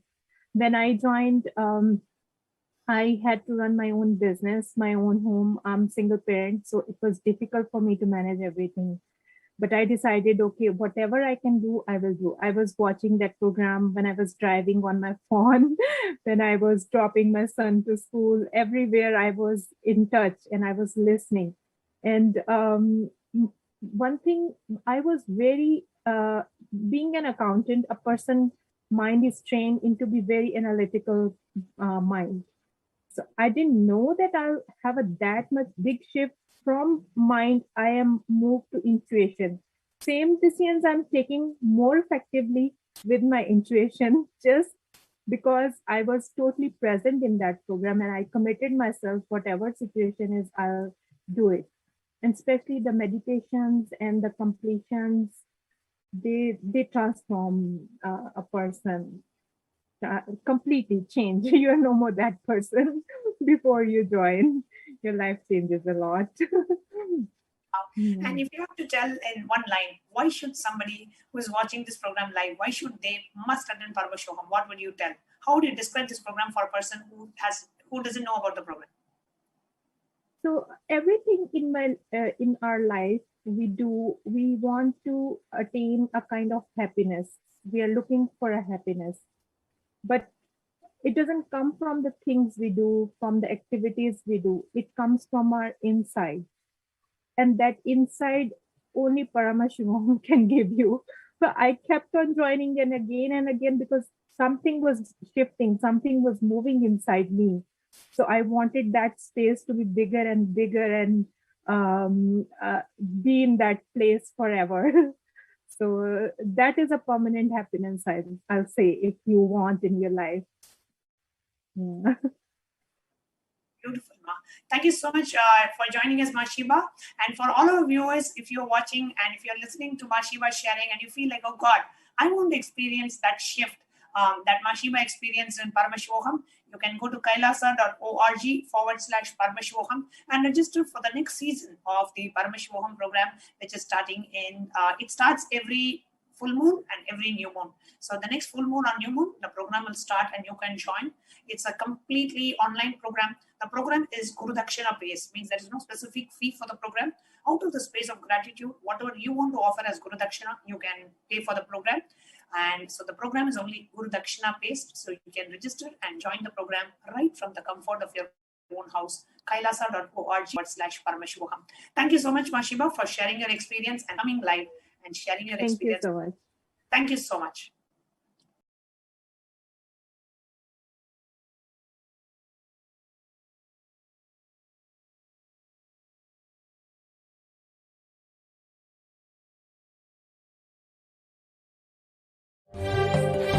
காளியின் ஆட்டத்தை ஆனந்தத்தை ஆனந்தத்தொடு ஆடிய ஆட்டத்தை கண்டோர் உயிருக்குளெல்லாம் இறங்கி குண்டலினிவில் உயிர்ப்பிக்கச் செய்து மாய மனத்தின் இருளை அகற்றி மாயம் அழித்து மங்களம் தந்து குரு பக்தியும் சிவ பக்தியும்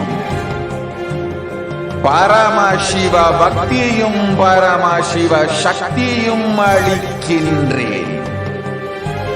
மனமாயை விடுத்து குரு பதத்தை பற்றுங்கள்.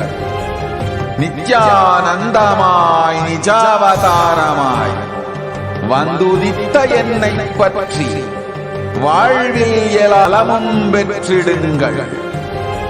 ஓம் ஓம் ஓம். யாதுமாகி நின்றாய் காளியே,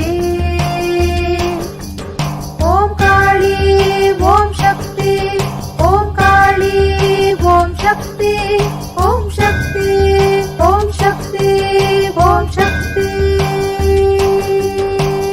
ஓம் ஓம் ஓம் ஓம்.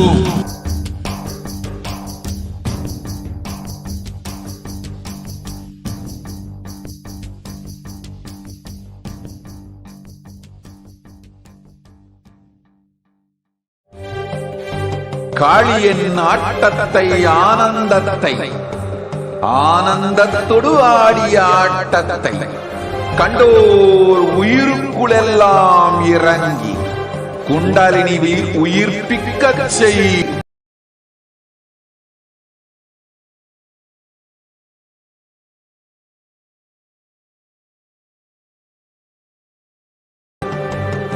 குரு பக்தியும் சிவ பக்தியும் பரமசிவ பக்தியும் பரமசிவ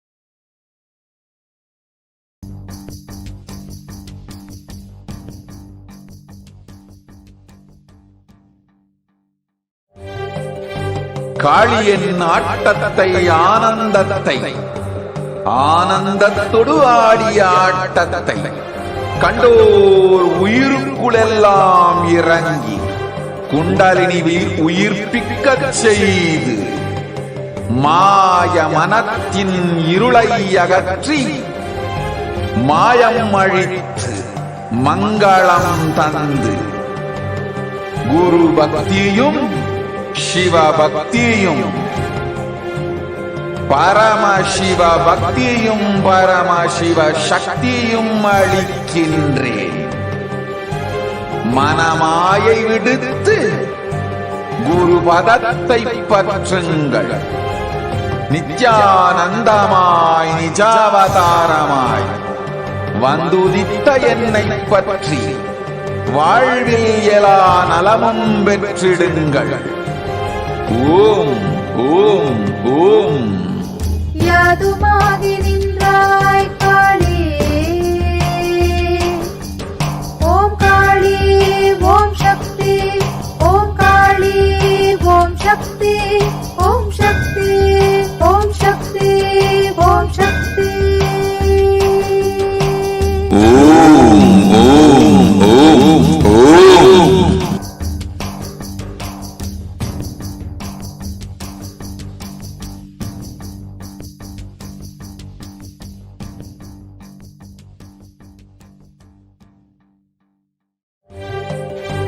காளியின் ஆட்டத்தை ஆனந்தத்தை ஆனந்தத்தொடு ஆடிய ஆட்டத்தை கண்டோர் உயிருக்குளெல்லாம் இறங்கி குண்டலினிவில் உயிர்ப்பிக்கச் செய்து மாய மனத்தின் இருளை அகற்றி மாயம் அழித்து மங்களம் தந்து குரு பக்தியும் சிவ பக்தியும் பரமசிவ பக்தியும் பரமசிவ சக்தியும் அளிக்கின்றேன். மனமாயை விடுத்து குரு பதத்தை பற்றுங்கள். நித்யானந்தமாய் நிஜாவதாரமாய் வந்துதித்த என்னை பற்றி வாழ்வில் எல்லா நலமும் பெற்றிடுங்கள். ஓம் ஓம் ஓம். யாதுமாகி நின்றாய் காளி,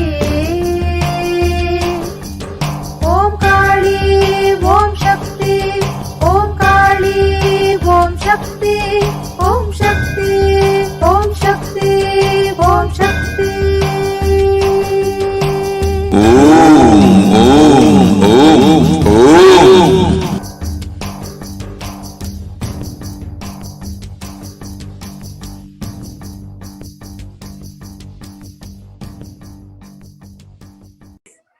Next we have Ma Amrita from San Jose joining us to the show today. Welcome, Ma Nithyanandam. Nithyanandam Ma. Nithyanandam. So we're really excited to have you in the show today. Would you like to share the readings? What was the blessings that you received from Devi Parashakti? Yes, Ma, Nithyanandam. So, Devi Parashakti called out my name today, and I had asked Ma Devi 4 boons. Like, I wanted to be like my Guru, powerful and unshaken and centered, like how he is amidst of anything that is happening. So that is something that blows my mind, like how Swamiji operates amidst of everything that is going on. So I asked Ma Devi that I want to be like him. I want that attributes of him in me.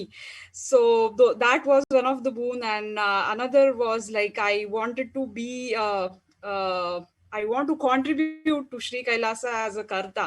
And I asked Ma Devi to show me the path to manifest the abundance and bless me to make it happen. So Ma Devi was like, I'm giving you all these boons, and along with it I will give you the jnana and wealth and the powers. And I really felt blessed. Like I remember in one of the satsangs, Swamiji said that my disciples will cut the cake, distribute it, and have. So it's the life of abundance. So I really wanted to have and enjoy that space. So everything just aligned, and I have been longing to hear it from Amma. So it just came, and today I made my first payment towards becoming an SJP Yajman. So I'm feeling like I'm excited towards the path now, and just looking forward for the journey. Oh wow! Thank you so much, Mama, for sharing. Would you like to share why did you want to become an SJP Karta, and what made you to pose this as a question? See, you could have asked so many other things in your life, but what made you? What propelled you to ask this boon of becoming an SJP Karta? I think from Swamiji's satsang only, he keeps sharing that if you exhaust whatever you have, only then more will be given to you. And every time I have like contributed to him in any way, it has come back to me in multiple folds. So, but there was always like a binary logic, like which stops any person who has been conditioned societally. So I was like that was stopping me, but I was like, Swamiji, you take care of this as well. I really want to make that jump, and you make it happen, because you say that I will shower. I want to experience that. I want to contribute towards your mission. I want to be that hand or be that instrument of yours in contributing towards your divine mission. So I think that was the reason why I asked for that. Beautiful, beautiful. Now, how do you feel? What is the cognition that you are holding? What do you expect in the journey after the readings? Even like even before, it's like I felt like I just had this thought that I want to contribute to Swamiji's mission as SJP or Karta. Like he will align. So wealth manifestation sessions happened. He aligned. And then now I was like very skeptical, like, and I was like a little scared and anxious, and someone held my hand and I was able to make the payment regardless of whatever inside churning was happening. And now the cognition is like, I've been always holding this cognition, like no matter what, Swamiji does take care, but I was not aligning my actions. So I feel like now I'm becoming more and more integrated. I think I'm feeling like, okay, I'm moving towards my higher self, and he's there. He's holding my hand to do that. So I'm actually really happy that that is happening, and I'm excited. Beautiful, Ma, beautiful. Would you like to share with our viewers why they should be part of this journey of becoming an SJP Yajaman or a Karta? Why should they become part of this journey, and what would you like to share with them? Yes, Ma. I was born in a Hindu Brahmin family, and I have grown up seeing all the rituals and traditions in my family. But when I got introduced to Swamiji, that's the time I actually got connected to deities. That's the time when I actually felt that they are very much alive and they're really grand boons. So I think that was the first connection, like born in a Hindu Brahmin family, but not being able to understand the significance of the homas or rituals being carried, and whatever festivals being celebrated in Kailasa, and how Swamiji celebrates in a very grand way. I think that was one of the things, and Swamiji's teachings, like how it has transformed me, and that he has never let me down. Every time he says things have come true, and he has been showering more and more and more, and he has like making me aware of myself, like, hey, you are a lion, you are not a sheep. I think that's the second thing. And I think every youth is looking for abundance, whether it's in terms of money or blissful relationships or being an entrepreneur. So Swamiji's teachings and the Hindu way of living is the way. He has never let me down, or and I think that is the way to go. I have never felt like, I was being wrong or I was cheated. It was everything aligned with Shastras and Agamas and Vedas, which just felt that it was in sync. And there was no second thoughts. Like whatever he says has been coming true. And I think just the Hindu way of living, like living in abundance, the way he's teaching in many different ways and how he is making himself available, I think no one should be missing out this opportunity. No youth should be missing out this opportunity of bringing abundance in their life when he's available and he's making himself available. Wow. Thank you so much, Ma. That was really inspiring, especially the authenticity with which Swamiji is reviving Kailasa and how it is benefiting the youth today, whether it is through rituals or through life solutions or through all the other branches of Hinduism, sharing it with the whole world. No human being should be missing any of this. So thank you so much for sharing. Thank you so much for coming to the show today. And we are looking forward to your journey of becoming the SJP Karta. Thank you so much. Thank you, Ma. Thank you, Nithyananda.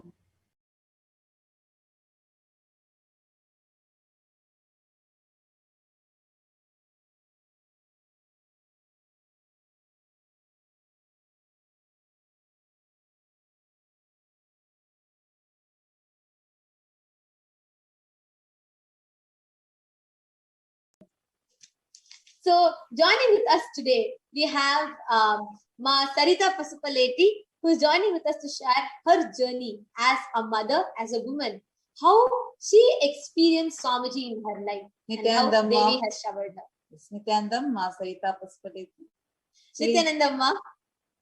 I think we can just wait for a moment till she's showing. Yes, so we're just going to have her projected.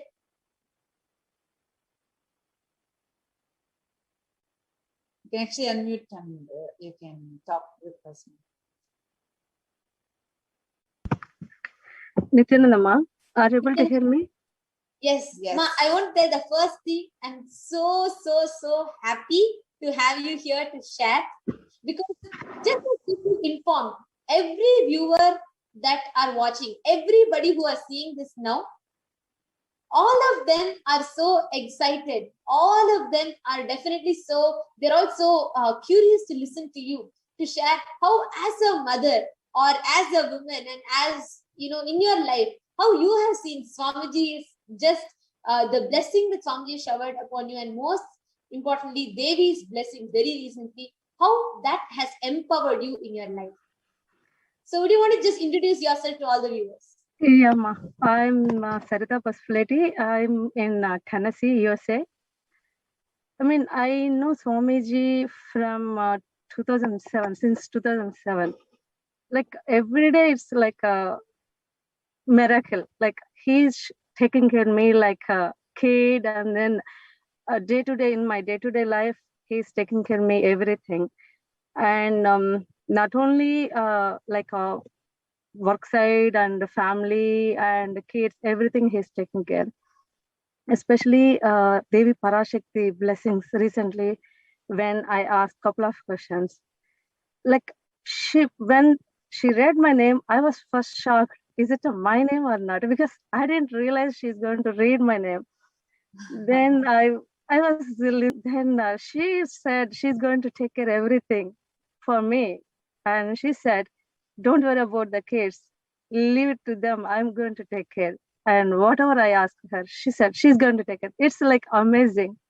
No, just to add one thing. In Tamil, she told, not just taking care, she told, I will go to any extent to take care of you. I will go to anything just for you. That was the exact words of Devi Parashakti. There are thousands of people who are like, will Devi not just tell me once she'll take care of me? Here, Devi told you she'll go to any extent to just take care of you and attend to you.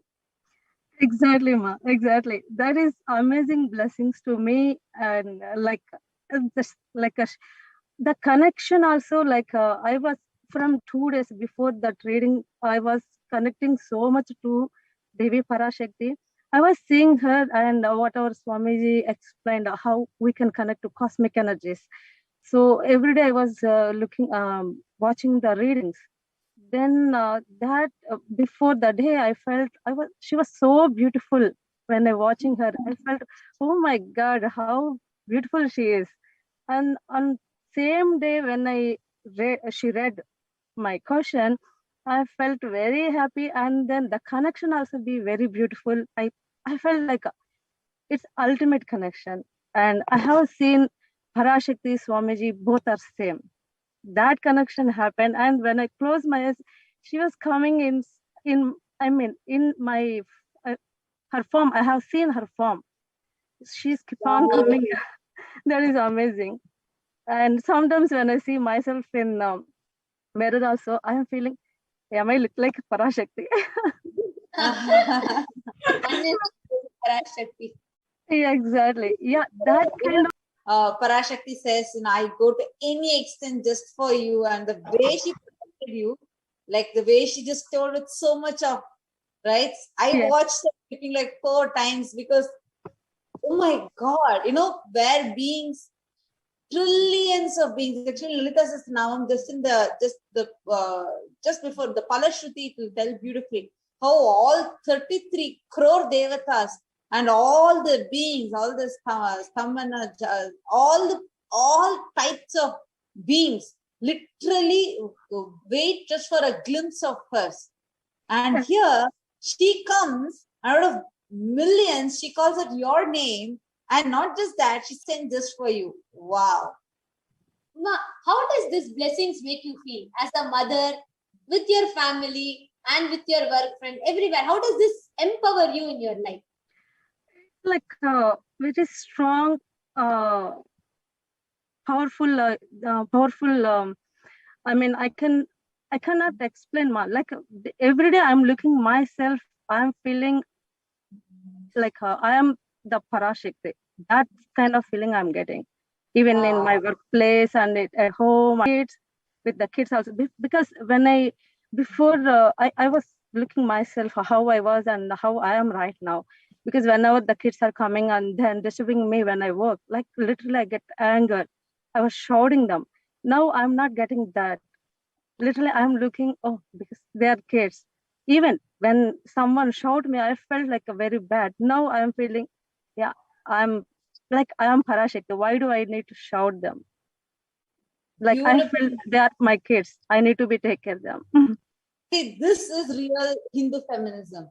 Like this is the real Hindu women empowerment. Because here you're not looking for any cerebral opportunities to, to be equal or something like that. Instead, you are feeling one with the divine. The divine feminine consciousness is manifesting through you, and that's empowering you from within. This is the real Hindu feminism. This is what Swamiji is reviving as women empowerment. So, Saritam, I just have one more small question for you. See, life before Swamiji, like right now, you have a life with Swamiji from 2007. So many years you have been connected to Swamiji. You have experienced all the powerful principles, the tattvas, the truths, everything in your life. And that has caused so many miracles. And just seeing the smile on your face, I can say how much of joy it has caused in your life. Now, how do you think these blessings from Devi Parashakti, these powerful truths, powerful revelations that Swamiji is bringing to the humanity, why do you think it is needed for other women, other people outside? There might be many mothers out there. There might be many single mothers and who are, and many people who are also working, business, everything. So what is it that you will want to tell them? How do you think this principle will enrich them in their life? Because usually has in the society has a woman or a mother, we feel, everything we are taking care, we are taking care. Here we are forgetting the cosmic mother is there to taking care everybody.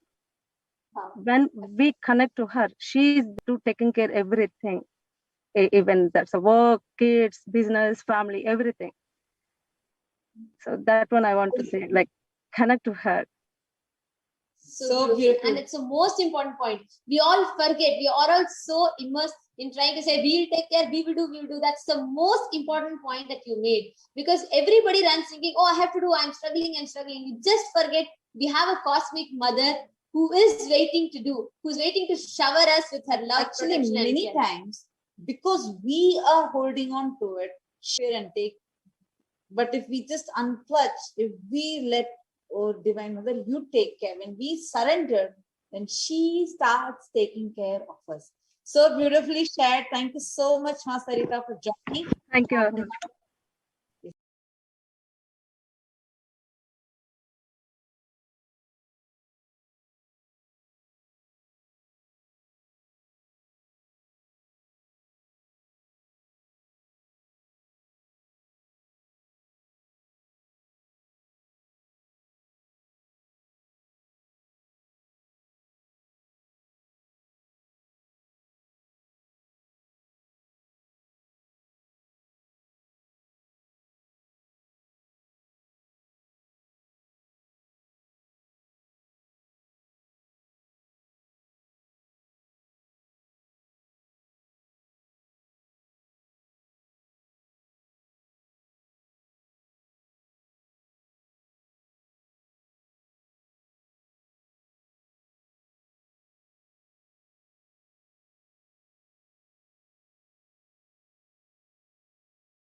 காளியின் ஆட்டத்தை ஆனந்தத்தை ஆனந்தத்தொடு ஆடிய ஆட்டத்தை கண்டோர் உயிருக்குளெல்லாம் இறங்கி குண்டலினியில் உயிர்ப்பிக்கச் செய்து மாய மனத்தின் இருளை அகற்றி மாயம் அழித்து மங்களம் தந்து குரு பக்தியும் சிவ பக்தியும்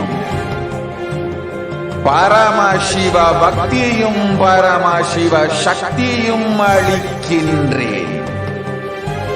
மனமாயை விடுத்து குரு பதத்தை பற்றுங்கள். நித்யானந்தமாய் நிஜாவதாரமாய் வந்துதித்த என்னை பற்றி வாழ்வில் எல்லா நலமும் பெற்றிடுங்கள். ஓம் ஓம் ஓம். யாதுமாகி நின்றாய் காளி, ஓம் காளி ஓம் சக்தி, ஓம் காளி ஓம் சக்தி, ஓம் சக்தி ஓம் சக்தி ஓம் சக்தி. ஓம் ஓம் ஓம் ஓம்.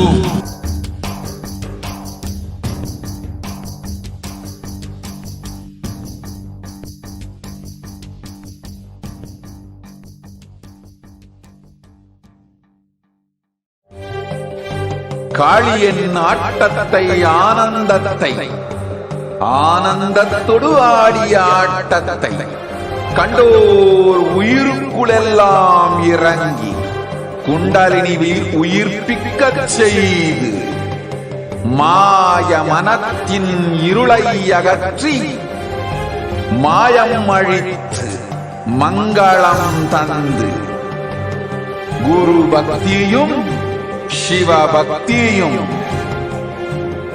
பரமசிவ பக்தியும் பரமசிவ சக்தியும் அளிக்கின்றேன். மனமாயை விடுத்து குரு பதத்தை பற்றுங்கள். நித்யானந்தமாய் நிஜாவதாரமாய் வந்துதித்த என்னை பற்றி வாழ்வில் எல்லா நலமும் பெற்றிடுங்கள். ஓம் ஓம் ஓம். யாதுமாகி நின்றாய் காளி, ஓம் காளி ஓம் சக்தி, ஓம் சக்தி ஓம் சக்தி ஓம் சக்தி ஓம் சக்தி.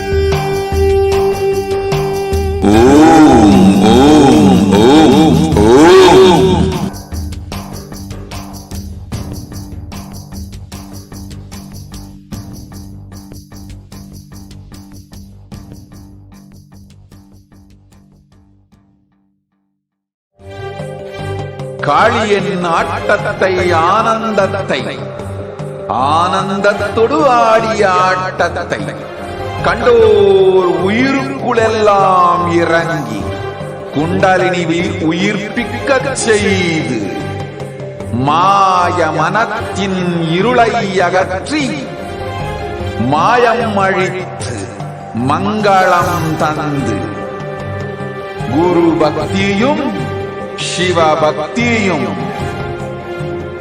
பரமசிவ பக்தியும் பரமசிவ சக்தியும் அளிக்கின்றேன். மனமாயை விடுத்து குரு பதத்தை பற்றுங்கள். நித்யானந்தமாய் நிஜாவதாரமாய் வந்துதித்த என்னை பற்றி வாழ்வில் எல்லா நலமும் பெற்றிடுங்கள். ஓம் ஓம் ஓம். யாதுமாகி நின்றாய் காளி, ஓம் காளி ஓம் சக்தி, ஓம் காளி ஓம் சக்தி, ஓம் சக்தி ஓம் சக்தி ஓம் சக்தி. ஓம் ஓம் ஓம் ஓம்.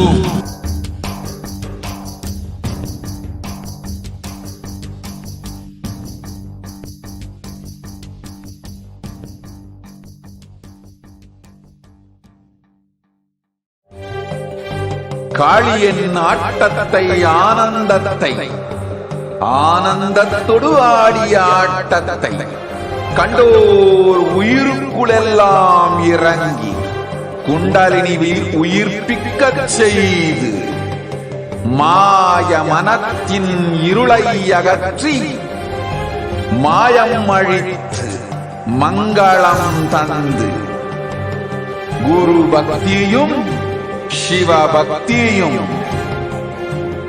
பரமசிவ பக்தியும் பரமசிவ சக்தியும் அளிக்கின்றேன். மனமாயை விடுத்து குரு பதத்தை பற்றுங்கள்.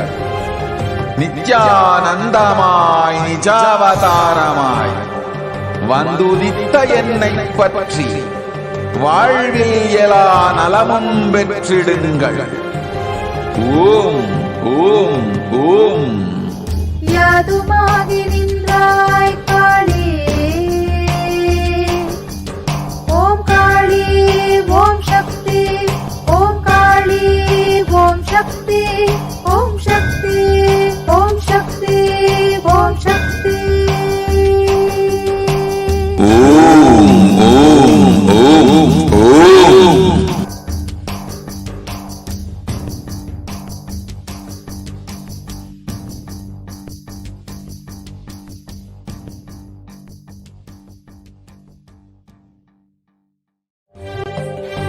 காளியின் ஆட்டத்தை ஆனந்தத்தை ஆனந்தத்தொடு ஆடிய ஆட்டத்தை கண்டோர் உயிருக்குளெல்லாம் இறங்கி குண்டலினிவில் உயிர்ப்பிக்கச் செய்து மாய மனத்தின் இருளை அகற்றி மாயம் அழித்து மங்களம் தந்து குரு பக்தியும் பக்தியும் பரமசிவ பக்தியும் பரமசிவ சக்தியும் அளிக்கின்றேன். மனமாயை விடுத்து குரு பதத்தை பற்றுங்கள். நித்யானந்தமாய் நிஜாவதாரமாய் வந்துதித்த என்னை பற்றி வாழ்வில் எல்லா நலமும் பெற்றிடுங்கள். ஓம் ஓம் ஓம். யாதுமாகி நின்றாய் காளி, ஓம் காளி ஓம் சக்தி, ஓம் காளி ஓம் சக்தி, ஓம் சக்தி ஓம் சக்தி ஓம் சக்தி. ஓம் ஓம் ஓம் ஓம்.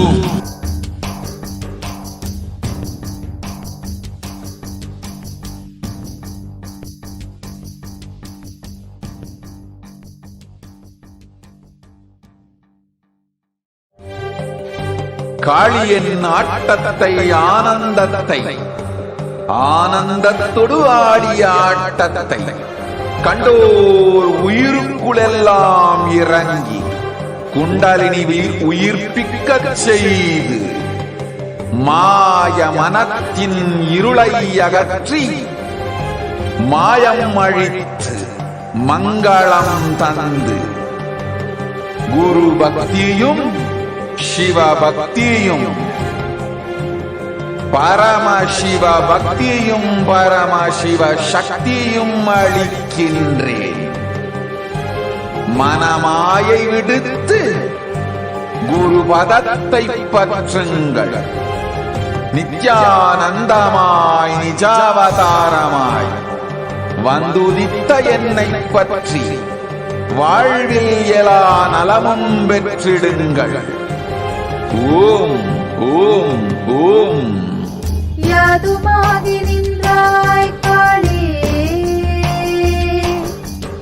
ஓம் காளி ஓம் சக்தி, ஓம் காளி ஓம் சக்தி, ஓம் சக்தி ஓம் சக்தி ஓம் சக்தி. ஓம் ஓம் ஓம் ஓம்.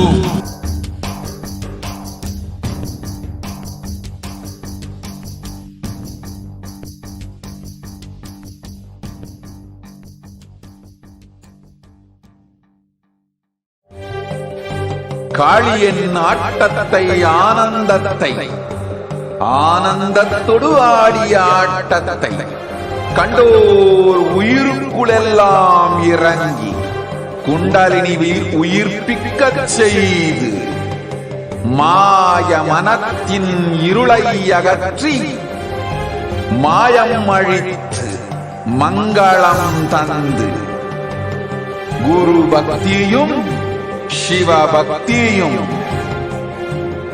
பரமசிவ பக்தியும் பரமசிவ சக்தியும் அளிக்கின்றேன்.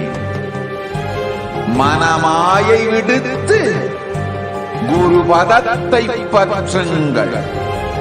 நித்யானந்தமாய் நிஜாவதாரமாய் வந்துதித்த என்னை பற்றி வாழ்வில் எல்லா நலமும் பெற்றிடுங்கள். ஓம் ஓம் ஓம். யாதுமாகி நின்றாய் காளி, ஓம் காளி ஓம் காளி ஓம் சக்தி, ஓம் சக்தி ஓம் சக்தி ஓம் சக்தி. ஓம் ஓம் ஓம் ஓம்.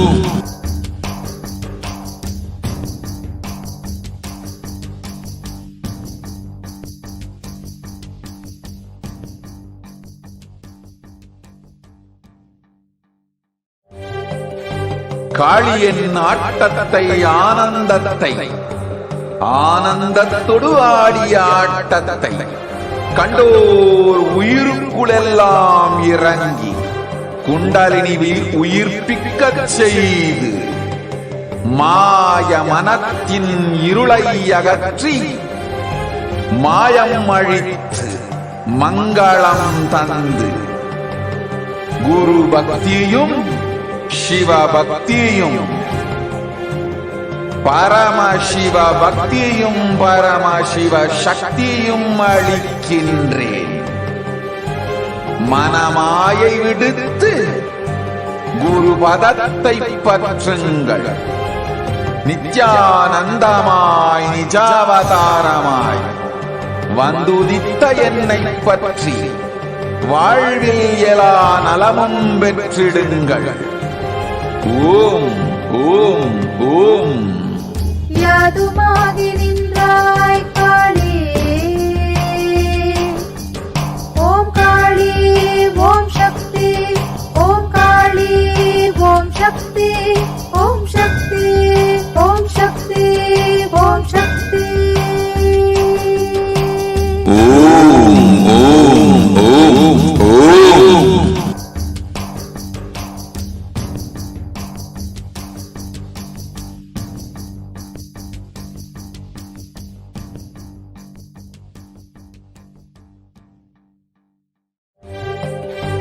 காளியின் ஆட்டத்தை ஆனந்தத்தை ஆனந்தத்தொடு ஆடிய ஆட்டத்தை கண்டோர் உயிருக்குளெல்லாம் இறங்கி குண்டலினிவில் உயிர்ப்பிக்கச் செய்து மாய மனத்தின் இருளை அகற்றி மாயம் அழித்து மது குரு பக்தியும் சிவ பக்தியும் பரமசிவ பக்தியும் பரமசிவ சக்தியும் அளிக்கின்றேன். மனமாயை விடுத்து குரு பதத்தை பற்றுங்கள். நித்யா நிஜாவதாரமாய் வந்துதித்த என்னை பற்றி வாழ்வில் எல்லா நலமும் பெற்றிடுங்கள். ஓம் ஓம் ஓம். யாதுமாகி நின்றாய் காளி, ஓம் காளி ஓம் சக்தி, ஓம் காளி ஓம் சக்தி, ஓம் சக்தி ஓம் சக்தி ஓம் சக்தி. ஓம் ஓம் ஓம் ஓம்.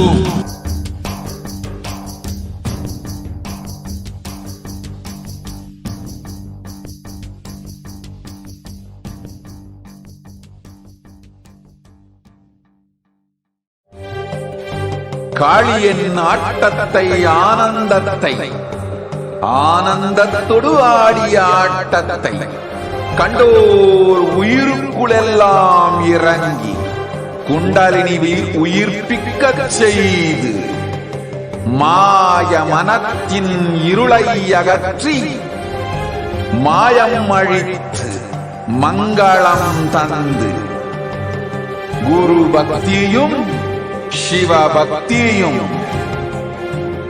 பரமசிவ பக்தியும் பரமசிவ சக்தியும் அளிக்கின்றேன்.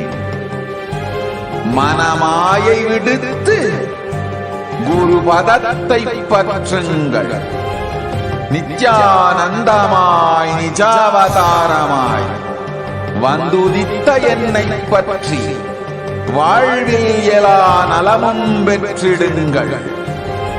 ஓம் ஓம் ஓம். யாதுமாகி நின்றாய் காளி, ஓம் காளி ஓம் சக்தி, ஓம் காளி ஓம் சக்தி, ஓம் சக்தி ஓம் சக்தி ஓம் சக்தி. ஓம் ஓம் ஓம் ஓம்.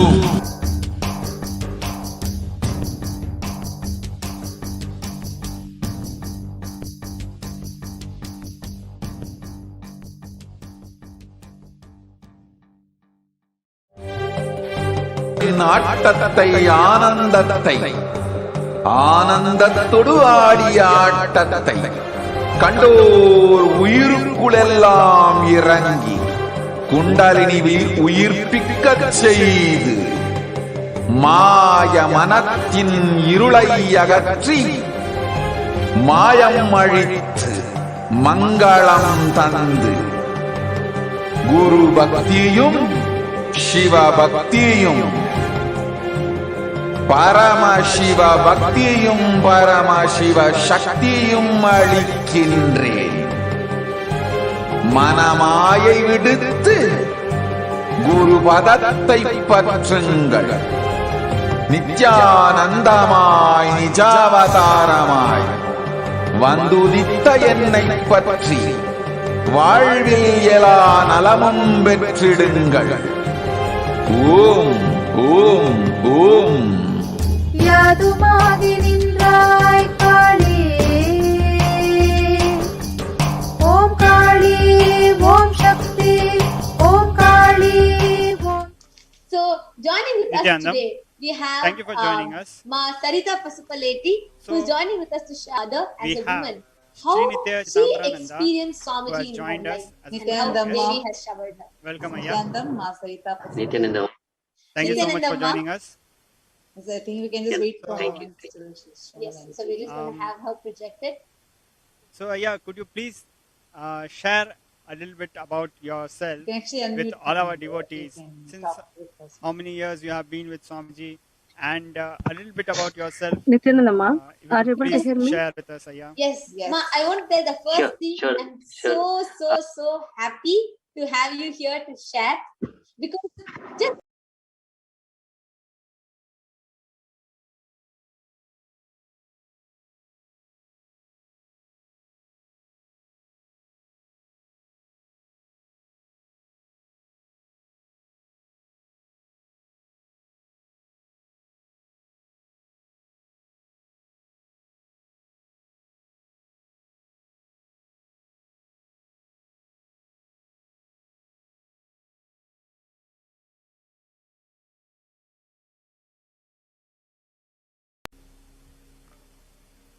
Nithyanandam, thank you for joining us.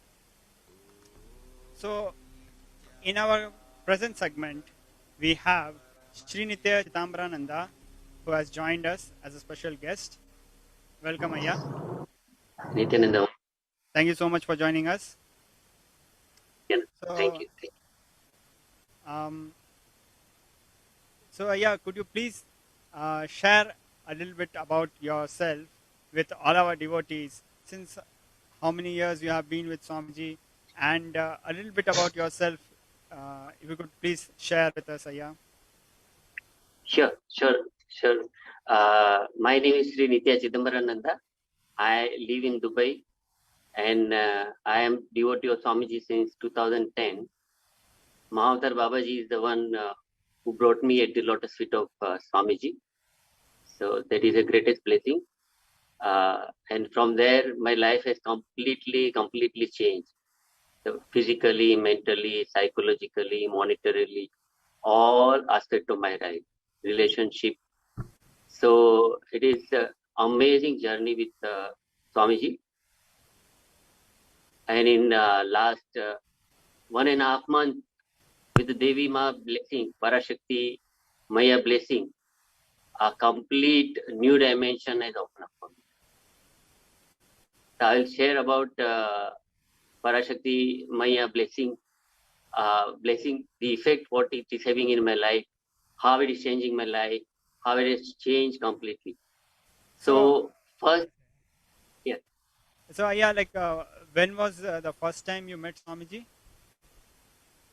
Swamiji I met first time in March 2011, where I did the Path Puja. No, before that I met Swamiji in Dubai in January 2010. There's a one-day Kalpataru program. I see. So, more than a decade you have been with Swamiji. I'm very sure,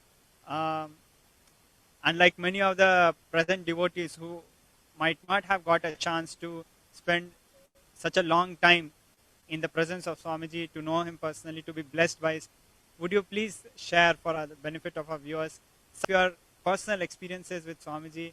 I feel our viewers will really cherish it as you share those moments. Correct. Sure. First experience is when I was inspired to attend the Kalpataru session in January, and I was doing a lot of meditation. I was following Paramashivoham, so many things. So I was not willing to go. Then in the meditation, when Mahavatar Babaji came and told, go and attend, then he is our Param Guru, Gurudev. Then I decided, okay, then I attended Kalpataru program, and the first darshan, when I went on the stage to hug Swamiji, that's the first experience. Complete I disappeared, complete self disappeared, and there was only laughter, pure bliss and joy. There was nothing, and I just hugged Swamiji. I told, I love you. That was the first experience. And I realized, wow, he is my Gurudev, he is my Swamiji, he is my God, he is my everything. So just one darshan, one touch, and I'm done. Then thereafter, we have attended many IAs, we have attended cruise IA and many programs online, and then so now that is what, in my salary, for example, my salary got one shot, it was increased by double, which was like an impossible thing. My relationship, my talent, my skill my way of living the life. No? It is completely like a 360 degree change in my life. So Swamiji is in my like a DNA, in my whole being. Swamiji is just vibrating because there's only Swamiji, there's nothing else in my core. Amazing, Aya. So as you're sharing, I'm really excited to hear your story, how Swamiji is causing each one of us, each one of our realities, and doing things which we don't even expect. Like we might come with our small demands or small wishes or small desires, but Swamiji gives us what really our being wants and a lot more, something beyond our wildest imaginations as well. As you are mentioning, like increase in salary, just an increase of double, and many other such experiences.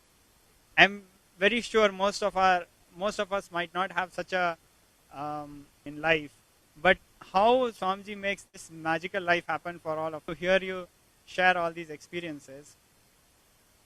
So I'll share now Parashakti Maya blessing. You know, when Parashakti Maya started giving me in Swamiji's form, embodiment of Swamiji, the biggest like a miracle or biggest breakthrough which has happened, like which was really was pulling me down, was that like Swamiji says, the present moment consists of three things: perception about reality, perception about me, and actually what is happening.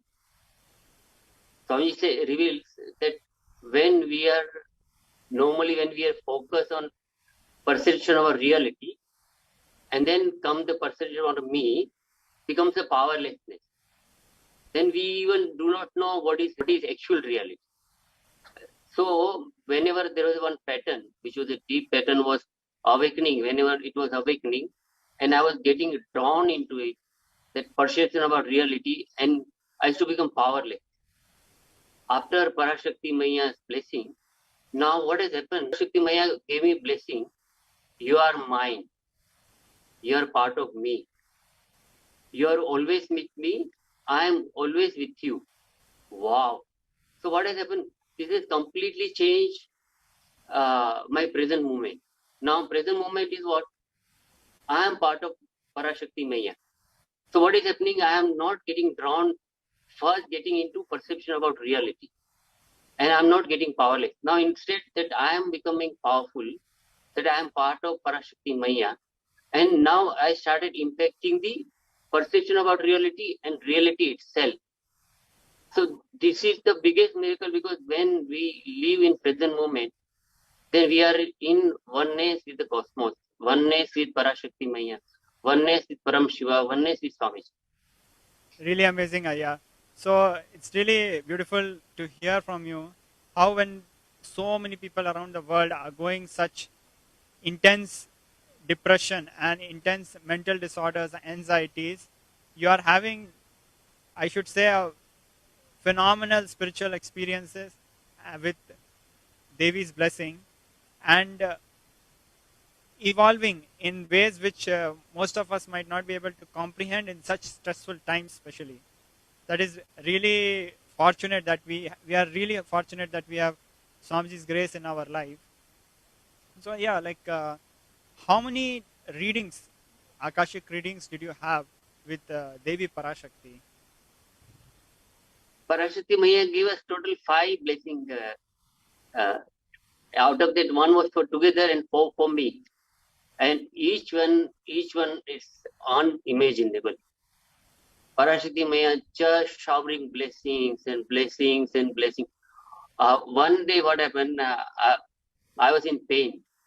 Like I was having chest pain, I was having back pain, and I felt that it's too much. But I was just praying to Parashakti Maya, and I didn't write actually for the blessing. And that day morning, there was Devi Darshan.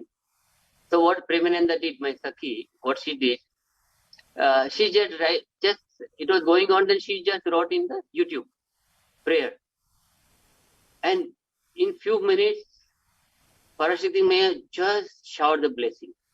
Says, from this moment, all the pain will disappear. and blossom. It will blossom. The goodness will blossom, and do not be afraid. You will be in bliss. Wow. When just I heard the blessing, all the pain went. That was unimaginable, because from the night I was feeling so much pain, and like I was feeling so much body pain. I had to do so many things. And then when just Parashakti Maya blessed and gave blessing, and that's it, I gone basically. It was like a clear, immediate blessing, and I'm done actually. Then now that is why I say in my heart, Parashakti Maya, you are my everything. You are my doctor, you are my medicine, you are my mother, you are my everything. I come to you. Whatever I need, give me. Parashakti Maya gave me blessing. Whatever you ask and whatever you not ask, I will give you. I just shower on you. Amazing. Anytime you need anything, just ask. So that's so much of bliss, so much of motherliness of mother. Parashakti Maya is an infinite motherliness of mother, just showering us like we are her child, just taking care of us. So it's the unimaginable. So yeah, could you, as you got 5 readings, I'm very sure you must have, Parashakti Ma must have surely taken care of your families, extended families, especially those who are in India. If you have any such experiences, because we know as you are sharing, it's like really amazing to know how Devi is taking care of all your problems, from everything, a small pain to making sure you get a double increase in your salary. Everything she's taking care of. But at the same time, we know how the situation of COVID-19 pandemic is in India, what kind of crisis situation is there, not only just in India, worldwide. So could you please share with us how Devi is taking care of your family in Dubai and India, or elsewhere? What has your experience been? Could you please share with our devotees Yes. who are in these stressful Sure. times? Yes. So my mother, now she is resting at Lotus Feet of Swamiji. She left the body. So before that, she was 86 years old, and she lived with us for a long time. Then she went to India, and she was with my brother. Then the last phase of her life, then she got COVID, and then my brother got it. Then my nephew got it, and all of them. And then it was such a difficult time for them. Then I was very clear that Swamiji, Parashakti Ma is just taking care of everything. So I was just praying, and I was in the peaceful mode, and just blessing that let everything happen the best. And then after some time, my brother came out of COVID, my nephew came out of COVID, and then my mother was in her last phase. And then with Swamiji's grace, then she left the body. Once she left the body, then they were in so much of tense. They were telling, because she was having COVID, now they are not taking, they will not allow, and we will not be able to perform the last rite. No one is ready to come. There's huge complication, and they were completely like a shattered. I told them, do not worry. Swamiji is taking care. Complete Swamiji is taking care. Just relax and pray. Nothing will happen. So day before that day, they had given for a COVID day. And just when they were worrying for 2-3 hours and in tension, in 1 hour, all the report came, and they, including for my mother, they were completely COVID negative. Oh. And then they were shocked. And the problem, all the ways, everything got completely opened up. And then they did proper rituals for my last rites for my mother. And then they went, and then they were telling me, yes, you were right, Swamiji is really taking care, completely really taking care of each of us. Amazing, Ayya. So it's a very beautiful sharing which you are doing, and I'm really shaken to hear how boldly you as a son face this whole thing, and your extended family also, who might not have experienced the grace of Swamiji so much directly as you have been blessed to. How boldly the entire family went through this extremely difficult time, and the immense surrender that your entire family is having towards Devi. It is really inspirational. It's really humbling, and it shows how Swamiji is taking care of everything cosmically, taking care of everything, even healing COVID once of a person who has reached his feet after the body has, after the being has left the body. That is something unheard of. But at the same time, as Swamiji has been sharing in past few satsangs repeatedly and emphasizing, he's going to take care of us spiritually, cosmically, but he's going to take care of us at the human level also. And he was sharing examples of how some of the monastic members had been affected by corona because of Anadan and other activities, and how Swamiji was taking care, and he very particularly emphasized the need of multi-layer quarantine, and especially in case of the people who are living in India. So with what you have gone through, because you have the strength given by Swamiji, your entire extended family was able to get that strength through you. When you passed on the assurance that Devi gave you, when you passed on that assurance, that strength, that spiritual clarity to your extended family, they also got that blessing. That was phenomenal. But for the people who might not be so fortunate, for one or the other reason, to have an avatar to guide them in such a micro level, what would your advice to be to them? What would your message be to them? How would they protect themselves at a human level, at a physical level? Spiritually and cosmically, Swamiji is there, but Swamiji is also there at a physical level. So what would your message be to them, for example, in terms of understanding that they need to quarantine themselves at a multi-layer, which is not possible at that home, which is practically impossible in India, and for which reason they have an option of coming to Adi Kailasha and saving their lives. So in regard of all the current happenings which is happening in the whole world in India, and your personal life also, your close family, your own brother, your own mother, the entire thing which has unfolded in front of you, looking at that, what would your message be to the people of India especially? Could you please share, Raya? Yeah. Sure. So now what happened, because as Swamiji shared about the third wave, which will start like from August, September and October, and it is going to be having impact, severe impact in India especially. And like practically it is not possible to have multi-layer protective protection when we are isolating at home. So that is why now I told my brother and my sister-in-law, we told all our family members in India. We told that, see, that one up to second wave was okay. We could withstand, but the third wave is going to be very strong, and to survive, as Swamiji says, to live, to be alive in this year is the biggest profit. To save life, not possible. And Swamiji with his infinite compassionate, the motherliness of mother, Swamiji has opened the door of all Adinam, Adi Kailasa and other places. So I told them, run and go and live there. Forget everything else. So my brother and my sister-in-law, they're like in 1 week time, they're going to go and live in Adi Kailasha.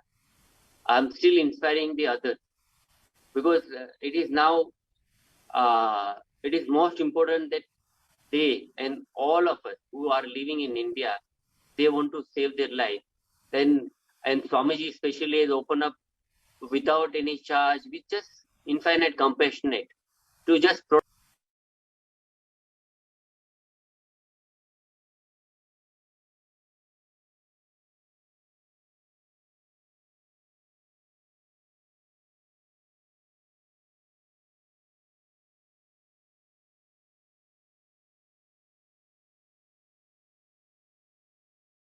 practically impossible to have the protection.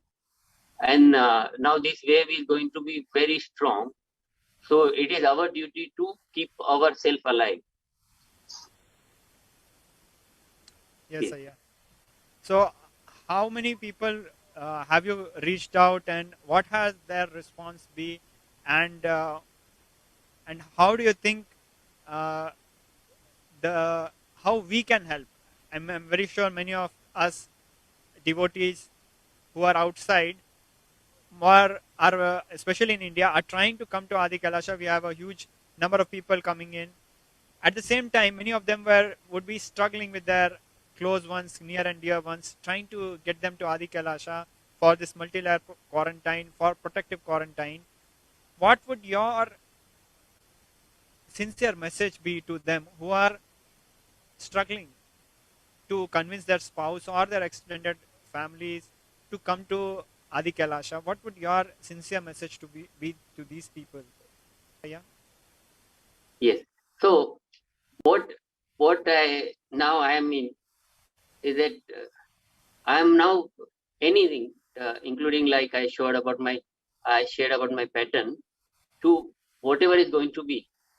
That now first I am just bringing myself into perception about me. I am part of Parashakti Maya. I am with Parashakti Maya. Parashakti Maya is with me. And from that, praying to Parashakti Maya, please flow through me and guide them, and let them come out of their delusion or ignorance that they need to stay in their house. So once, as I invoke the Parashakti Maya, and that compassionate, the love, motherliness, as it flows through this being, is going to touch their heart. So I do not need to be in struggle, because I am completely surrendered to the lotus feet of Parashakti Maya. And I know that Parashakti Maya is taking care. Because to remove the ignorance of who may be in that Maya matrix, and who may be thinking, no, this is most important than this, and they may not realize the importance of living in Adi Kailasha, then I'm sure at a divine level, Parashakti Maya's love will break through their ignorance and will guide them, will hold their hand and bring them to Adi Kailasha. So that is all celebration and oneness. Amazing, Ayya. So as you are sharing that all our devotees, all they need to do is with will, persistence, devotion and surrendering to Devi Parashakti, they just need to do their part, surrendering and let Devi flow through them, and all of us will do our part of reaching out to our near and dear ones and explaining them the need for multi-layer quarantine and the blessing which Swamiji has given to the entire humanity. So it was a very strong wake-up call. The way you shared how you went through such tragic moments in your very close family, your own mother, your brothers and everybody, how you faced it so boldly and how you came out and everything. That was a really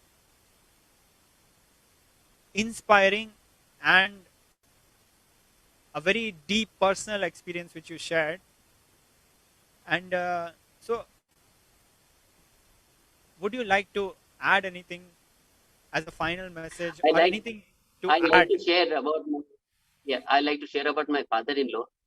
My father-in-law was staying here for a long time, and we were serving him and all. And every day he was watching Swami Satsang also with us every day morning. And then Swamiji personally blessed him, and Swamiji told, I will take care of you. And he, at the later stage of his life, he got deeply connected with Swamiji. So once he left the body, then in one satsang, Swamiji was just sharing, he left the body, but he still attending the satsang every day. So he is not binding himself that with body only he has to attend. So every day he is to come in the astral body, my father-in-law, and is to sit here and watch satsang and participate satsang every day. which of course with our eyes we couldn't see. But Swamiji, naturally Swamiji seen him, and Swamiji was sharing and blessing him. That was unimaginable. The being, when Swamiji touches, Swamiji is completely take care when they are in the body, and even once they leave the body, then also the connection is there, which was unimaginable. Truly, really unimaginable and incomprehensible ways, very beautiful ways, divine leelas of Devi Parashakti expressing through the Nijavatara of the Supreme Pontiff of Hinduism, Swamiji. And I'm really humbled and inspired to listen all the sharings which you have done so far. Would you like to share any final words? Would you like to add anything, Aya?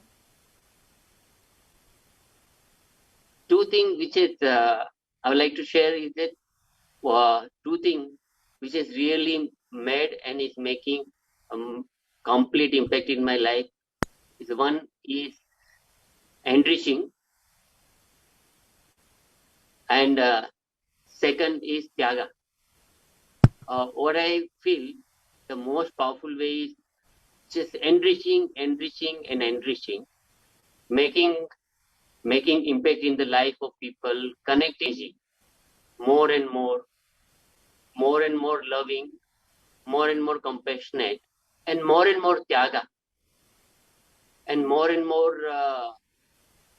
contribution, physical, mental, psychological, monetary contribution to our Sangha, for our mission, to keep our Sanatan Hindu Dharma alive, Chakra alive, and just doing whatever best we can do. So it is keep on opening all my patterns or blockage or delusion and the matrix, and brought completely at the lotus feet of my Swami. So my message is, let us all do more and more enriching, more and more contributing, more and more sharing, more and more getting connected, feeling connection with Swamiji, and let connect more and more being to feeling connection with Maya Swamiji. This is the way, only way it is going to change our life, empower our life, and not in this Janmas, for Janmas to come. Thank you, Aya. Thank you so much. It was a really beautiful sharing, and very aptly you pointed out that our duty is to just go on enriching, and this is the Tyaga needed in these times of crisis. Really beautiful sharing, Aya. Thank you so much. So that was Srinitya Chitambrananda Aya, who came and shared his personal life experiences with us.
காளியின் ஆட்டத்தை ஆனந்தத்தை ஆனந்தத்தொடு ஆடிய ஆட்டத்தை கண்டோர் உயிருக்குளெல்லாம் இறங்கி குண்டலினியில் உயிர்ப்பிக்கச் செய்து மாய மனத்தின் இருளை அகற்றி மாயம் அழித்து மங்களம் தந்து குரு பக்தியும் சிவ பக்தியும்